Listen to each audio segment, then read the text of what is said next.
Cyrano de Bergerac, a play in 5 acts by Edmond Rostand. Translated from the French by Gladys Thomas and Mary F. Gillamud. Contents: Dramatis Personae. Act 1. Scene 1. Scene 1.2. Scene 1.3. Scene 1.4. Scene 1.v.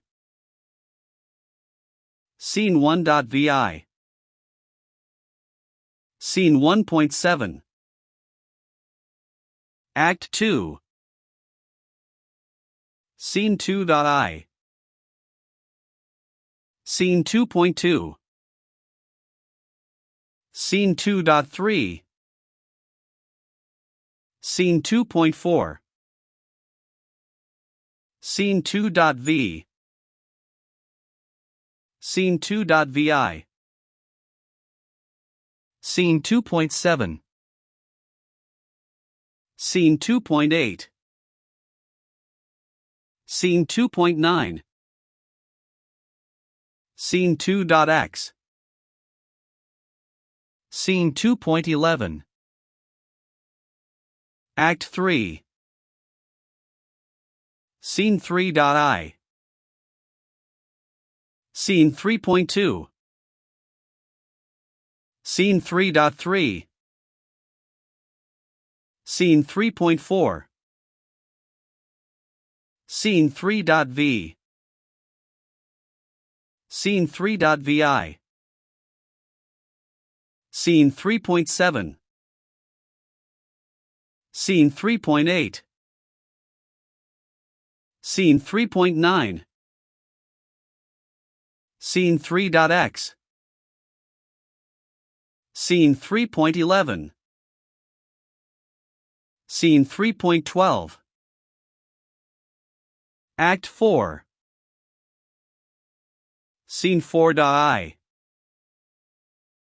Scene 4.2. Scene 4.3. Scene 4.4. Scene 4.v. Scene 4.vi. Scene 4.7. Scene 4.8. Scene 4.9. Scene 4.x. Act V. Scene 5.I. Scene 5.2. Scene 5.3. Scene 5.4. Scene 5.v.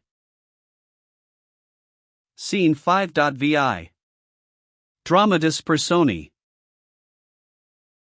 Cyrano de Bergerac, Christian de Nouvelet, Count de Guiche, Ragueneau, Lebret, Carbon de Castelgelou, the Cadets, Lignier de Valverde, Marquis, Second Marquis, Third Marquis, Montfleury, Belrose, Jodlet, Quiji, Brissail, the doorkeeper, a lackey, a second lackey, a boar, a musketeer, another, a Spanish officer, a porter, a burgher, his son, a pickpocket, a spectator, a guardsman, Bertrand the fifer, a monk, 2 musicians, the poets, the pastry cooks, Roxanne, Sister Martha, Lise, the buffet girl, Mother Marguerite, the duenna, Sister Claire, and actress, the pages, the shopgirl.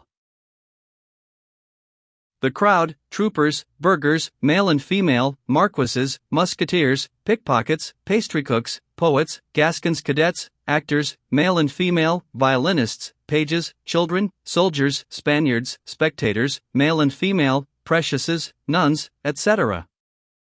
Act 1. A representation at the Hôtel de Bourgogne. The hall of the Hôtel de Bourgogne, in 1640.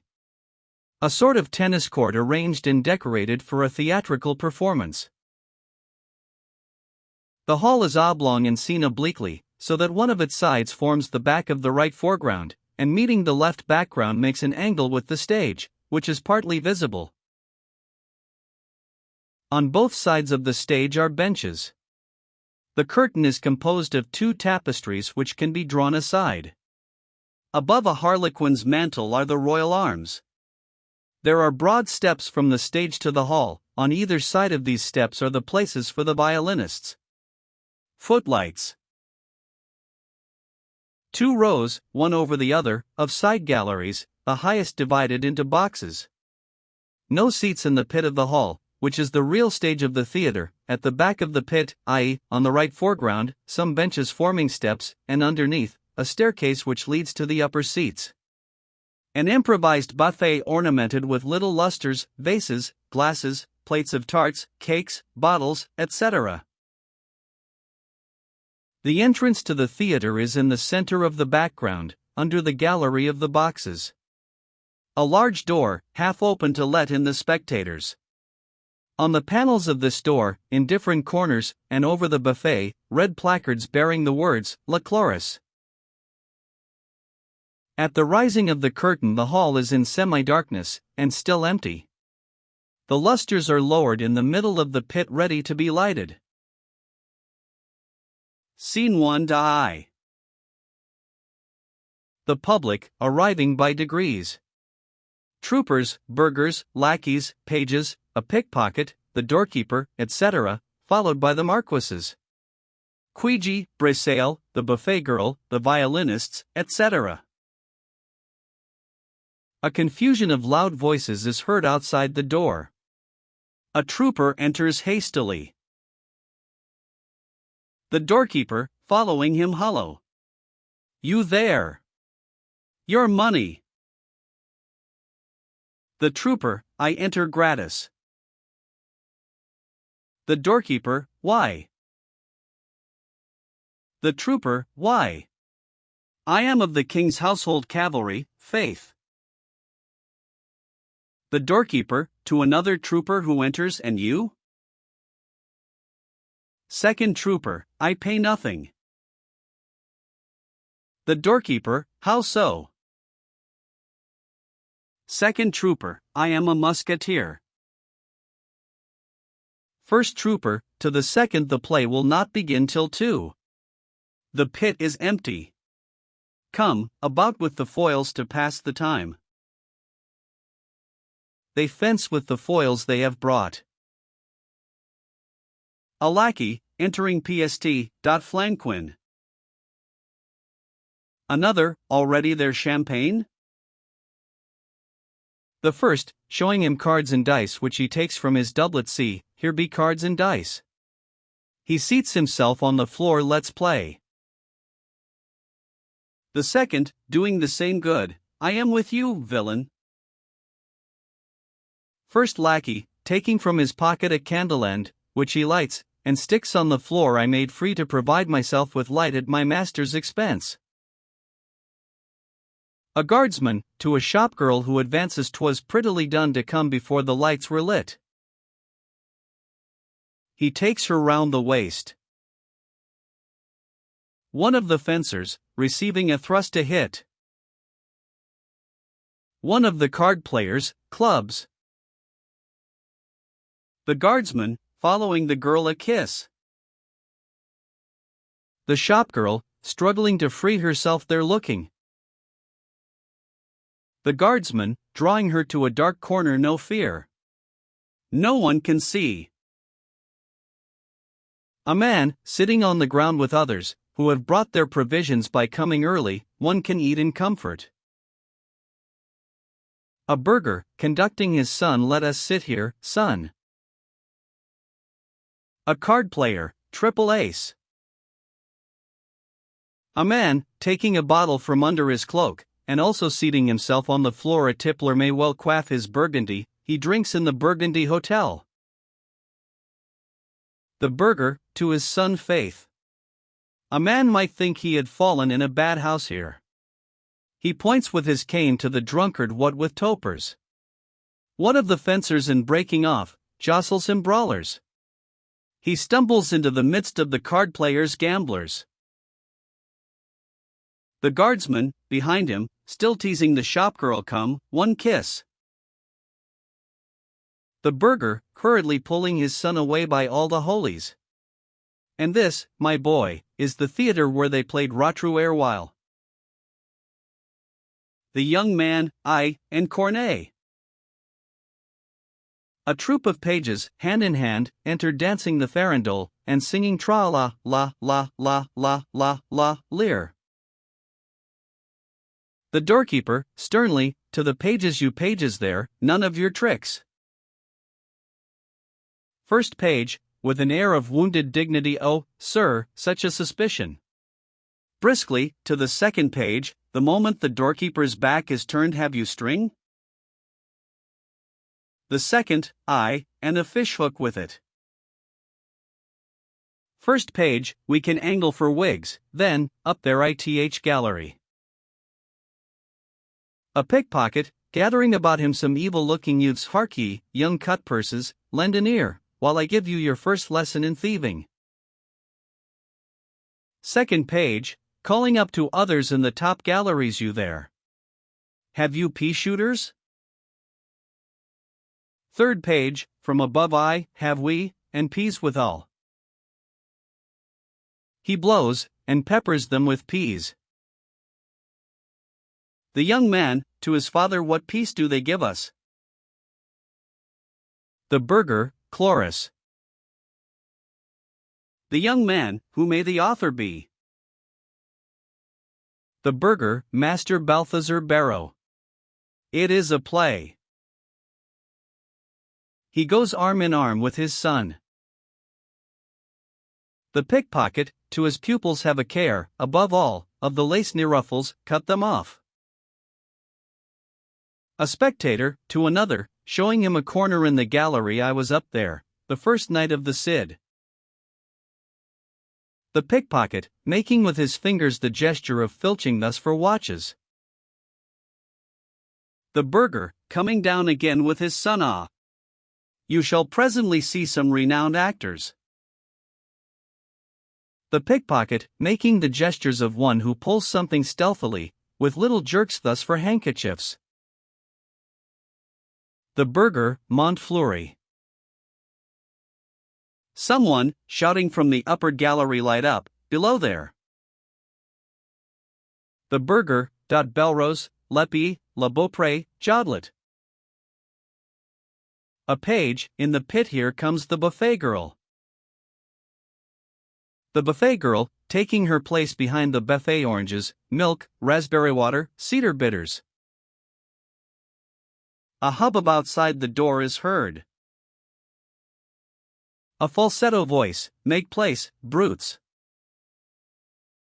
A lackey, astonished the marquises, in the pit? Another lackey, oh! Only for a minute or two. Enter a band of young marquises. A marquis, seeing that the hall is half empty, what now? So we make our entrance like a pack of woolen drapers. Peaceably, without disturbing the folk, or treading on their toes, oh, fie! Fie! Recognizing some other gentlemen who have entered a little before him, queegee. Brissail. Greetings and embraces. Cuigy, true to our word, troth, we are here before the candles are lit. The Marquis, I, indeed. Enough. I am of an ill humor. Another, nay, nay, Marquis. See, for your consolation, they are coming to light up. All the audience, welcoming the entrance of the lighter. Ah! They form in groups round the lustres as they are lit. Some people have taken their seats in the galleries. Lignier, a distinguished-looking roué, with disordered shirt front, arm in arm with Christian de Neuvillette. Christian, who is dressed elegantly, but rather behind the fashion, seems preoccupied, and keeps looking at the boxes. Scene 1.2. The same. Christian, Lignier, then Ragueneau, and Loubret. Cuigy, Lignier. Brissail, laughing, not drunk as yet? Lignier, aside to Christian, I may introduce you? Christian nods in assent. Baron de Nouvelette. Bows. The audience, applauding as the first lustre is lighted and drawn up. Cuigy to Brissail, looking at Christian, 'tis a pretty fellow. First Marquis, who has overheard Pooh. Lignier, introducing them to Christian, my lord Stiquigi. De Brissail. Christian, bowing delighted.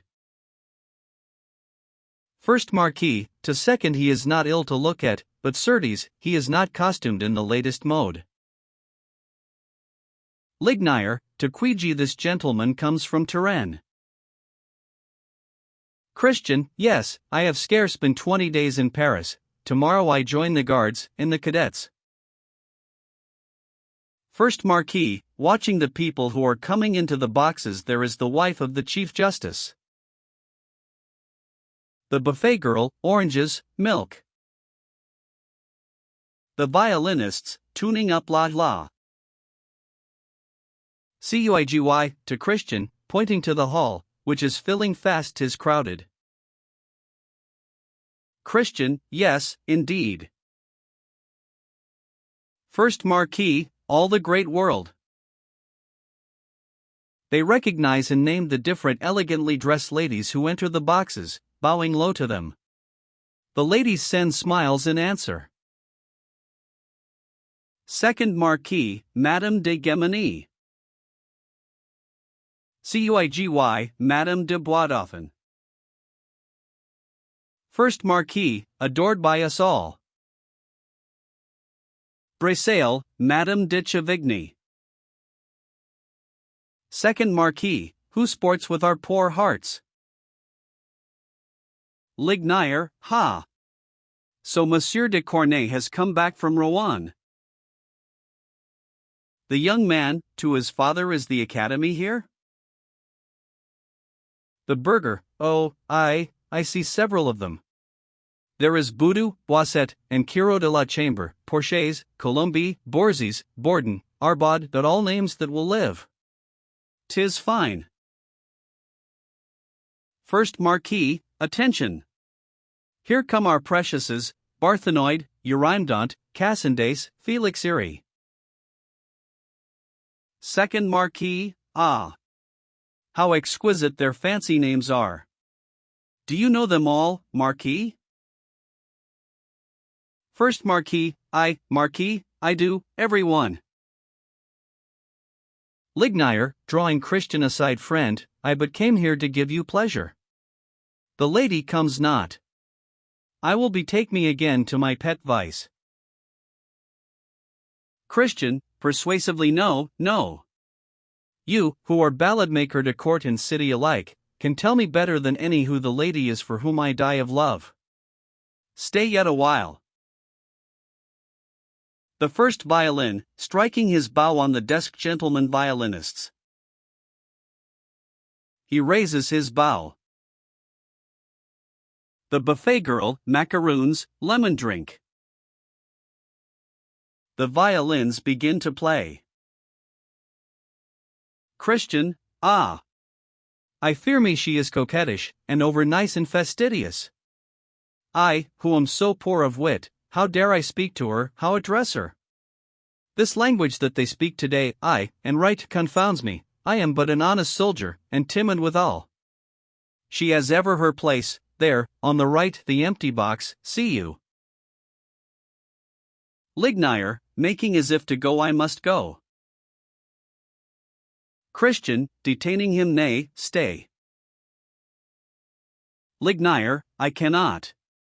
Dassessy waits me at the tavern, and here one dies of thirst. The buffet girl, passing before him with a tray, orange drink? Lignier, ugh. The buffet girl, milk? Lignier, pah. The buffet girl, rye salt? Lignier, stay. To Christian I will remain a while. Let me taste this rye salt. He sits by the buffet, the girl pours some out for him. Cries, from all the audience, at the entrance of a plump little man, joyously excited. Ah! Ragano! Lignier, to Christian 'tis the famous tavern keeper Ragano. Ragano, dressed in the Sunday clothes of a pastry cook, going up quickly to Lignier. Sir, have you seen Monsieur de Cyrano? Lignier, introducing him to Christian, the pastry cook of the actors and the poets.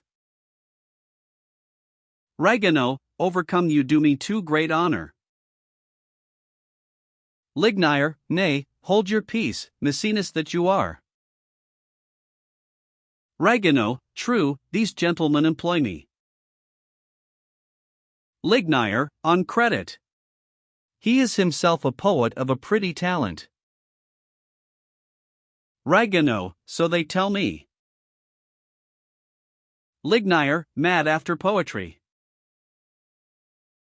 Ragano, 'tis true that, for a little ode.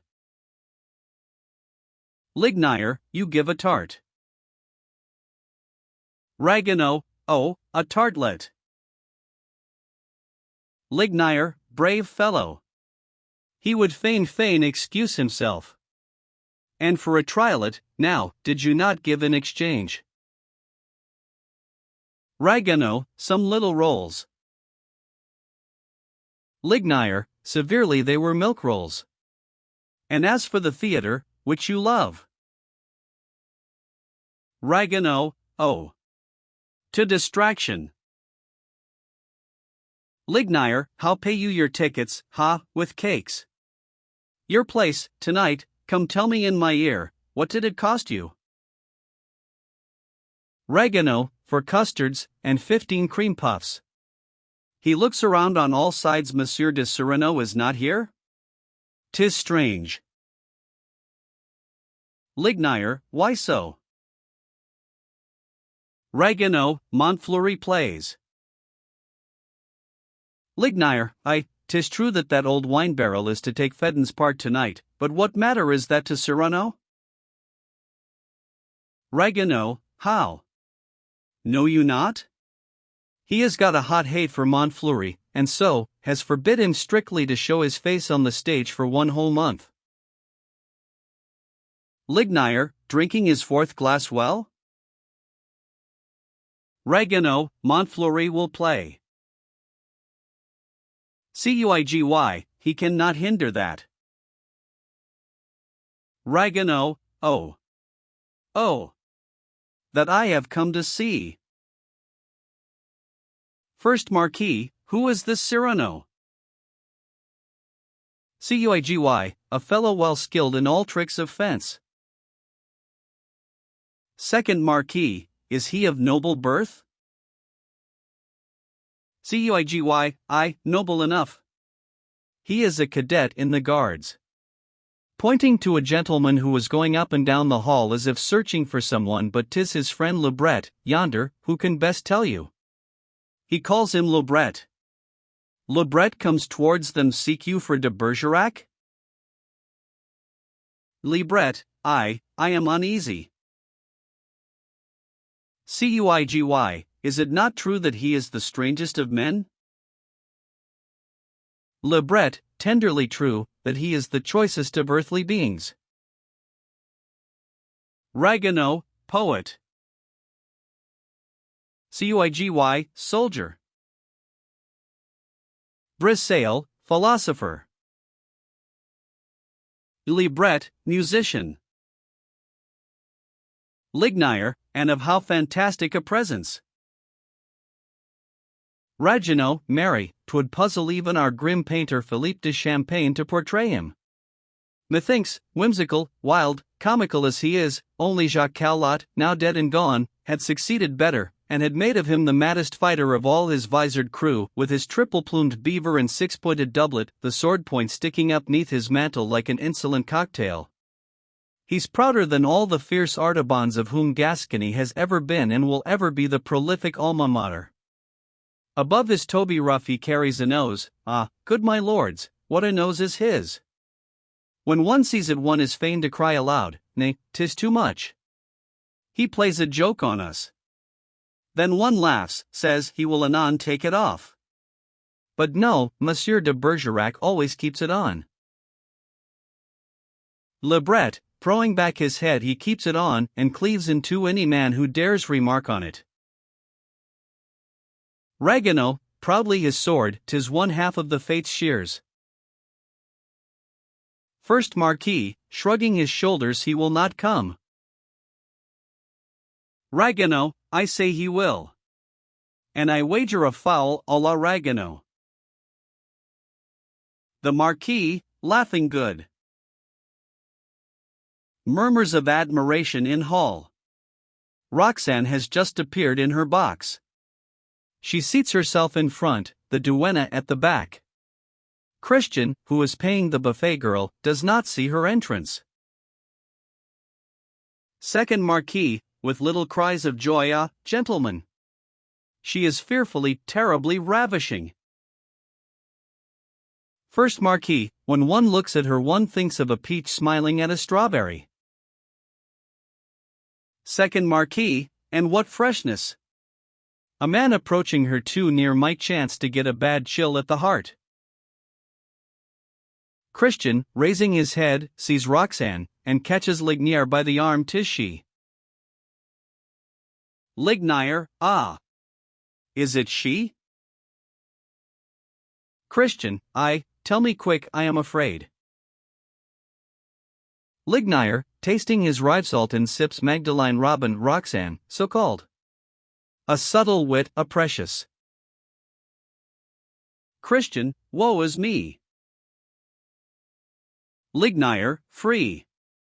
An orphan. The cousin of Cyrano, of whom we were now speaking. At this moment an elegant nobleman, with blue ribbon across his breast, enters the box, and talks with Roxane, standing. Christian, starting, who is yonder man? Lignier, who is becoming tipsy, winking at him. Ha! Ha! Count de Guiche. Enamored of her. But wedded to the niece of Armand de Richelieu. Would fain marry Roxane to a certain sorry fellow, one Monsieur de Valvert, a viscount and accommodating. She will none of that bargain, but de Guiche is powerful, and can persecute the daughter of a plain untitled gentleman. More by token, I myself have exposed this cunning plan of his to the world, in a song which ho!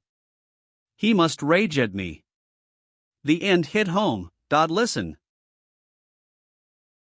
He gets up staggering, and raises his glass, ready to sing. Christian, no.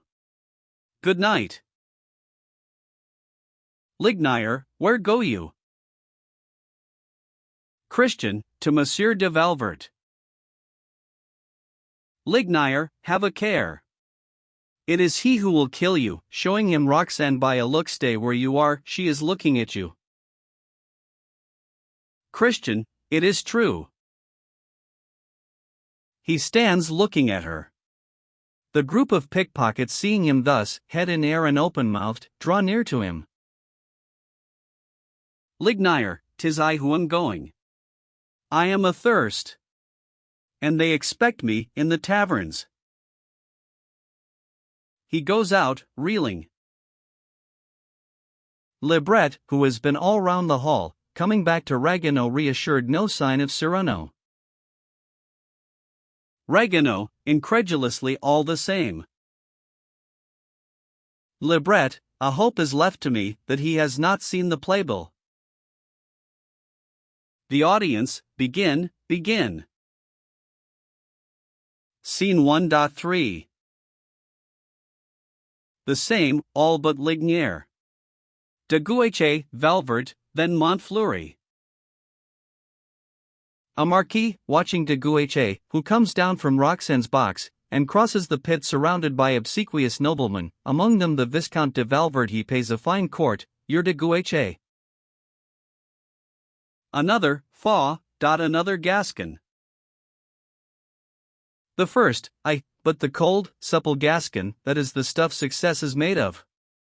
Believe me, we had best make our bow to him. They go toward de Guiche. Second Marquis, what fine ribbons! How call you the color, Count de Guiche? Kiss me, my darling, or timid fawn? De Guiche, 'tis the color called sick Spaniard. First Marquis, faith. The color speaks truth, for, thanks to your valor, things will soon go ill for Spain in Flanders.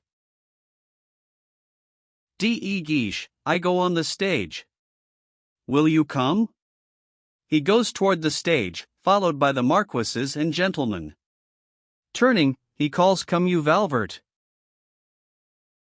Christian, who is watching and listening, starts on hearing this name the Viscount. Ah! I will throw full in his face my.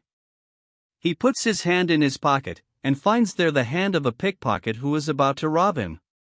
He turns round, hey? The pickpocket, oh! Christian, holding him tightly, I was looking for a glove. The pickpocket, smiling piteously, and you find a hand. Changing his tone, quickly and in a whisper, let me but go, and I will deliver you a secret. Christian, still holding him, what is it? The pickpocket, Lignier, he who has just left you. Christian, same play well? The pickpocket, his life is in peril. A song writ by him has given offense in high places, and 100 men, I am of them, are posted tonight. Christian, 100 men. By whom posted? The pickpocket, I may not say, a secret. Christian, shrugging his shoulders, oh!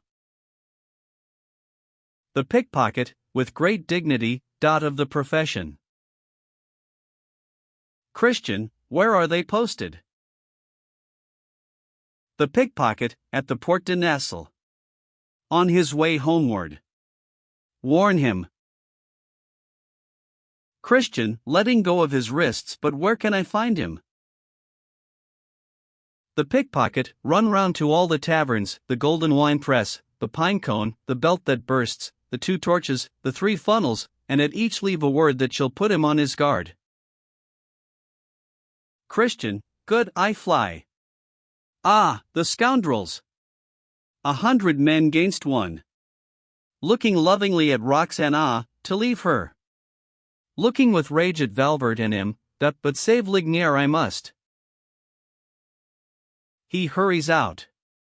De Guiche, the Viscount, the Marquises, have all disappeared behind the curtain to take their places on the benches placed on the stage. The pit is quite full, the galleries and boxes are also crowded. The audience, begin.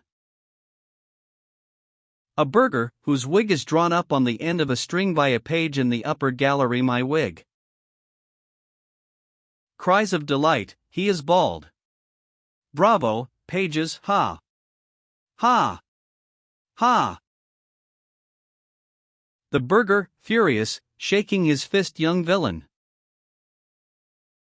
Laughter and cries, beginning very loud, and dying gradually away, ha! Ha! Ha! Ha! Ha! Ha! Total silence. Lebret, astonished, what means this sudden silence? A spectator says something to him in a low voice, is true? The spectator, I have just heard it on good authority. Murmurs, spreading through the hall, hush. Is it he? No. I say. In the box with the bars in front. The Cardinal. The Cardinal. The Cardinal. A page, the devil. We shall have to behave ourselves. A knock is heard upon the stage. Everyone is motionless. A pause. The voice of a marquis, in the silence, behind the curtain snuff that candle. Another marquis, putting his head through the opening in the curtain a chair. A chair is passed from hand to hand, over the heads of the spectators. The marquis takes it and disappears, after blowing some kisses to the boxes. A spectator, silence. 3 knocks are heard on the stage. The curtain opens in the center tableau. The marquis is in insolent attitude seated on each side of the stage. The scene represents a pastoral landscape. For little lustres light the stage, the violins play softly. Libret, in a low voice to Ragueneau. Montfleury comes on the scene. Ragueneau, also in a low voice. 'Tis he who begins. Libret, Cyrano is not here. Ragueneau, I have lost my wager. Libret, 'tis all the better. An air on the drone pipes is heard, and Montfleury enters, enormously stout, in an Arcadian shepherd's dress, a hat wreathed with roses drooping over one ear, blowing into a ribbon drone pipe. The pit, applauding bravo, Montfleury. Montfleury. Montfleury, after bowing low, begins the part of Fedon Hero Cologne de Cours, Don en lieu solitaire, c'est prescrit de soigner mon exil volontaire, etika, lorsque zephyr souffle sur les bois. A voice, from the middle of the pit. Villain. Did I not forbid you to show your face here for a month? General stupor. Every one turns round. Murmurs. Different voices. Hey, what is't? The people stand up in the boxes to look. Cuigy, 'tis he. Libret, terrified Cyrano. The voice, king of clowns. Leave the stage this instant. All the audience, indignantly oh. Montfleury, but. The voice, do you dare defy me? Different voices, from the pit and the boxes. Peace. Enough, play on, Montfleury, fear nothing. Montfleury, in a trembling voice. Hero Cologne de Cours, Don en lieu sol.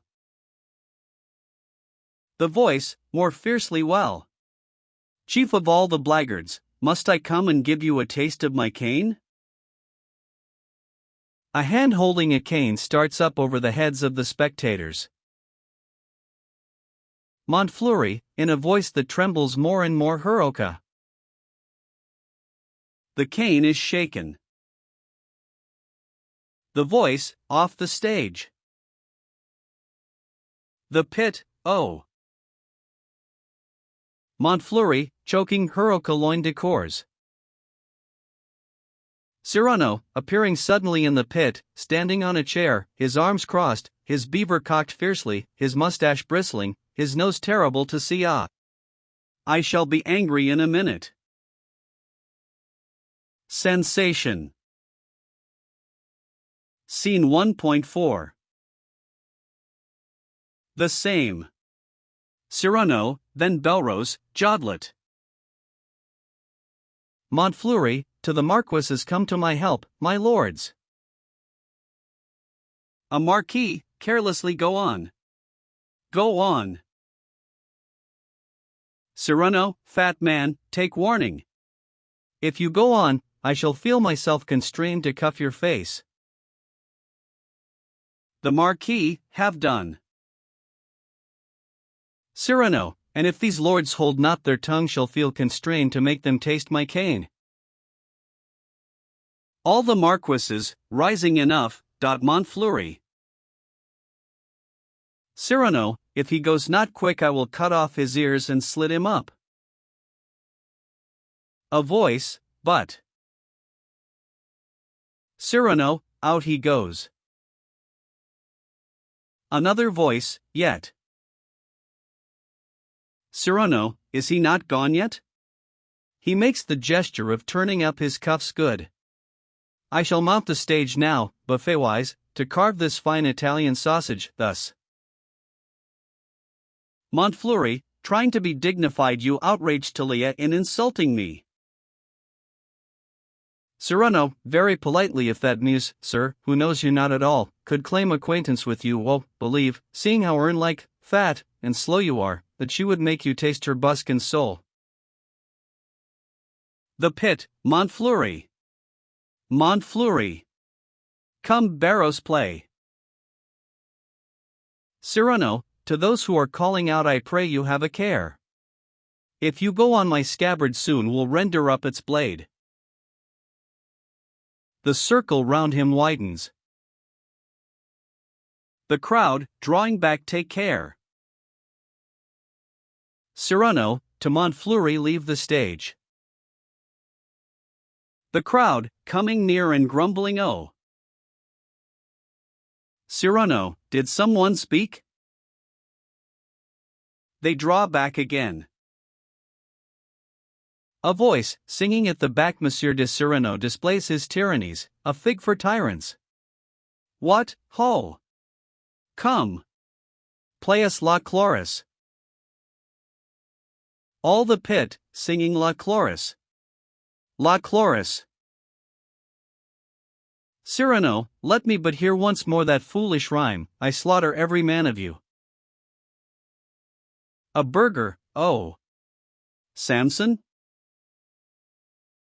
Cyrano, yes, Samson. Will you lend your jawbone, sir? A lady, in the box, is outrageous. A lord, scandalous.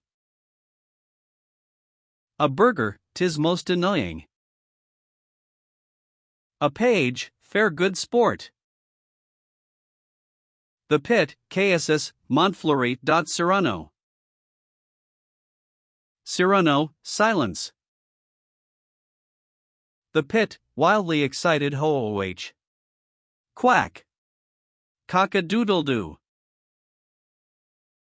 Cyrano, I order.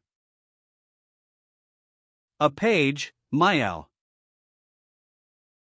Cyrano, I order silence, all. And challenge the whole pit collectively, I write your names, approach, young heroes, here. Each in his turn. I cry the numbers out, now which of you will come to ope the lists?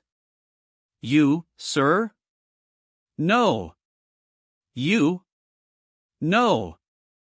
The first duelist shall be dispatched by me with honors due. Let all who long for death hold up their hands. A silence modest? You fear to see my naked blade?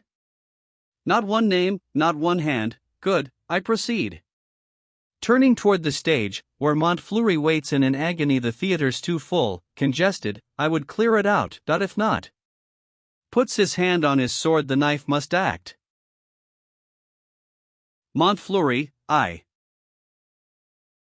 Cyrano leaves his chair, and settles himself in the middle of the circle which is formed. I will clap my hands thrice, thus, full moon. At the third clap, eclipse yourself. The pit, amused, ah. Cyrano, clapping his hands, one. Montfleury, I. A voice, in the boxes, stay. The pit, he stays, he goes, he stays. Montfleury, I think, gentlemen. Cyrano, 2. Montfleury, I think 'twere wisest. Cyrano, 3. Montfleury disappears as through a trap. Tempest of laughs, whistling cries, etc. The whole house, coward, did not come back. Cyrano, delighted, sits back in his chair, arms crossed, come back and if you dare. A burgher, call for the orator. Belrose comes forward and bows. The boxes, ah! Here's Belrose. Belrose, elegantly my noble lords. The pit, no. No. Jodlet. Jodlet, advancing, speaking through his nose calves. The pit, ah. Bravo. Good. Go on. Jodlet, no bravos, sirs.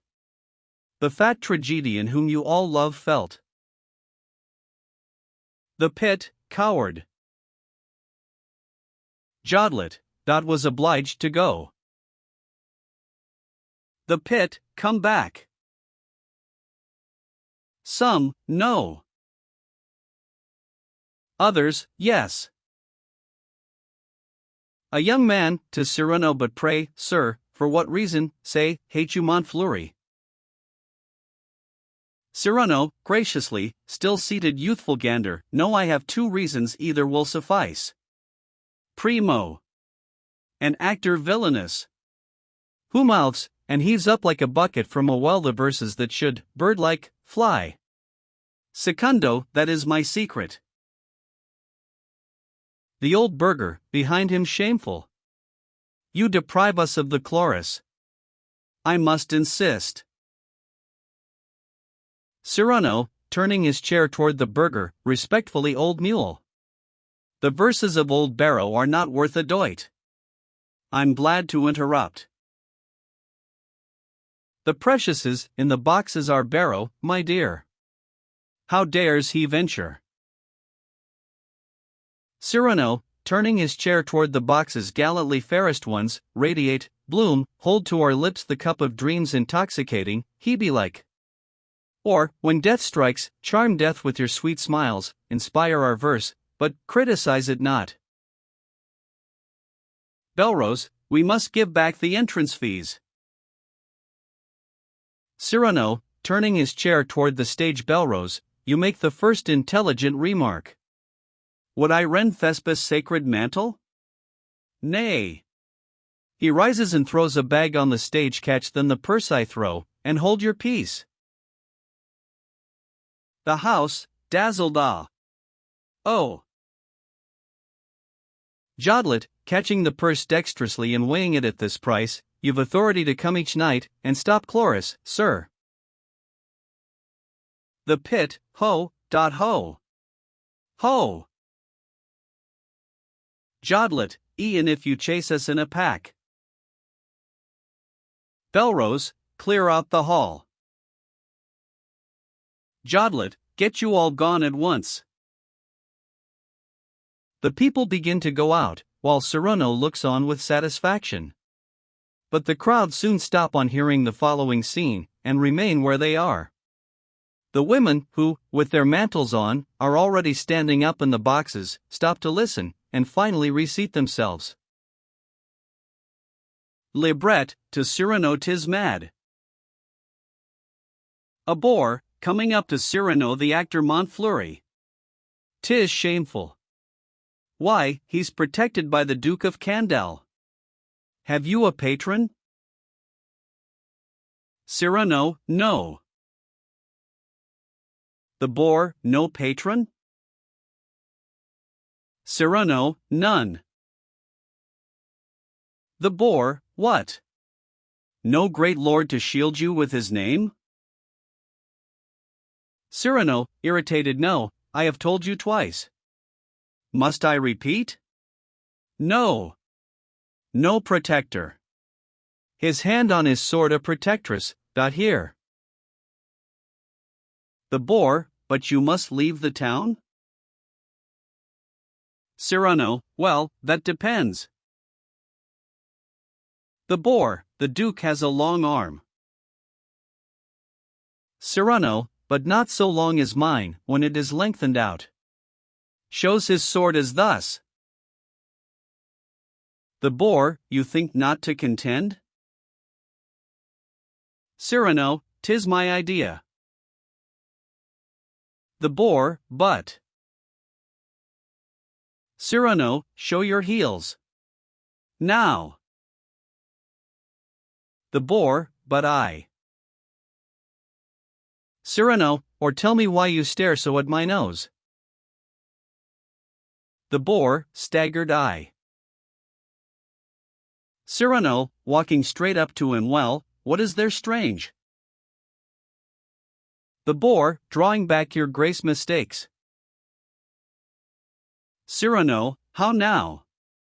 Is soft and dangling, like a trunk?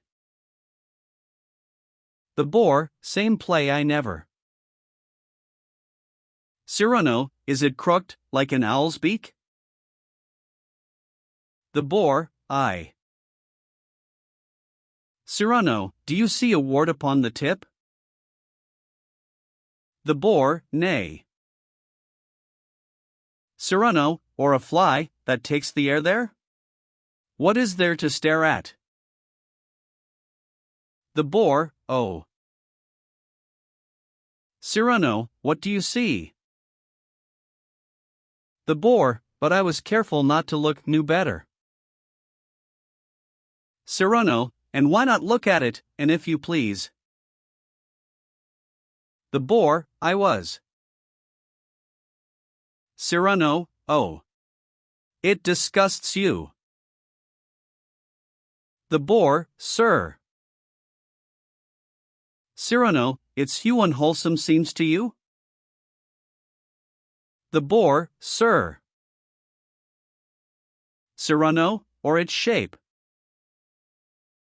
The boar, no, on the contrary. Cyrano, why then that air disparaging? Perchance you think it large. The boar, stammering, no, small, quite small, minute. Cyrano, minute. What now? Accuse me of a thing ridiculous. Small, my nose? The boar, heaven help me. Cyrano, 'tis enormous. Old flathead, empty-headed meddler, know that I am proud possessing such appendice. 'Tis well known, a big nose is indicative of a soul affable, and kind, and courteous, liberal, brave, just like myself, and such as you can never dare to dream yourself, rascal contemptible.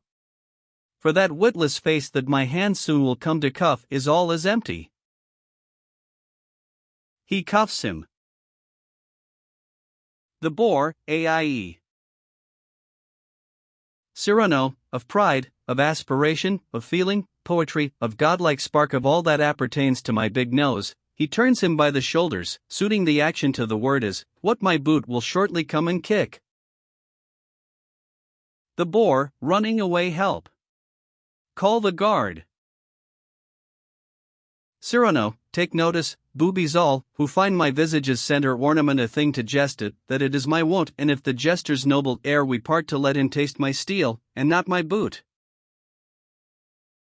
D.E. Guiche, who, with the marquises, has come down from the stage, but he becomes a nuisance. The Viscount D.E. Valverde, shrugging his shoulders, swaggerer. D.E. Guiche, will no one put him down? The Viscount, no one? But wait. I'll treat him to point one of my quips. See here. He goes up to Cyrano, who is watching him, and with a conceited air, sir, your nose is, it is, very big. Cyrano, gravely very. The Viscount, laughing, ha. Cyrano, imperturbably, is that all? The Viscount, what do you mean? Cyrano, ah no. Young blade. That was a trifle short. You might have said at least 100 things by varying the tone, like this, suppose. Aggressive, sir, if I had such a nose I'd amputate it. Friendly, when you sup that must annoy you, dipping in your cup, you need a drinking bowl of special shape. Descriptive, 'tis a rock, a peak, a cape. A cape, forsooth. 'Tis a peninsular. Curious, how serves that oblong capsular? For scissor sheath? Or pot to hold your ink? Gracious, you love the little birds, I think? I see you've managed with a fond research to find their tiny claws a roomy perch. Truculent, when you smoke your pipe. Suppose that the tobacco smoke spouts from your nose, do not the neighbors, as the fumes rise higher, cry terror struck, the chimney is afire? Consider it, take care, at your head bowed low by such a weight, lest head over heels you go. Tender, pray get a small umbrella made, lest its bright color in the sun should fade. Pedantic, that beast Aristophanes names Hippocamelophantus must have possessed just such a solid lump of flesh and bone, beneath his forehead's bump. Cavalier, the last fashion, friend, that hook? To hang your hat on? 'Tis a useful crook. Emphatic, no wind, O majestic nose, can give the cold, save when the mistral blows. Dramatic, when it bleeds, what a Red Sea! Admiring, sign for a perfumery. Lyric, is this a conch, a Triton you? Simple, when is the monument on view? Rustic, that thing a nose? Marry come up. 'Tis a dwarf pumpkin, or a prize turnip. Military, point against cavalry. Practical, put it in a lottery. Assuredly 'twould be the biggest prize. Or parodying Pyramus sighs. Behold the nose that mars the harmony of its master's fizz, blushing its treachery. Such, my dear sir, is what you might have said, had you of wit or letters the least jot, but, O most lamentable man, of wit you never had an atom, and of letters you have 3 letters only, they spell ass. And, had you had the necessary wit, to serve me all the pleasantries I quote before this noble audience, e'en so, you would not have been let to utter one, nay, not the half or quarter of such jest. I take them from myself all in good part, but not from any other man that breathes. D. Guiche, trying to draw away the dismayed Viscount. Come away, Viscount. The Viscount, choking with rage, hear his arrogance. A country lout who has got no gloves. Who goes out without sleeve knots, ribbons, lace? Cyrano, true, all my elegances are within. I do not prank myself out, puppy-like, my toilet is more thorough, if less gay. I would not sally forth, a half-washed out affront upon my cheek, a conscience yellow-eyed, bilious, from its sodden sleep, a ruffled honor, scruples grimed and dull. I show no bravery of shining gems. Truth, independence, are my fluttering plumes. 'Tis not my lace to make me slim, but brace my soul with efforts as with stays, covered with exploits, not with ribbon knots, my spirit bristling high like your mustaches. I, traversing the crowds in chattering groups, make truth ring bravely out like clash of spurs. The Viscount, but, sir. Cyrano, I wear no gloves. And what of that? I had one remnant of an old worn pair, and, knowing not what else to do with it, I threw it in the face of some young fool. The Viscount, base scoundrel. Rascally flat-footed lout. Cyrano, taking off his hat, and bowing as if the Viscount had introduced himself. And I, Cyrano Savinian Hercule de Bergerac. Laughter. The Viscount, angrily buffoon. Cyrano, calling out as if he had been seized with the cramp. Aie. Aie. The Viscount, who was going away, turns back. What on earth is the fellow saying now? Cyrano, with grimaces of pain. It must be moved, it's getting stiff, I vow, this comes of leaving it in idleness. Aie.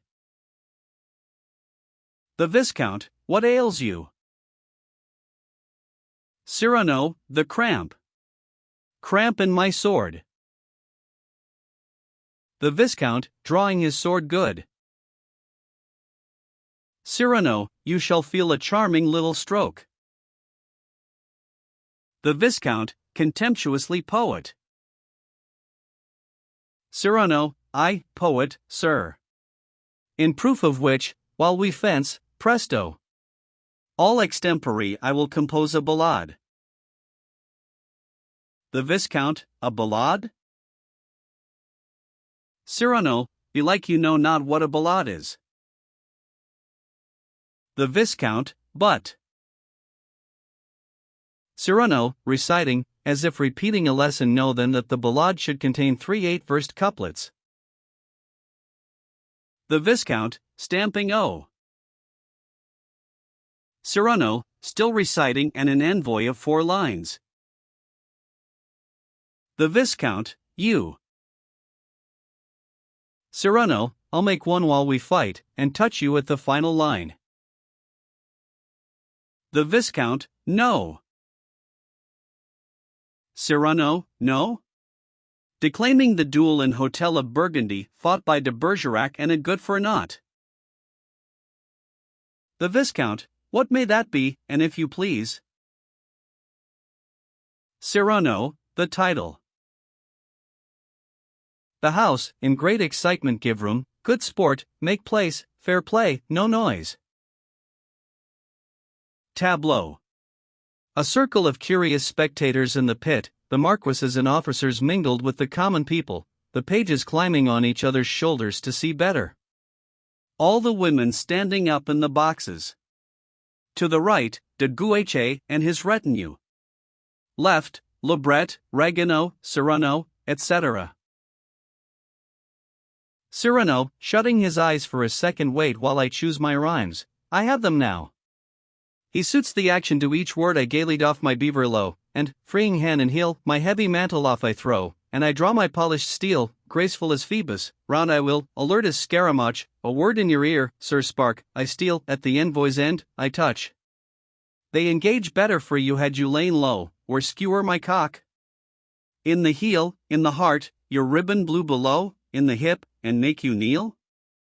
Ho for the music of clashing steel. What now, a hit? Not much. 'Twill be in the paunch the stroke I steal, when, at the envoy, I touch.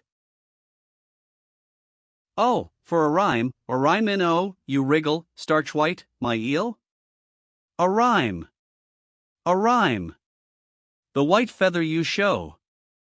Tack. I parry the point of your steel, the point you hope to make me feel. I open the line, now clutch your spit, Sir Scullion, slow your zeal. At the envoy's end, I touch. He declaims solemnly envoy. Prince, pray heaven for your soul's weal. I move a pace low, such. And such. Cut over faint. Thrusting what ho? You reel? The Viscount staggers. Cyrano salutes at the envoy's end, I touch. Acclamations. Applause in the boxes. Flowers and handkerchiefs are thrown down. The officers surround Cyrano, congratulating him. Ragueneau dances for joy. Lebret is happy, but anxious. The Viscount's friends hold him up and bear him away. The crowd, with one long shout, ah! A trooper, 'tis superb. A woman, a pretty stroke. Ragueneau, a marvel. A marquis, a novelty. Lebret, O madman. The crowd presses round Cyrano. Chorus of compliments. Bravo! Let me congratulate, quite unsurpassed. A woman's voice, there is a hero for you. A musketeer, advancing to Cyrano with outstretched hand, sir, permit, not could be finer, I'm a judge I think, I stamped, I faith, to show my admiration. He goes away. Cyrano, to Queegee, who is that gentleman? Coigy, D'Artagnan. Lebret, to Cyrano, taking his arm, a word with you. Cyrano, wait, let the rabble go. To Belrose may I stay? Belrose, respectfully without doubt. Cries are heard outside. Jodlet, who has looked out, they hoot Montfleury. Belrose, solemnly sic transit. To the porter's sweep, close all, but leave the lights. We sup, but later on we must return, for a rehearsal of tomorrow's farce. Jodlet and Belrose go out, bowing low to Cyrano.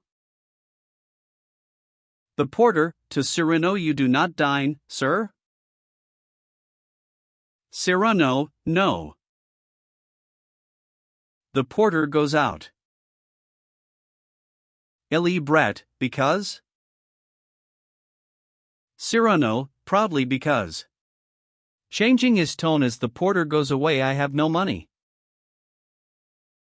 Libret, with the action of throwing a bag, how? The bag of crowns? Cyrano, paternal bounty, in a day, thou art sped.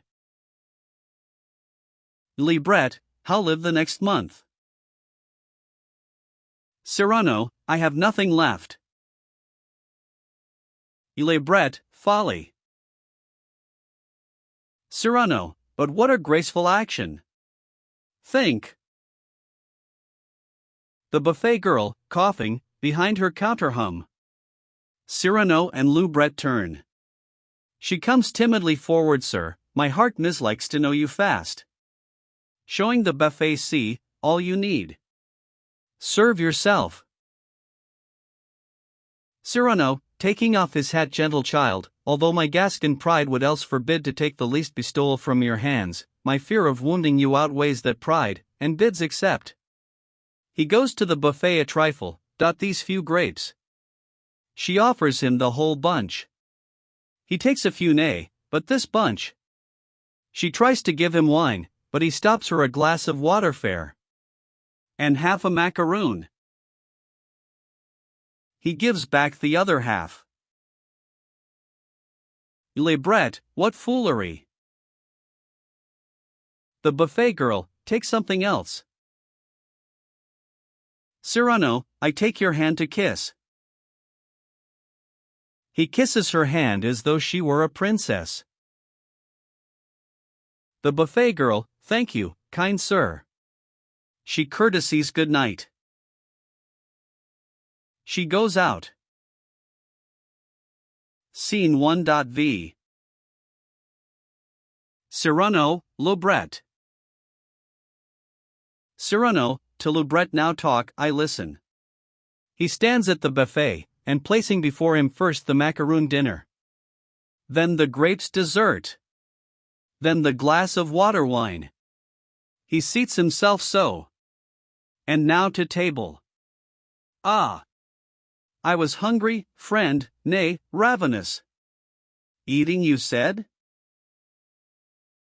Libret, these fops, would be belligerent, will, if you heed them only, turn your head. Ask people of good sense if you would know the effect of your fine insolence. Cyrano, finishing his macaroon enormous. Libret, the cardinal. Cyrano, radiant, the cardinal, was there?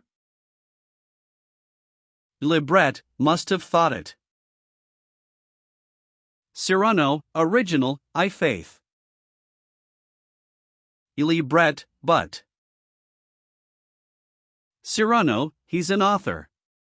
'Twill not fail to please him that I should mar a brother author's play. Libret, you make too many enemies by far.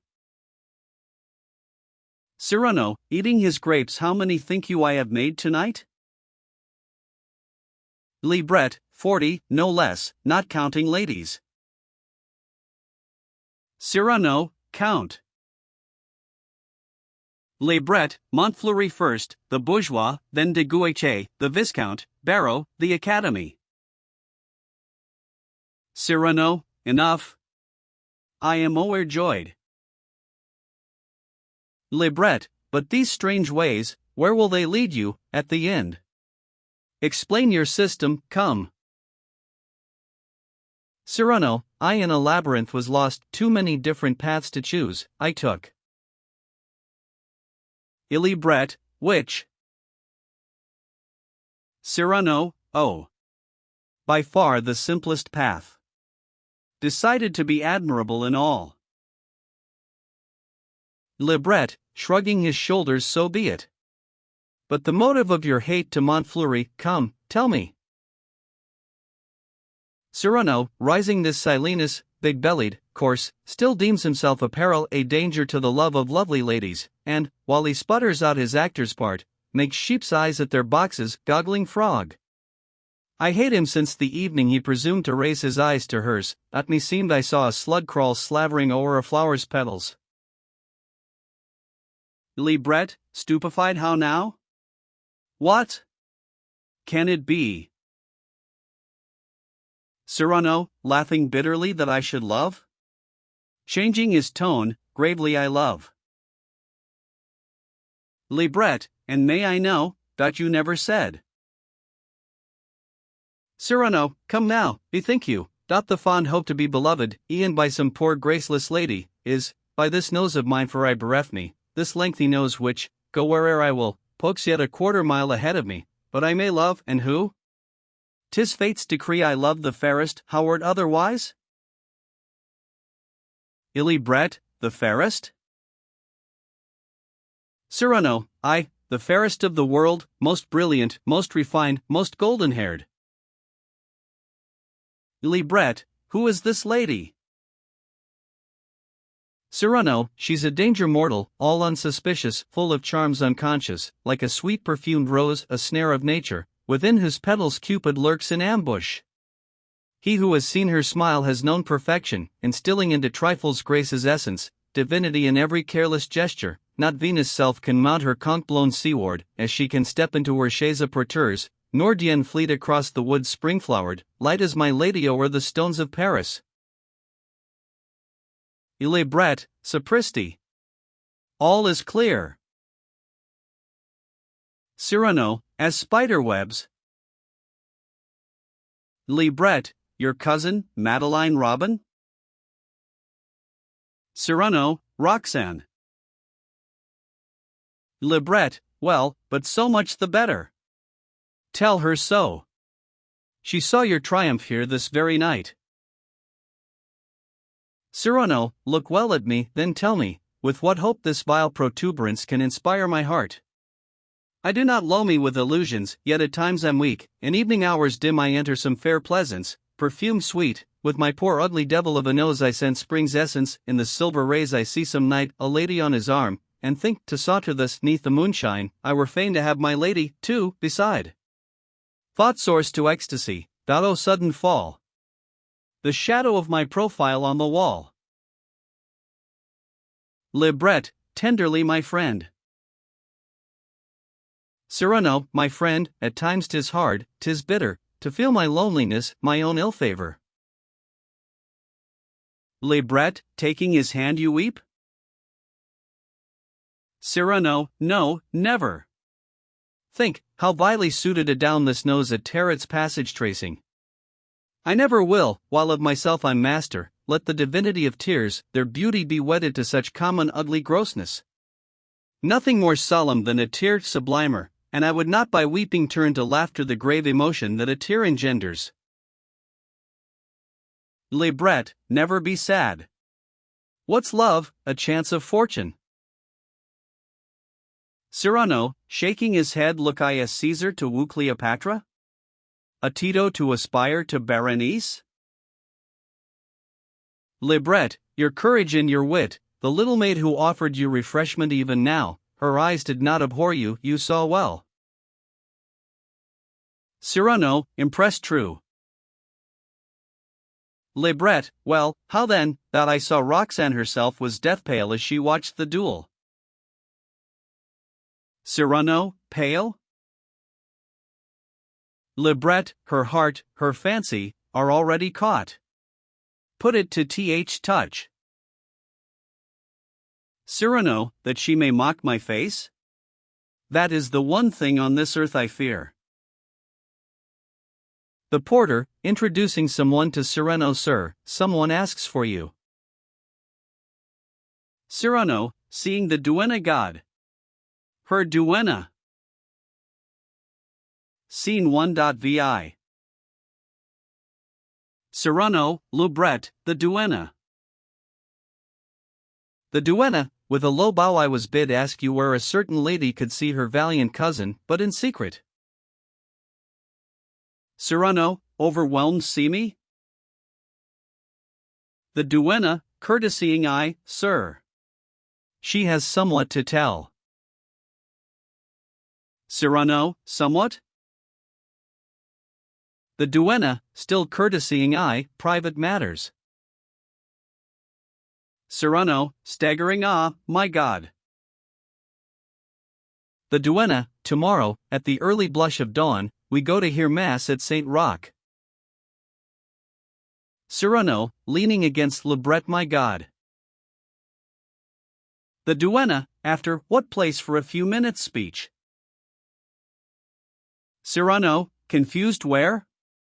My God. The duenna, say. Cyrano, I reflect. The duenna, where? Cyrano, at the pastry house of Ragueneau.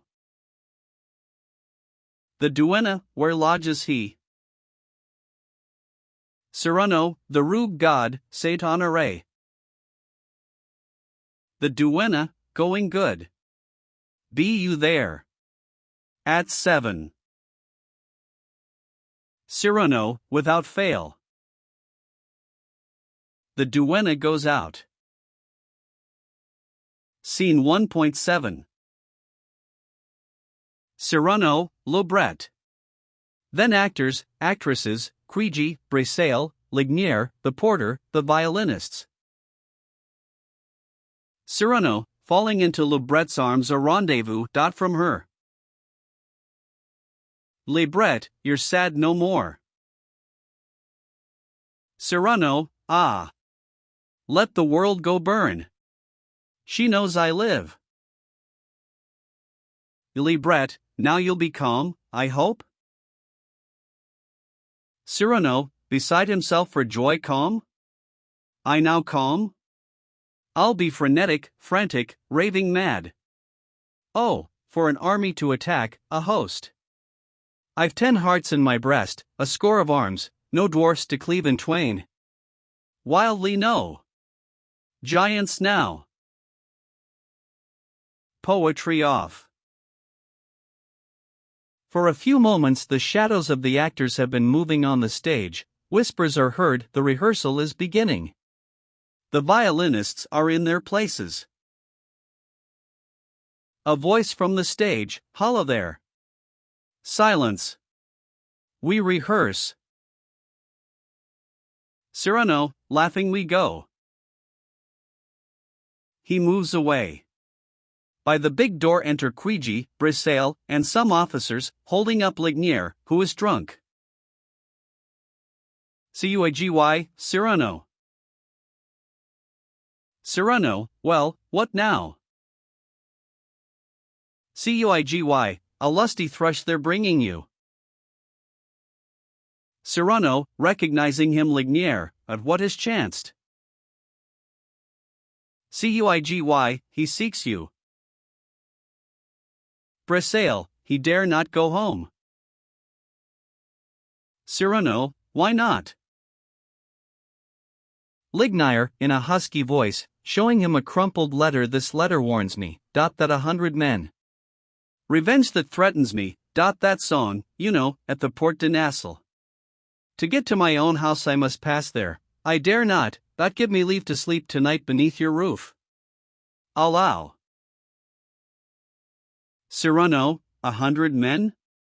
You'll sleep in your own bed. Lignier, frightened but. Cyrano, in a terrible voice, showing him the lighted lantern held by the porter, who is listening curiously, take the lantern. Lignier seizes it. Let us start. I swear that I will make your bed tonight myself. To the officers follow, some stay behind, as witnesses. Cuigi, 100. Cyrano, less, tonight would be too few. The actors and actresses, in their costumes, have come down from the stage, and are listening. Libret, but why embroil yourself? Cyrano, Libret who scolds. Libret, that worthless drunkard. Cyrano, slapping Lignier on the shoulder, wherefore? For this cause, this wine barrel, this cask of Burgundy, did, on a day, an action full of grace, as he was leaving church, he sought his love take holy water. He, who was afeard at water's taste, ran quickly to the stoop, and drank it all, to the last drop. An actress, indeed, that was a graceful thing. Cyrano, I, was it not? The actress, to the others, but why 100 men gainst one poor rhymer? Cyrano, march. To the officers, gentlemen, when you shall see me charge, bear me no succor, none, whatever the odds. Another actress, jumping from the stage, oh, I shall come and see. Cyrano, come, then. Another, jumping down, to an old actor and you? Cyrano, come all, the doctor, Isabel, Leander, come, for you shall add, in a motley swarm, the farce Italian to this Spanish drama. All the women, dancing for joy, bravo, a mantle, quick, my hood. Jodlet, come on. Cyrano, play us a march, gentlemen of the band. The violinists join the procession, which is forming. They take the footlights, and divide them for torches, brave officers. Next, women in costume, and, 20 paces on, he takes his place I all alone, beneath the plume that glory lends, herself, to deck my beaver, proud as Scipio, you hear me, I forbid you succor me, 1, 2, 3. Porter, open wide the doors. The porter opens the doors, a view of old Paris in the moonlight is seen, that Paris wrapped in night. Half nebulous, the moonlight streams o'er the blue-shadowed roofs, a lovely frame for this wild battle scene. Beneath the vapors floating scarves, the Seine trembles, mysterious, like a magic mirror, and, shortly, you shall see what you shall see. All, to the Porte de Nassau. Cyrano, standing on the threshold, I, to the Porte de Nassau. Turning to the actress, did you not ask, young lady, for what cause against this rhymer 50 men were sent? He draws his sword, then, calmly 'twas that they knew him for a friend of mine. He goes out. Lignier staggers first after him, then the actress is on the officer's arms, the actors. The procession starts to the sound of the violins and in the faint light of the candles. Curtain. Act 2. The Poet's Eating House. Ragueneau's cook and pastry shop. A large kitchen at the corner of the Rue Saint-Honoré and the Rue de l'Arbre Assisi, which are seen in the background through the glass door, in the grey dawn. On the left, in the foreground, a counter, surmounted by a stand in forged iron, on which are hung geese, ducks, and water peacocks. In great china vases are tall bouquets of simple flowers, principally yellow sunflowers. On the same side, farther back, an immense open fireplace, in front of which, between monster firedogs, on each of which hangs a little saucepan, the roasts are dripping into the pans. On the right, foreground with door. Farther back, staircase leading to a little room under the roof, the entrance of which is visible through the open shutter. In this room a table is laid. A small Flemish lustre is alight. It is a place for eating and drinking. A wooden gallery, continuing the staircase, apparently leads to other similar little rooms. In the middle of the shop an iron hoop is suspended from the ceiling by a string with which it can be drawn up and down, and big game is hung around it. The ovens in the darkness under the stairs give forth a red glow. The copper pans shine. The spits are turning. Heaps of food formed into pyramids. Hams suspended. It is the busy hour of the morning. Bustle and hurry of scullions, fat cooks, and diminutive apprentices, their caps profusely decorated with cock's feathers and wings of guinea fowl. On metal and wicker plates they are bringing in piles of cakes and tarts. Tables laden with rolls and dishes of food. Other tables surrounded with chairs are ready for the consumers. A small table in a corner covered with papers, at which Ragueneau is seated writing on the rising of the curtain. Scene 2.I. Ragueneau, pastry cooks, then Lise. Ragueneau is writing, with an inspired air, at a small table, and counting on his fingers. First pastry cook, bringing in an elaborate fancy dish, fruits in nougat. Second pastry cook, bringing another dish, custard. Third pastry cook, bringing a roast, decorated with feathers, peacock. Fourth pastry cook, bringing a batch of cakes on a slab rissoles. Fifth pastry cook, bringing a sort of pie dish, beef jelly. Ragueneau, ceasing to write, and raising his head, Aurora's silver rays begin to glint e'en now on the copper pans, and thou, O Ragueneau, must perforce stifle in thy breast the god of song. Anon shall come the hour of the lute, now 'tis the hour of the oven. He rises. To a cook you, make that sauce longer, 'tis too short. The cook, how much too short? Ragueneau, 3 feet. He passes on farther. The cook, what means he? First pastry cook, showing a dish to Ragueneau, the tart. Second pastry cook, the pie. Ragueneau, before the fire my muse, retire, lest thy bright eyes be reddened by the faggot's blaze. To a cook, showing him some loaves, you have put the cleft oth loaves in the wrong place, know you not that the coashura should be between the hemisticks? To another, showing him an unfinished pasty, to this palace of paste you must add the roof. To a young apprentice, who, seated on the ground, is spitting the fowls in you, as you put on your lengthy spit the modest fowl and the superb turkey, my son, alternate them, as the old Malherbe loved well to alternate his long lines of verse with the short ones, thus shall your roasts, in strophes, turn before the flame.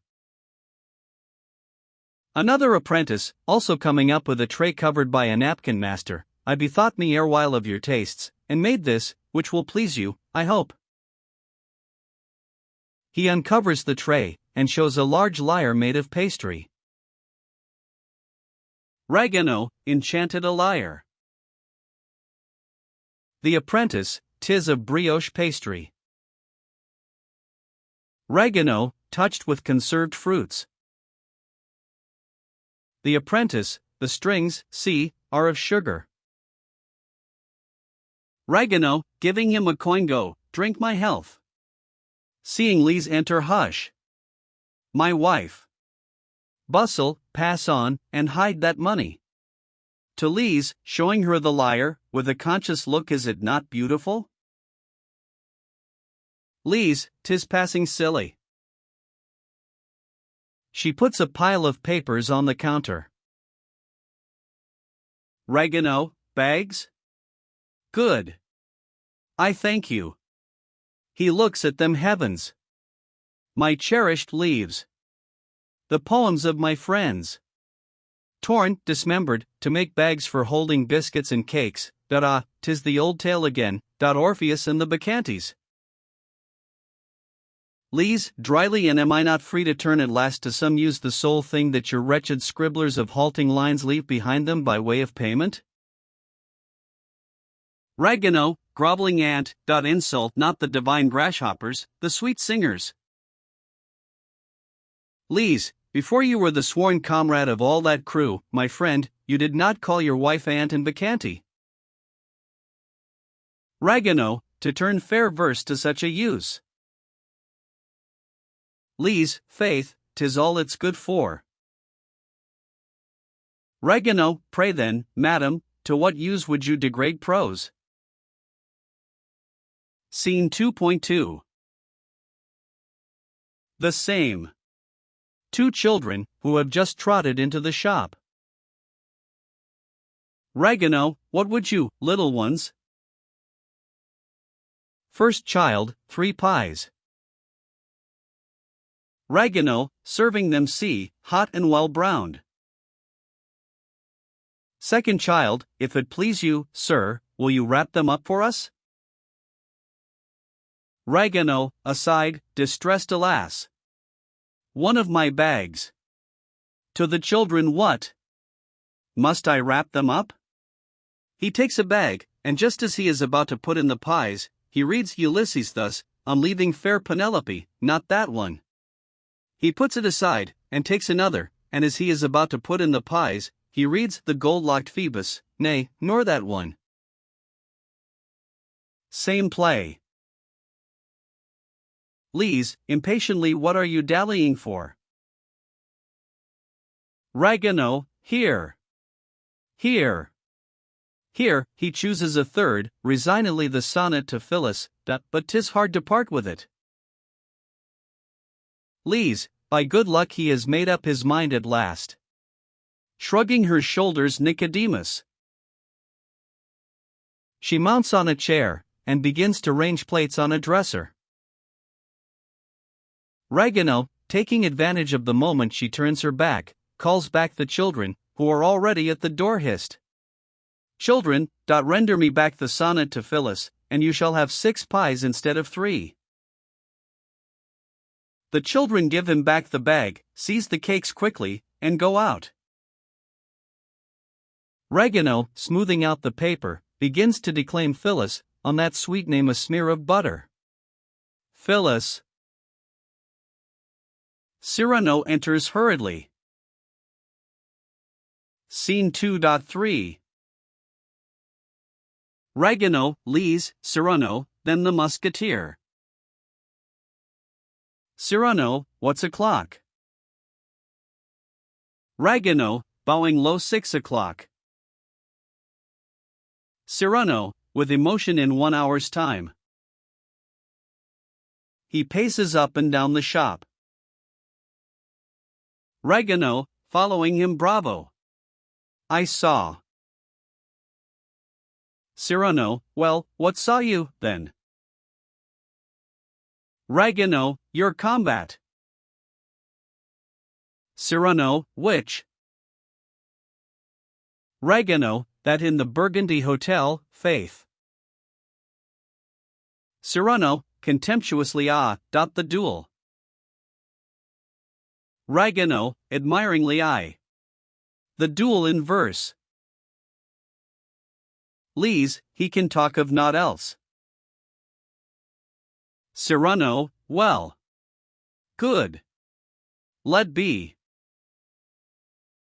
Ragueneau, making passes with a spit that he catches up at the envoy's end, I touch, that at the envoy's end, I touch. 'Tis fine, fine. With increasing enthusiasm at the envoy's end. Cyrano, what hour is it now, Ragueneau? Ragueneau, stopping short in the act of thrusting to look at the clock, 5 minutes after 6, I touch. He straightens himself, to write a ballade. Lise, to Cyrano, who, as he passes by the counter, has absently shaken hands with her, what's wrong with your hand? Cyrano, not, a slight cut. Ragueneau, have you been in some danger?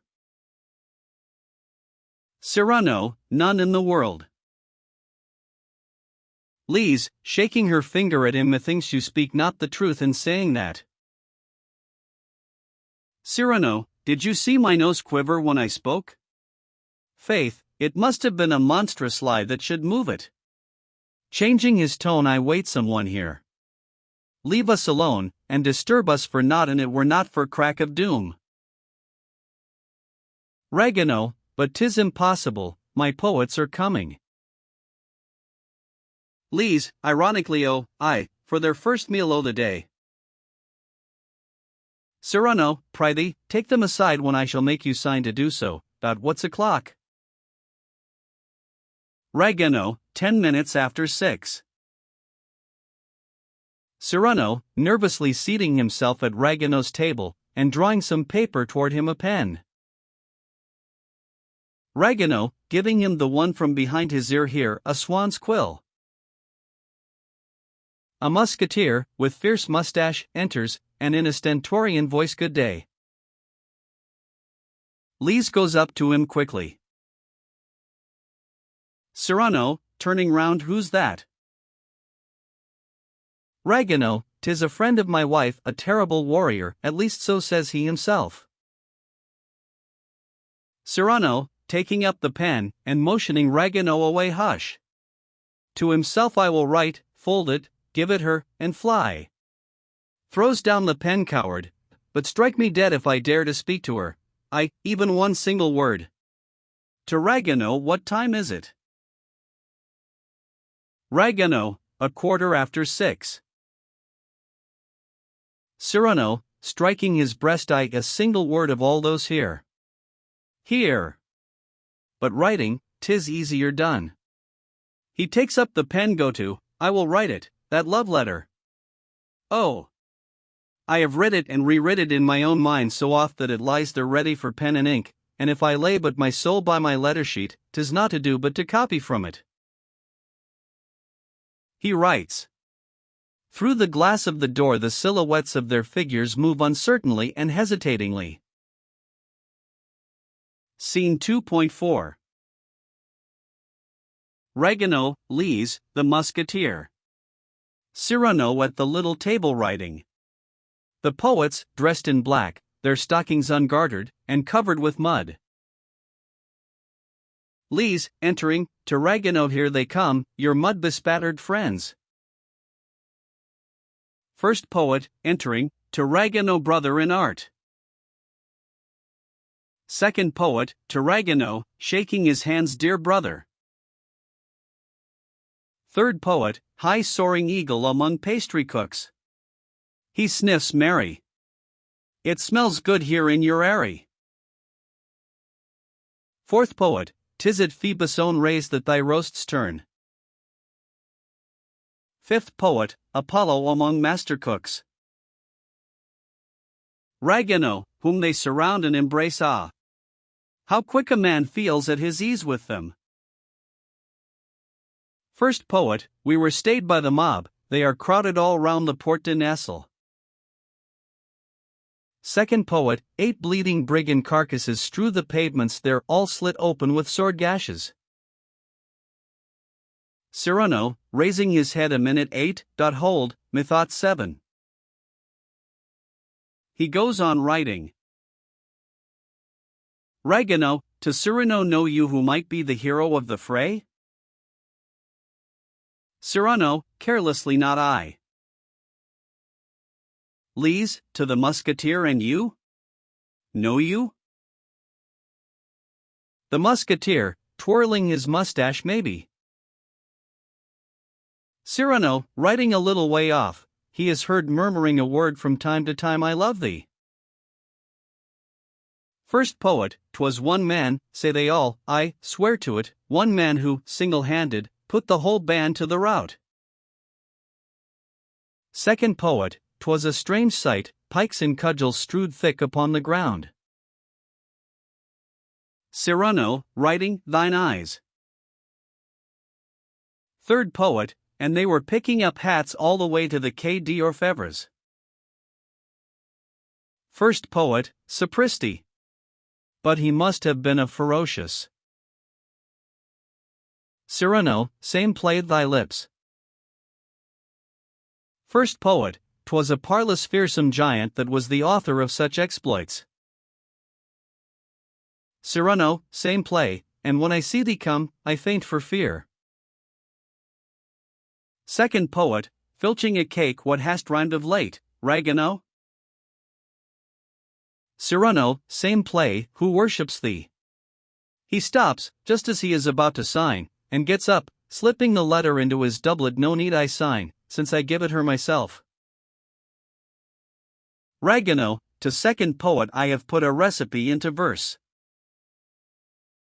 Third poet, seating himself by a plate of cream puffs, "Go to. Let us hear these verses." Fourth poet, looking at a cake which he has taken its cap is all o' one side. He makes one bite of the top. First poet, see how this gingerbread woos the famished rhymer with its almond eyes, and its eyebrows of Angelica. He takes it. Second poet, we listen. Third poet, squeezing a cream puff gently how it laughs, till its very cream runs over. Second poet, biting a bit off the great lyre of pastry. This is the first time in my life that ever I drew any means of nourishing me from the lyre. Ragueneau, who has put himself ready for reciting, cleared his throat, settled his cap, struck an attitude a recipe in verse. Second poet, to first, nudging him, you are breakfasting? First poet, to second, and you dining, methinks. Ragueneau, how almond tartlets are made. Beat your eggs up, light and quick, froth them thick, mingle with them while you beat juice of lemon, essence fine, then combine the burst milk of almond sweet. Circle with a custard paste the slim waist of your tartlet molds, the top with a skillful finger print, nick and dint, round their edge, then, drop by drop, in its little dainty bed your cream shed, in the oven place each mold, reappearing, softly browned, the renowned almond tartlets you behold. The poets, with mouths crammed full exquisite. Delicious. A poet, choking humph. They go up, eating. Cyrano, who has been watching, goes toward Ragueneau, lulled by your voice. Did you see how they were stuffing themselves? Ragueneau, in a low voice, smiling, oh, I see well enough, but I never will seem to look, fearing to distress them. Thus I gain a double pleasure when I recite to them my poems, for I leave those poor fellows who have not breakfasted free to eat, even while I gratify my own dearest foible. See you? Cyrano, clapping him on the shoulder, friend, I like you right well. Ragueneau goes after his friends. Cyrano follows him with his eyes, then, rather sharply, ho there. Lise, who is talking tenderly to the musketeer, starts, and comes down toward Cyrano. So this fine captain is laying siege to you? Lise, offended, one haughty glance of my I can conquer any man that should dare venture aught gainst my virtue. Cyrano, pooh. Conquering eyes, methinks, are oft conquered eyes. Lise, choking with anger, but Cyrano, incisively, I like Ragueneau well, and so, mark me, Dame Lise, I permit not that he be rendered a laughingstock by any.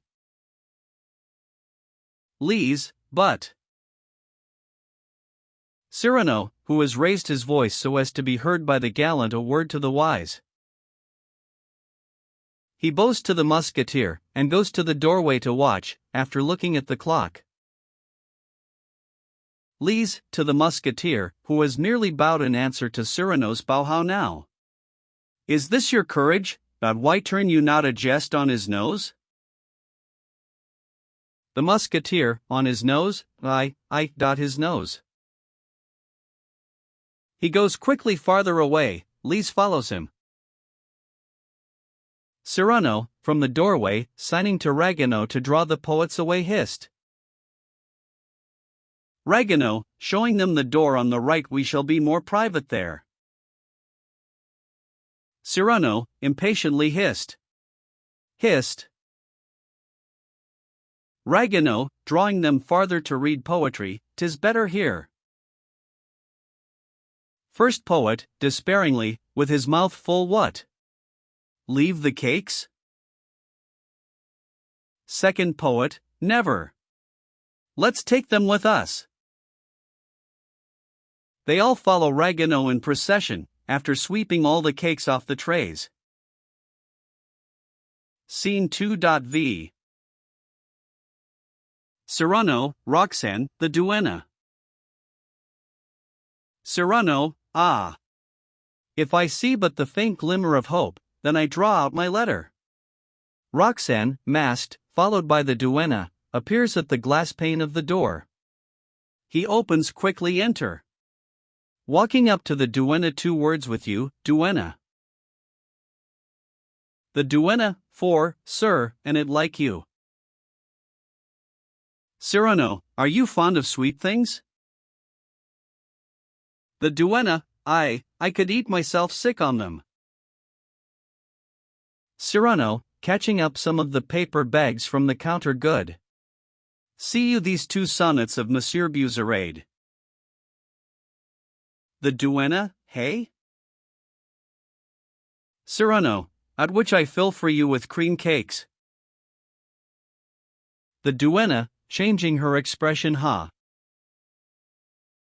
Cyrano, what say you to the cake they call a little puff? The duenna, if made with cream, sir, I love them passing well.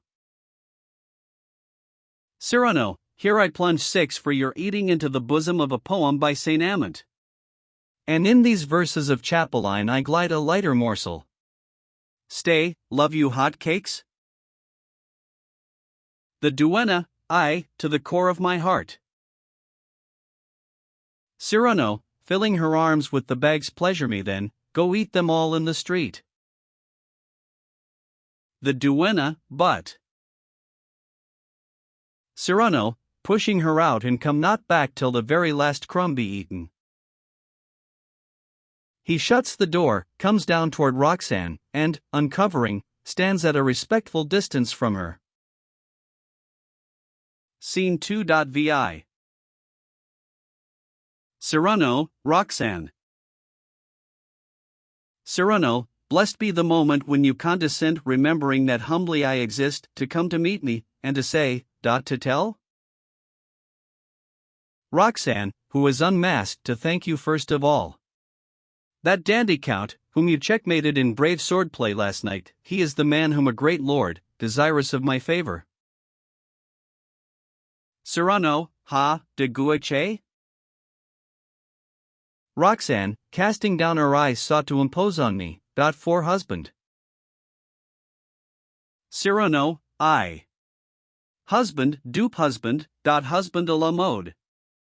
Bowing then I fought, happy chance. Sweet lady, not for my ill favor, but your favor's fair. Roxane, confession next, but, ere I make my shrift, you must be once again that brother friend with whom I used to play by the lakeside. Cyrano, you would come each spring to Bergerac. Roxane, mind you the reeds you cut to make your swords? Cyrano, while you wove corn straw plates for your doll's hair. Roxane, those were the days of games. Cyrano, and blackberries. Roxane, in those days you did everything I bid. Cyrano, Roxane, in her short frock, was Madeline. Roxane, was I fair then? Cyrano, you were not ill to see. Roxane, ofttimes, with hands all bloody from a fall, you'd run to me. Then aping mother ways I, in a voice would be severe, would chide. She takes his hand. What is this scratch, again, that I see here? She starts, surprised. Oh, 'tis too much. What's this? Cyrano tries to draw away his hand. No, let me see. At your age, fie.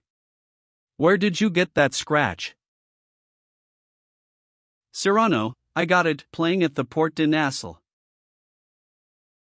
Roxane, seating herself by the table, and dipping her handkerchief in a glass of water. Give here. Cyrano, sitting by her, so soft, so gay, maternal sweet. Roxane, and tell me, while I wipe away the blood, how many gainst you?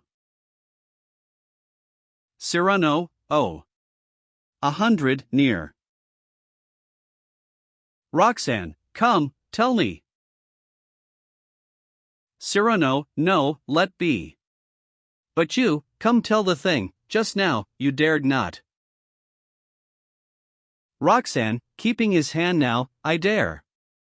The scent of those old days emboldens me. Yes, now I dare. Listen. I am in love. Cyrano, ah. Roxane, but with one who knows not. Cyrano, ah. Roxane, not yet. Cyrano, ah. Roxane, but who, if he knows not, soon shall learn. Cyrano, ah. Roxane, a poor youth who all this time has loved timidly, from afar, and dares not speak. Cyrano, ah. Roxane, leave your hand, why, it is fever hot, but I have seen love trembling on his lips. Cyrano, ah. Roxane, bandaging his hand with her handkerchief, and to think of it. That he by chance, yes, cousin, he is of your regiment. Cyrano, ah. Roxane, laughing, is cadet in your own company. Cyrano, ah. Roxane, on his brow he bears the genius stamp, he is proud, noble, young, intrepid, fair. Cyrano, rising suddenly, very pale fair. Roxane, why, what ails you? Cyrano, nothing, 'tis. He shows his hand, smiling this scratch. Roxane, I love him, all is said. But you must know I have only seen him at the comedy. Cyrano, how? You have never spoken? Roxane, eyes can speak. Cyrano, how know you then that he? Roxane, oh. People talk neath the lines in the Place Royale. Gossip's chat has let me know. Cyrano, he is cadet? Roxane, in the Guards. Cyrano, his name? Roxane, Baron Christian de Neuvillette. Cyrano, how now, but he is not of the Guards. Roxane, today he is not join your ranks, under Captain Carbon de Castelgelou. Cyrano, ah, how quick the heart has flown, but, my poor child. The duenna, opening the door, the cakes are eaten, Monsieur Bergerac. Cyrano, then read the verses printed on the bags. She goes out, my poor child, you who love but flowing words, bright wit, what if he be allowed unskilled? Roxane, no, his bright locks, like Durfess heroes. Cyrano, ah. A well-curled pate, and witless tongue, perchance. Roxane, ah no. I guess I feel his words are fair. Cyrano, all words are fair that lurk neath fair mustache. Suppose he were a fool. Roxane, stamping her foot, then bury me. Cyrano, after a pause, was it to tell me this you brought me here? I fail to see what use this serves, madam. Roxane, nay, but I felt a terror, here, in the heart, on learning yesterday you were Gascons all of your company. Cyrano, and we provoke all beardless sprigs that favor dares admit midst us pure Gascons, pure. Heaven save the mark. They told you that as well? Roxane, ah. Think how I trembled for him. Cyrano, between his teeth, not causelessly. Roxane, but when last night I saw you, brave, invincible, punish the dandy, fearless, hold your own against those brutes, I thought, if he whom all fear, all, if he would only. Cyrano, good. I will befriend your little baron. Roxane, ah. You'll promise me you will do this for me? I've always held you as a tender friend. Cyrano, I. Roxanne, then you will be his friend? Cyrano, I swear. Roxanne, and he shall fight no duels, promise. Cyrano, none. Roxanne, you are kind, cousin. Now I must be gone. She puts on her mask and veil quickly, then, absently, you have not told me of your last night's fray. Ah, but it must have been a hero fight, bid him to right. She sends him a kiss with her fingers. How good you are. Cyrano, I. Roxanne, 100 men against you? Now, farewell. We are great friends? Cyrano, I. Roxanne, oh, bid him right. You'll tell me all one day. 100 men, brave, not how brave. Cyrano, bowing to her, I have fought better since. She goes out. Cyrano stands motionless, with eyes on the ground. A silence. The door, right, opens. Ragueneau looks in. Scene 2.7. Cyrano, Ragueneau, poets, Carbon de Castelgelou, the cadets, a crowd, then de Guiche. Ragueneau, can we come in? Cyrano, without stirring, yes. Ragueneau signs to his friends, and they come in.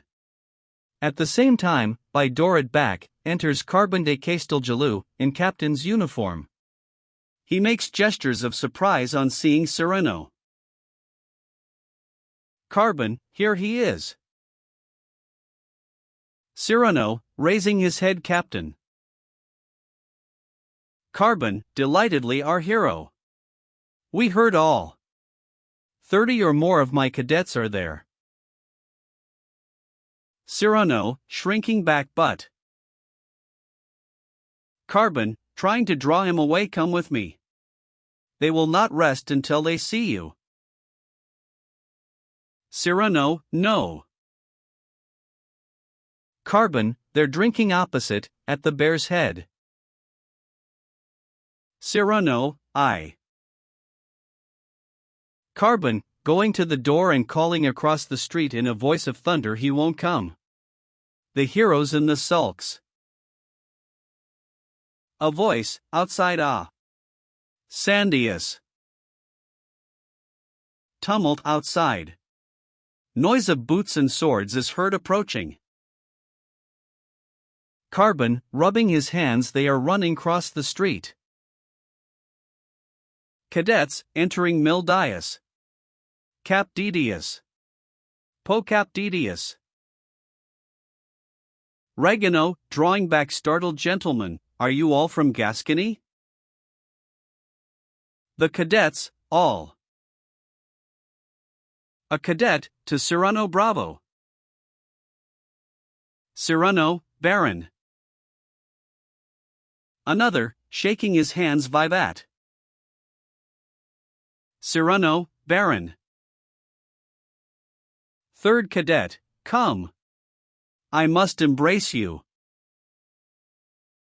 Cyrano, Baron.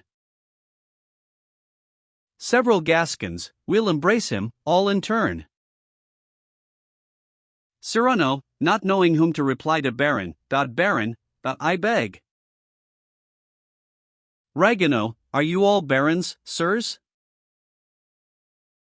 The cadets, every one.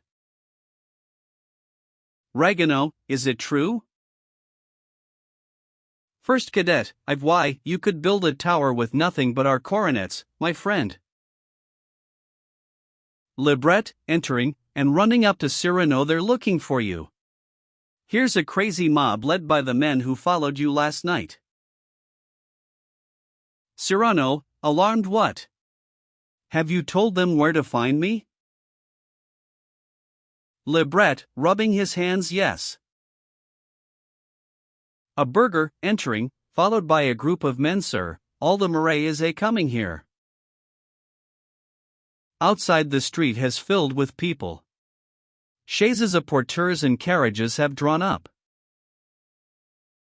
Libret, in a low voice, smiling, to Cyrano and Roxane. Cyrano, quickly hush. The crowd, calling outside Cyrano. A crowd rush into the shop, pushing one another. Acclamations. Ragueneau, standing on a table low.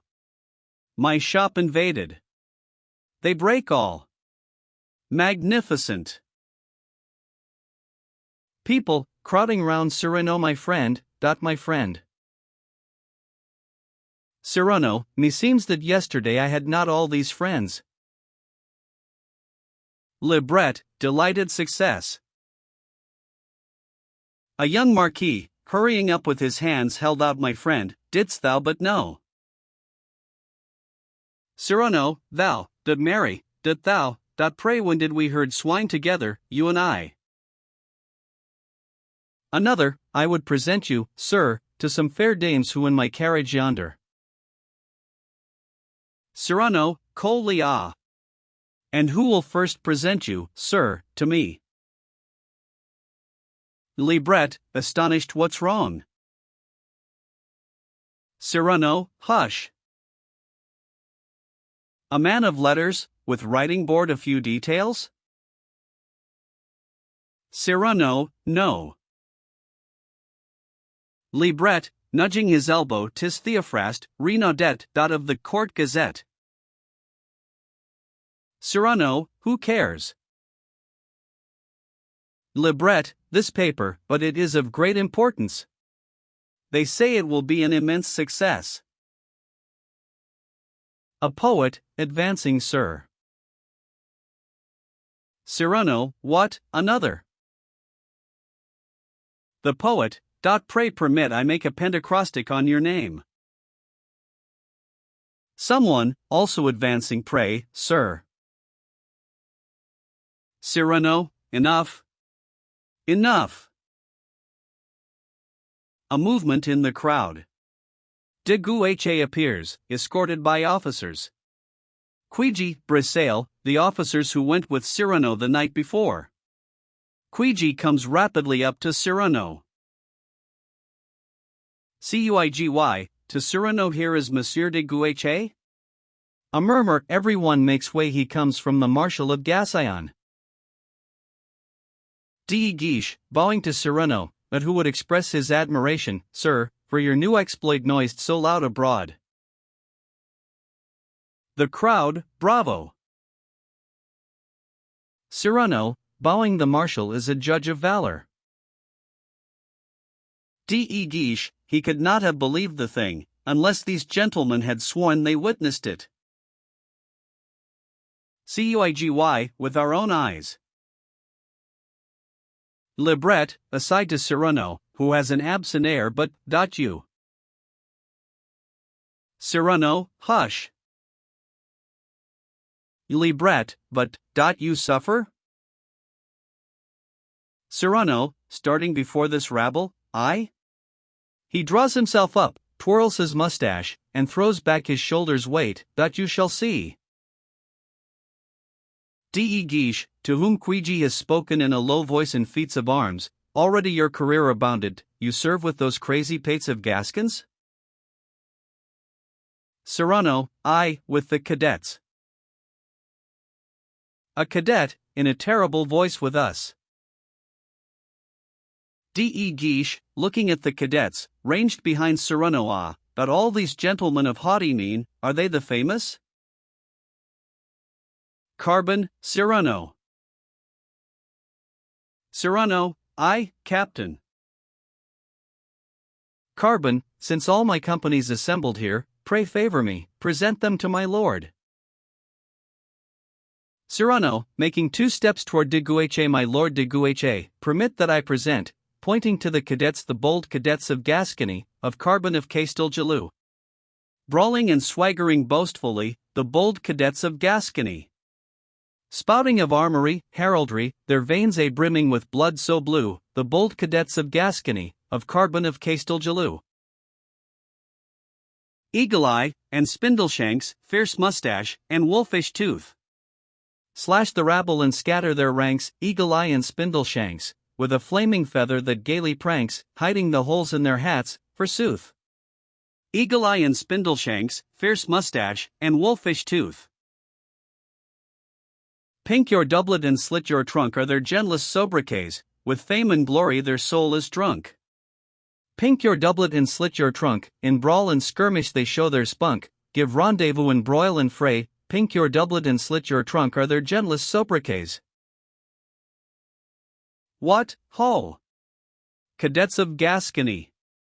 All jealous lovers are sport for you. O woman! Dear divinity! What, ho! Cadets of Gascony! Whom scowling husbands quake to see. Blow, tara, and cry cuckoo. What, ho! Cadets of Gascony! Husbands and lovers are game for you. D.E. Guiche, seated with haughty carelessness in an armchair brought quickly by Ragueneau a poet. 'Tis the fashion of the hour. Will you be mine? Cyrano, no, sir, no man's. D.E. Guiche, last night your fancy pleased my uncle Richelieu. I'll gladly say a word to him for you. Le Bret, overjoyed great heavens. D.E. Guiche, I imagine you have rhymed 5 acts, or so? Le Bret, in Cyrano's ear your play, your Agrippine. You'll see it staged at last. D.E. Guiche, take them to him. Cyrano, beginning to be tempted and attracted in sooth, I would. D.E. Guiche, he is a critic skilled, he may correct a line or two, at most. Cyrano, whose face stiffens at once impossible. My blood congeals to think that other hand should change a comma's dot. D.E. Guiche, but when a verse approves itself to him he pays it dear, good friend. Cyrano, he pays less dear than I myself, when a verse pleases me I pay myself, and sing it to myself. D.E. Guiche, you are proud. Cyrano, really? You have noticed that? A cadet, entering, with a string of old battered plumed beaver hats, full of holes, slung on his sword. See, Cyrano, this morning, on the quay what strange bright feathered game we caught. The hats owe the fugitives. Carbon, spolia opima. All, laughing ah. Ah. Ah. Cuigy, he who laid that ambush, faith, must curse and swear. Brissail, who was it? D.E. Guiche, I myself. The laughter stops I charge them, work too dirty for my sword, to punish and chastise a rimster sot. Constrained silence. The cadet, in a low voice, to Cyrano, showing him the beavers what do with them. They're full of grease, a stew? Cyrano, taking the sword and, with a salute, dropping the hats at de Guiche's feet. Sir, pray be good enough to render them back to your friends. D. Guiche, rising, sharply my chair there, quick, I go. To Cyrano passionately as to you, Sirrah. Voice, in the street porters for my Lord de Guiche. D. Guiche, who has controlled himself, smiling, have you read Don Quixote? Cyrano, I have. And doff my hat at Mad Knight Terence name. D. Guiche, I counsel you to study. A porter, appearing at back my lord's chair. D. Guiche, doth the windmill chapter. Cyrano, bowing chapter the 13th. De guiche, for when one tilts gainst windmills, it may chance. Cyrano, till I gainst those who change with every breeze? De guiche, that windmill sails may sweep you with their arm down in the mire. Cyrano, or upward to the stars. De Guiche goes out, and mounts into his chair. The other lords go away whispering together. Loubret goes to the door with them. The crowd disperses. Scene 2.8. Cyrano, Loubret, the cadets, who are eating and drinking at the tables right and left. Cyrano, bowing mockingly to those who go out without daring to salute him. Gentlemen. Loubret, coming back, despairingly hears a fine coil. Cyrano, oh! Scold away. Loubret, at least, you will agree that to annihilate each chance of fate exaggerates. Cyrano, yes, I exaggerate. Loubret, triumphantly ah! Cyrano, but for principal example too, I think 'tis well thus to exaggerate. Loubret, oh! Lay aside that pride of musketeer, fortune and glory wait you. Cyrano, aye, and then? Seek a protector, choose a patron out, and like the crawling ivy round a tree that licks the bark to gain the trunk's support, climb high by creeping ruse instead of force? No, gramercy. What? I, like all the rest, dedicate verse to bankers, play buffoon in cringing hope to see, at last, a smile not disapproving, on a patron's lips? Gramercy, no. What? Learn to swallow toads? With frame a weary climbing stairs, a skin grown grimed and horny, here, about the knees? And, acrobat-like, teach my back to bend? No, gramercy. Or, double-faced and sly, run with the hare, while hunting with the hounds, and, oily-tongued, to win the oil of praise, flatter the great man to his very nose? No, gramercy.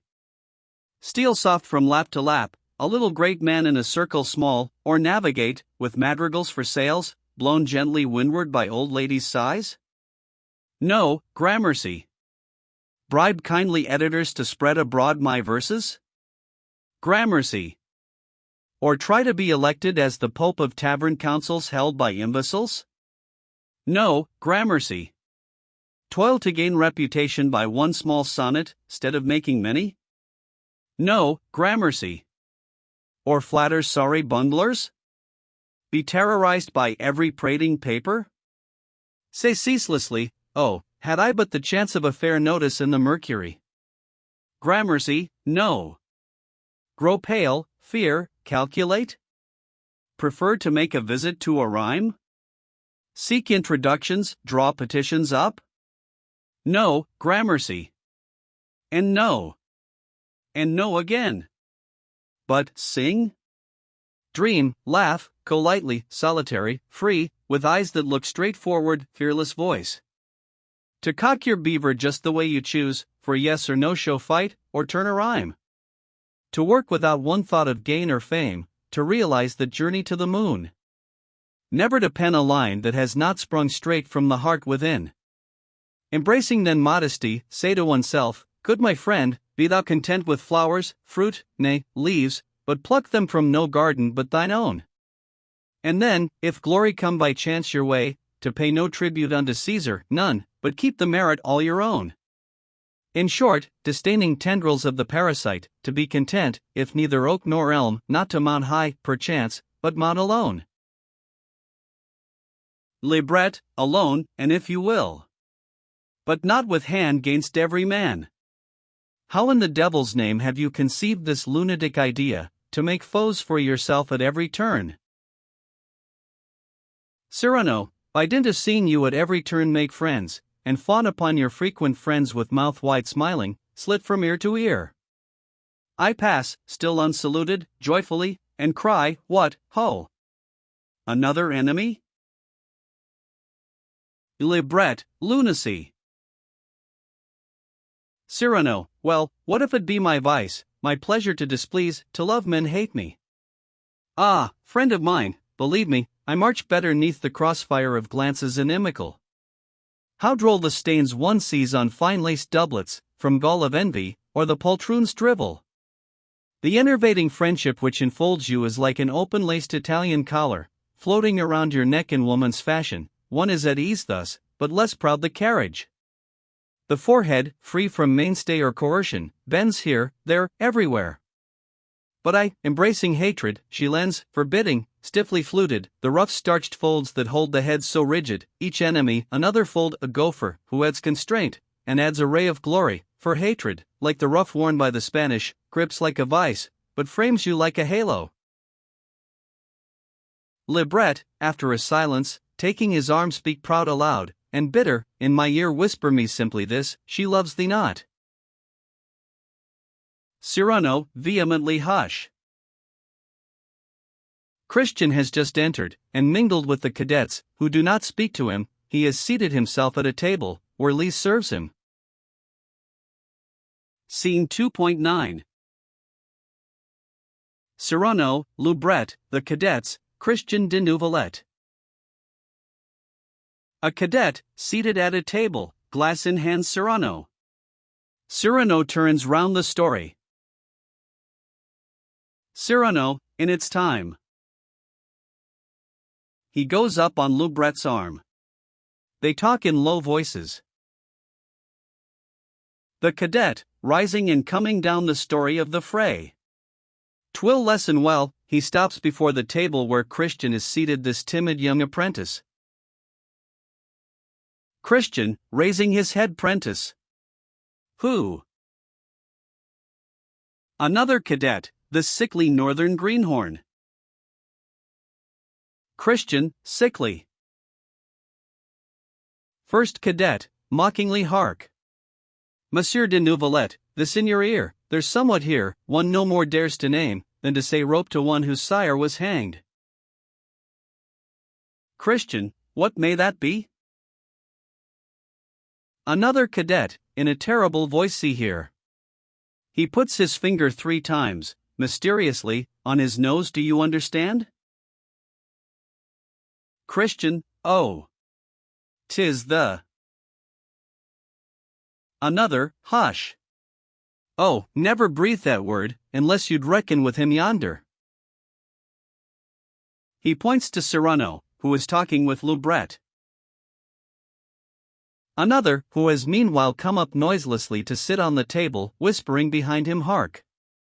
He put 2 snuffling men to death, in rage, for the sole reason they spoke through their nose. Another, in a hollow voice, darting on all fours from under the table, where he had crept. And if you would not perish in flower, O youth, oh, mention not the fatal cartilage. Another, clapping him on the shoulder. A word? A gesture. For the indiscreet his handkerchief may prove his winding sheet. Silence. All, with crossed arms, look at Christian. He rises and goes over to Carbon de Castelgelou, who is talking to an officer, and feigns to see nothing. Christian, Captain. Carbon, turning and looking at him from head to foot. Sir. Christian, pray, what skills it best to do to southerners who swagger? Carbon, give them proof that one may be a northerner, yet brave. He turns his back on him. Christian, I thank you. First cadet, to Cyrano. Now the tale. All, the tale. Cyrano, coming toward them. The tale? All bring their stools up, and group round him, listening eagerly. Christian is astride a chair. Well, I went all alone to meet the band. The moon was shining, clock-like, full ith sky, when, suddenly, some careful clock-right passed a cloud of cotton wool across the case that held this silver watch. And, presto! Hey! The night was inky black, and all the keys were hidden in the murky dark. Gadzooks. One could see nothing further. Christian, then one's nose. Silence. All slowly rise, looking in terror at Cyrano, who is stopped, dumbfounded. Pause. Cyrano, who on God's earth is that? A cadet, whispering it is a man who joined today. Cyrano, making a step toward Christian today? Carbon, in a low voice, yes, his name is the Baron de Neuville. Cyrano, checking himself, good. It is well. He turns pale, flushes, makes as if to fall on Christian eye. He controls himself, what said I? With a burst of rage mortius. Then continues calmly that it was dark. Astonishment. The cadets reseat themselves, staring at him on. I went, thinking, for a knavish cause I may provoke some great man, some great prince, who certainly could break. Christian, my nose. Everyone starts up. Christian balances on his chair. Cyrano, in a choked voice, my teeth. Who would break my teeth, and I, imprudent like, was poking. Christian, my nose. Cyrano, my finger out in the crack between the tree and bark. He may prove strong and wrap me. Christian, over the nose. Cyrano, wiping his forehead, OTH knuckles. But I cried, forward, Gascon. Duty calls. On, Cyrano. And thus I ventured on. When, from the shadow, came Christian, a crack OTH nose. Cyrano, I parry it, find myself. Christian, nose to nose. Cyrano, bounding onto him, heaven and earth. All the Gascons leap up to see, but when he is close to Christian he controls himself and continues, with 100 brawling sots, who stank. Christian, a noseful. Cyrano, white, but smiling onions, brandy cups. I leapt out, head well down. Christian, nosing the wind. Cyrano, I charge, gore 2, impale 1, run him through, 1 aims at me, pf. And I parry. Christian, piff. Cyrano, bursting out, great God. Out. All of you. The cadets rush to the doors. First cadet, the tiger wakes. Cyrano, every man, out. Leave me alone with him. Second cadet, we shall find him minced fine, minced into hash and a big pasty. Regano, I am turning pale, and curl up, like a napkin, limp and white. Carbon, let us be gone. Another, he will not leave a crumb. Another, I die of fright to think what will pass here. Another, shutting door, write something too horrible. All have gone out by different doors, some by the staircase. Cyrano and Christian are face to face, looking at each other for a moment. Scene 2.x. Cyrano, Christian. Cyrano, embrace me now. Christian, sir. Cyrano, you are brave. Christian, oh. But. Cyrano, nay, I insist. Christian, pray tell me. Cyrano, come, embrace. I am her brother. Christian, whose brother? Cyrano, hers I faith. Roxane's. Christian, rushing up to him, oh heavens! Her brother. Cyrano, cousin, brother, got the same thing. Christian, and she has told you. Cyrano, all. Christian, she loves me? Say. Cyrano, maybe. Christian, taking his hands, how glad I am to meet you, sir. Cyrano, that may be called a sudden sentiment. Christian, I ask your pardon. Cyrano, looking at him, with his hand on his shoulder, true, he's fair, the villain. Christian, ah, sir.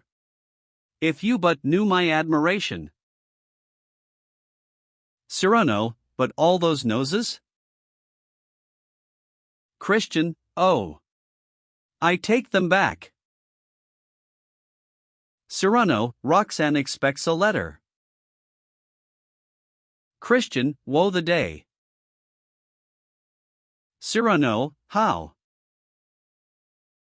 Christian, I am lost if I but ope my lips. Cyrano, why so? Christian, I am a fool, could die for shame. Cyrano, none is a fool who knows himself a fool. And you did not attack me like a fool. Christian, bah! One finds battle cry to lead th assault. I have a certain military wit, but, before women, can but hold my tongue. Their eyes. True, when I pass, their eyes are kind. Cyrano, and, when you stay, their hearts, methinks, are kinder? Christian, no. For I am one of those men, tongue-tied, I know it, who can never tell their love. Cyrano, and I, meseems, had nature been more kind, more careful, when she fashioned me, had been one of those men who well could speak their love. Christian, oh, to express one's thoughts with facile grace. Cyrano, dot to be a musketeer, with handsome face. Christian, Roxanne is precious. I'm sure to prove a disappointment to her. Cyrano, looking at him, had I but such an interpreter to speak my soul. Christian, with despair eloquence. Where to find it?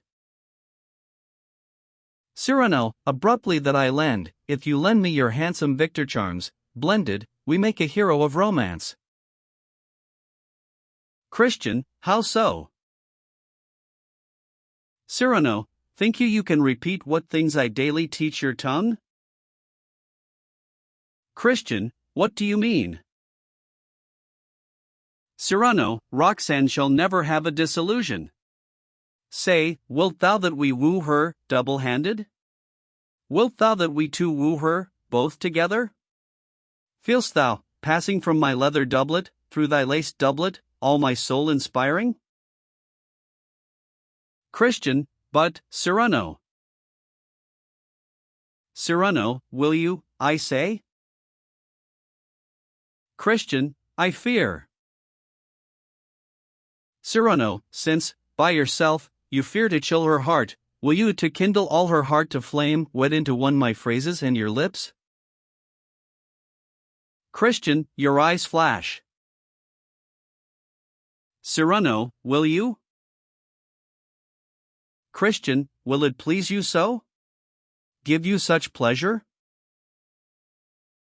Cyrano, madly it.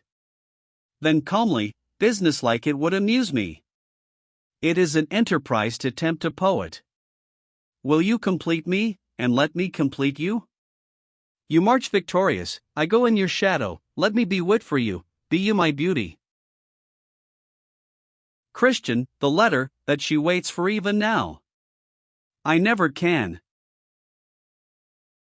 Cyrano, taking out the letter he had written, see. Here it is, your letter. Christian, what? Cyrano, take it. Look, it wants but the address. Christian, but I. Cyrano, fear nothing. Send it. It will suit. Christian, but have you? Cyrano, oh. We have our pockets full, we poets, of love letters, writ to Chloe's, Daphne's, creations of our noddleheads. Our lady loves, phantasms of our brains, dream fancies blown into soap bubbles. Come.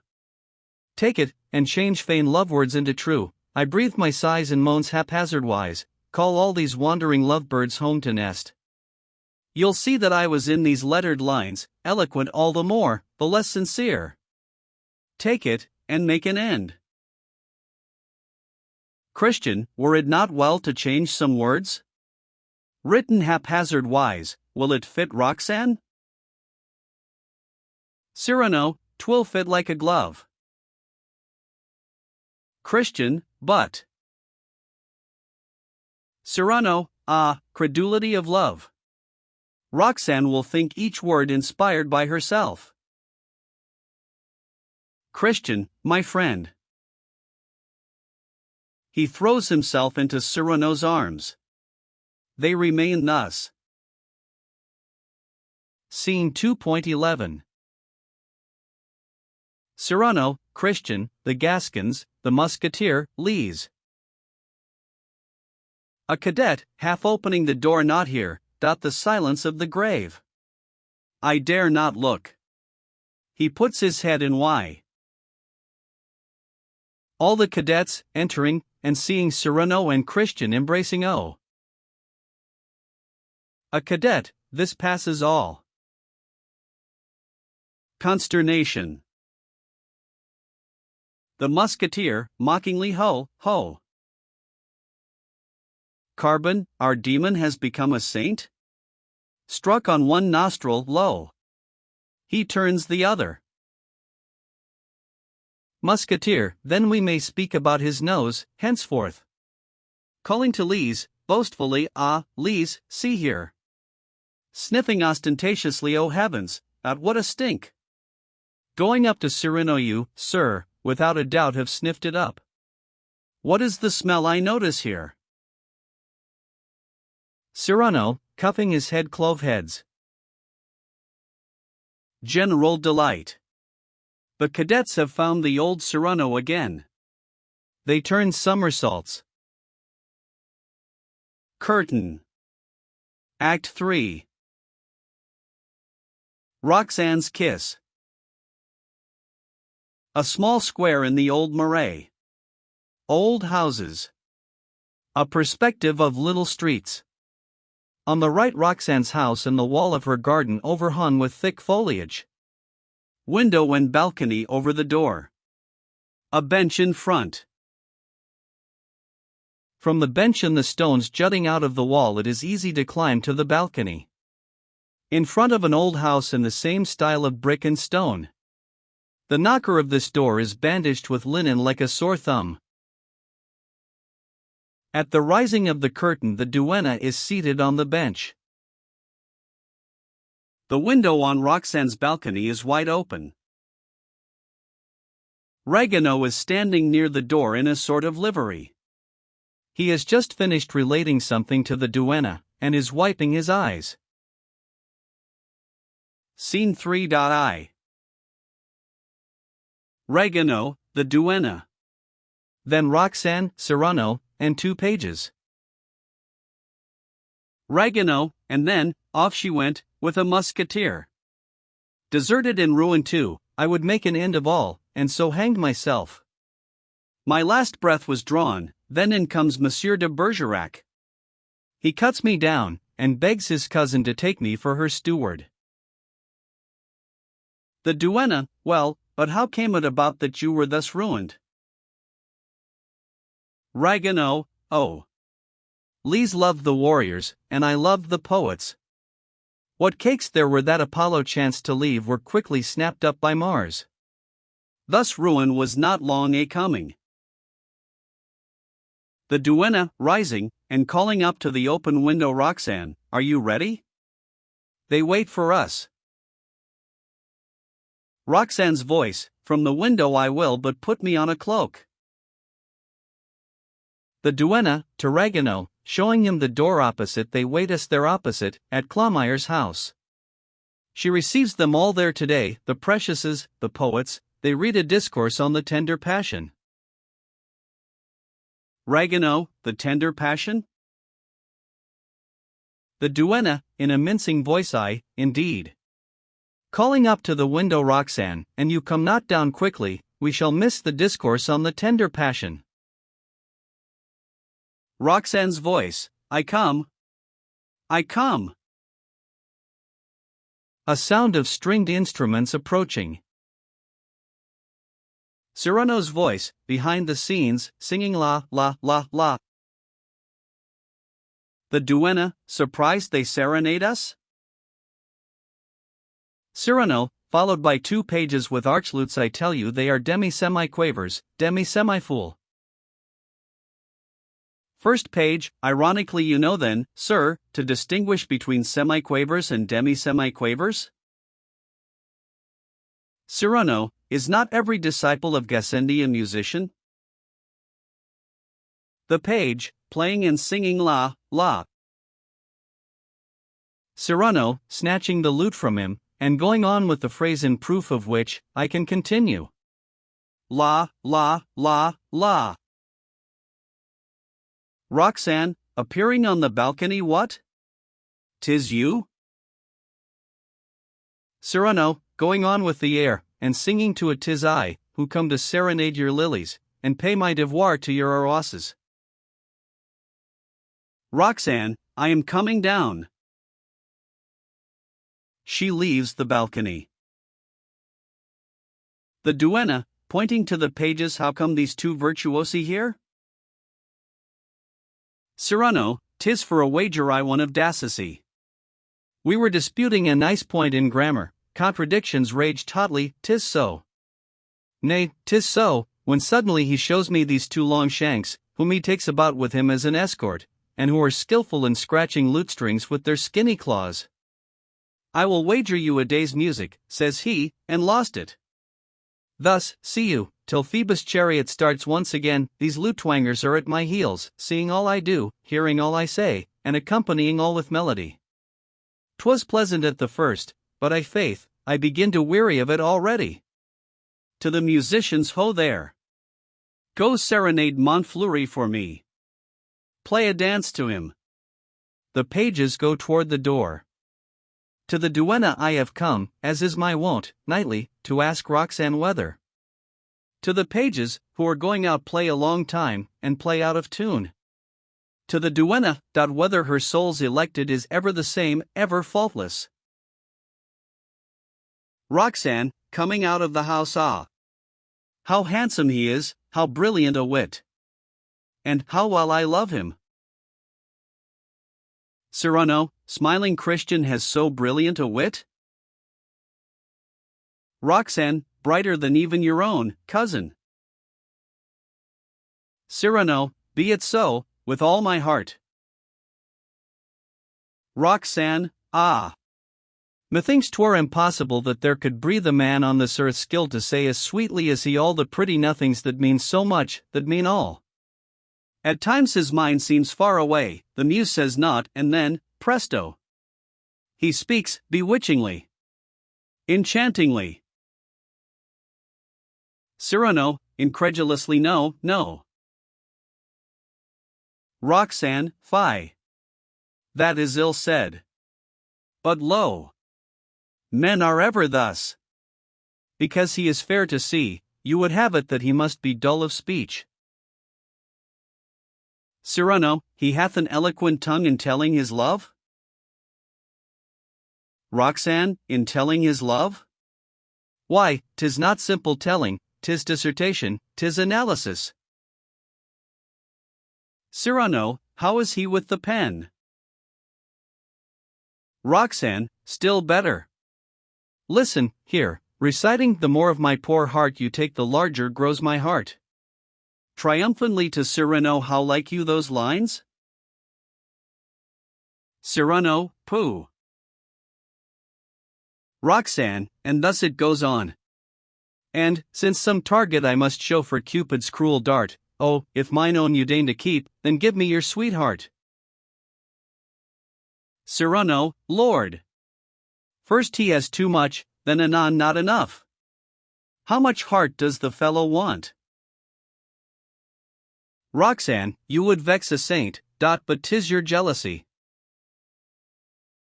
Cyrano, starting what mean you? Roxanne, your poet's jealousy. Hark now, if this again be not tender sweet, my heart to yours sounds but one cry, if kisses fast could flee by letter, then with your sweet lips my letters read should be. If kisses could be writ with ink, if kisses fast could flee. Cyrano, smiling approvingly in spite of himself, ha! Those last lines are, hm. Correcting himself, contemptuously, they are paltry enough. Roxanne, and this. Cyrano, enchanted then you have his letters by heart? Roxanne, every one of them. Cyrano, by all oaths that can be sworn, 'tis flattering. Roxanne, they are the lines of a master. Cyrano, modestly come, nay, a master? Roxanne, I say it, a master. Cyrano, good, be it so. The duenna, coming down quickly, here comes Monsieur de Guiche. To Cyrano, pushing him toward the house, in with you, 'twere best he see you not, it might perchance put him on the scent. Roxanne, to Cyrano, of my own dear secret. He loves me, and is powerful, and, if he knew, then all were lost. Marry! He could well deal a death blow to my love. Cyrano, entering the house, good. Good. De Guiche appears. Scene 3.2. Roxanne, de Guiche, the duenna standing a little way off. Roxanne, courtesying to de Guiche, I was going out.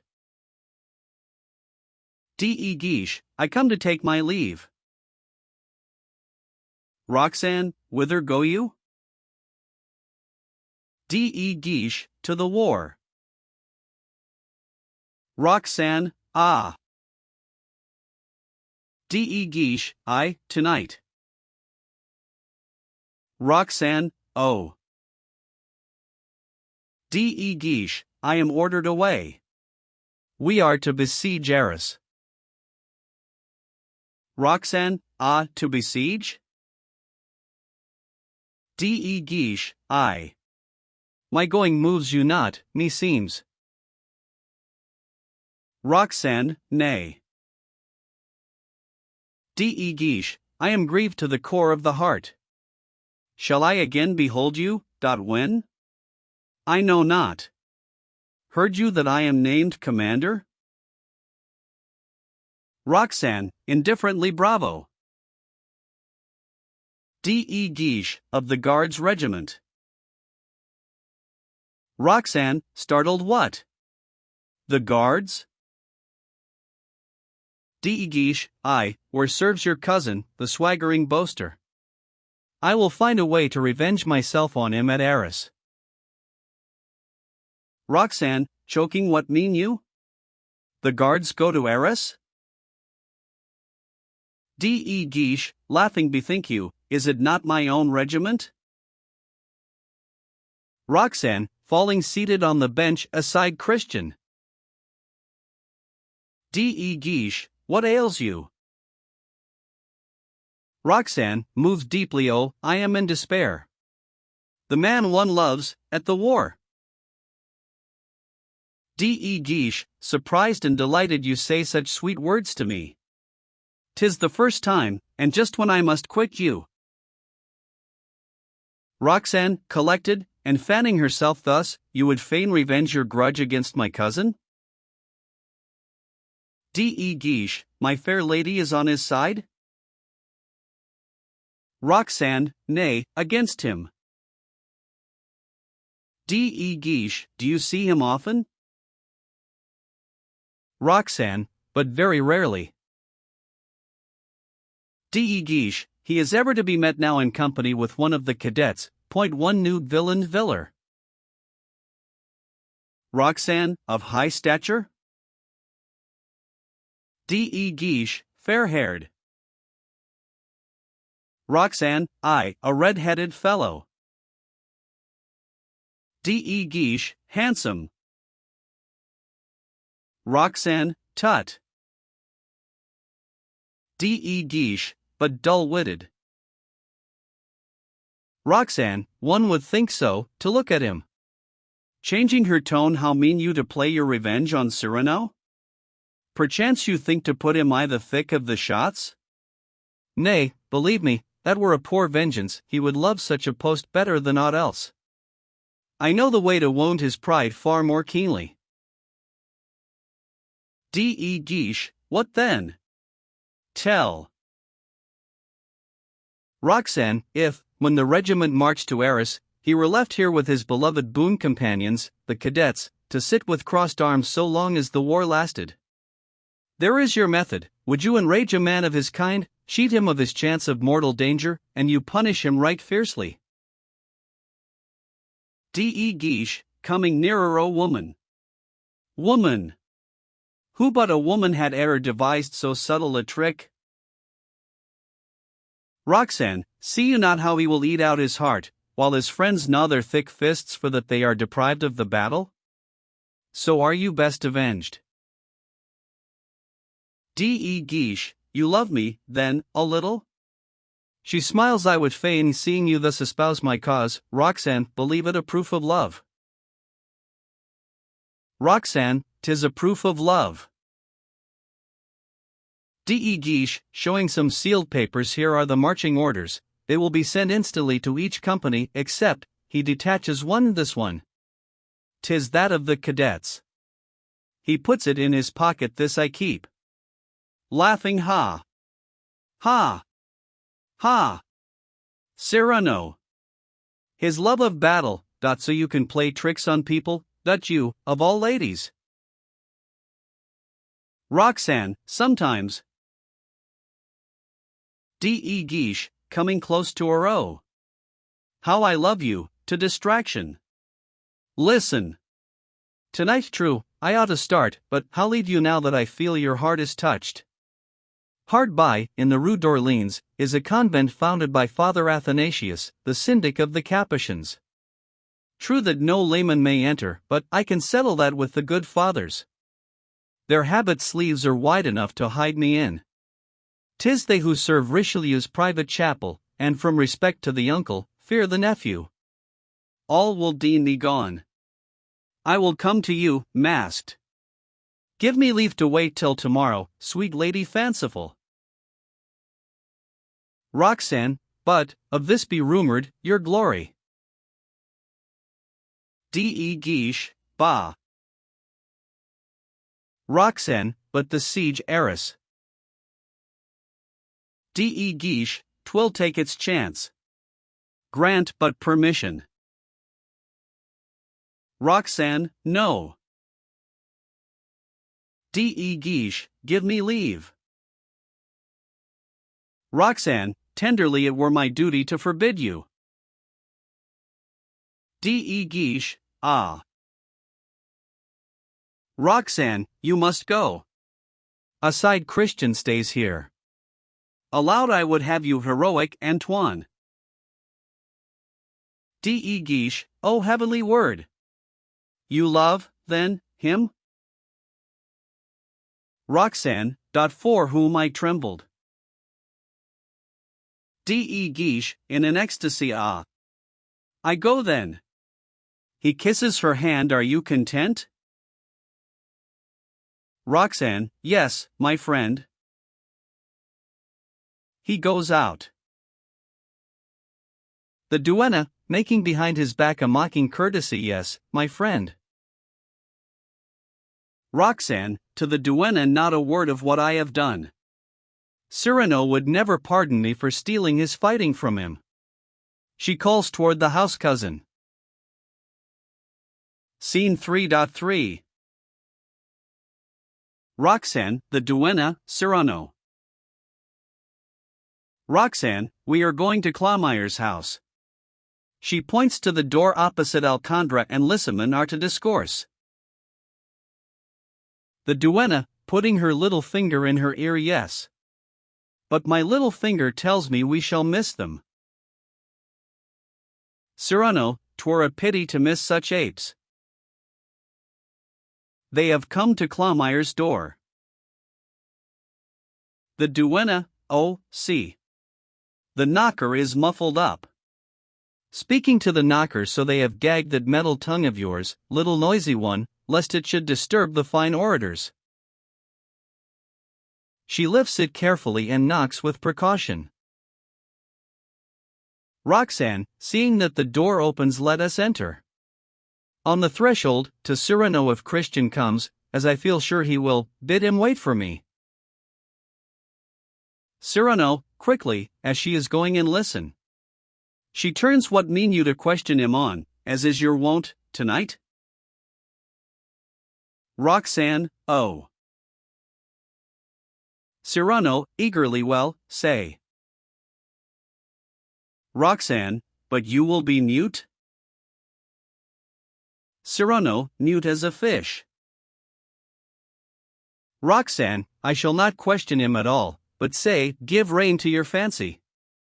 Prepare not your speeches, but speak the thoughts as they come. Speak to me of love, and speak splendidly. Cyrano, smiling, very good. Roxanne, but secret. Cyrano, sacred. Roxanne, not a word. She enters and shuts the door. Cyrano, when the door is shut, bowing to her 1,000 thanks. The door opens again, and Roxanne puts her head out. Roxanne, lest he prepare himself. Cyrano, the devil, no, no. Both together, secret. The door shuts. Cyrano, calling Christian. Scene 3.4. Cyrano, Christian. Cyrano, I know all that is needful. Here's occasion for you to deck yourself with glory. Come, lose no time, put away those sulky looks, come to your house with me, I'll teach you. Christian, no. Cyrano, why? Christian, I will wait for Roxanne here.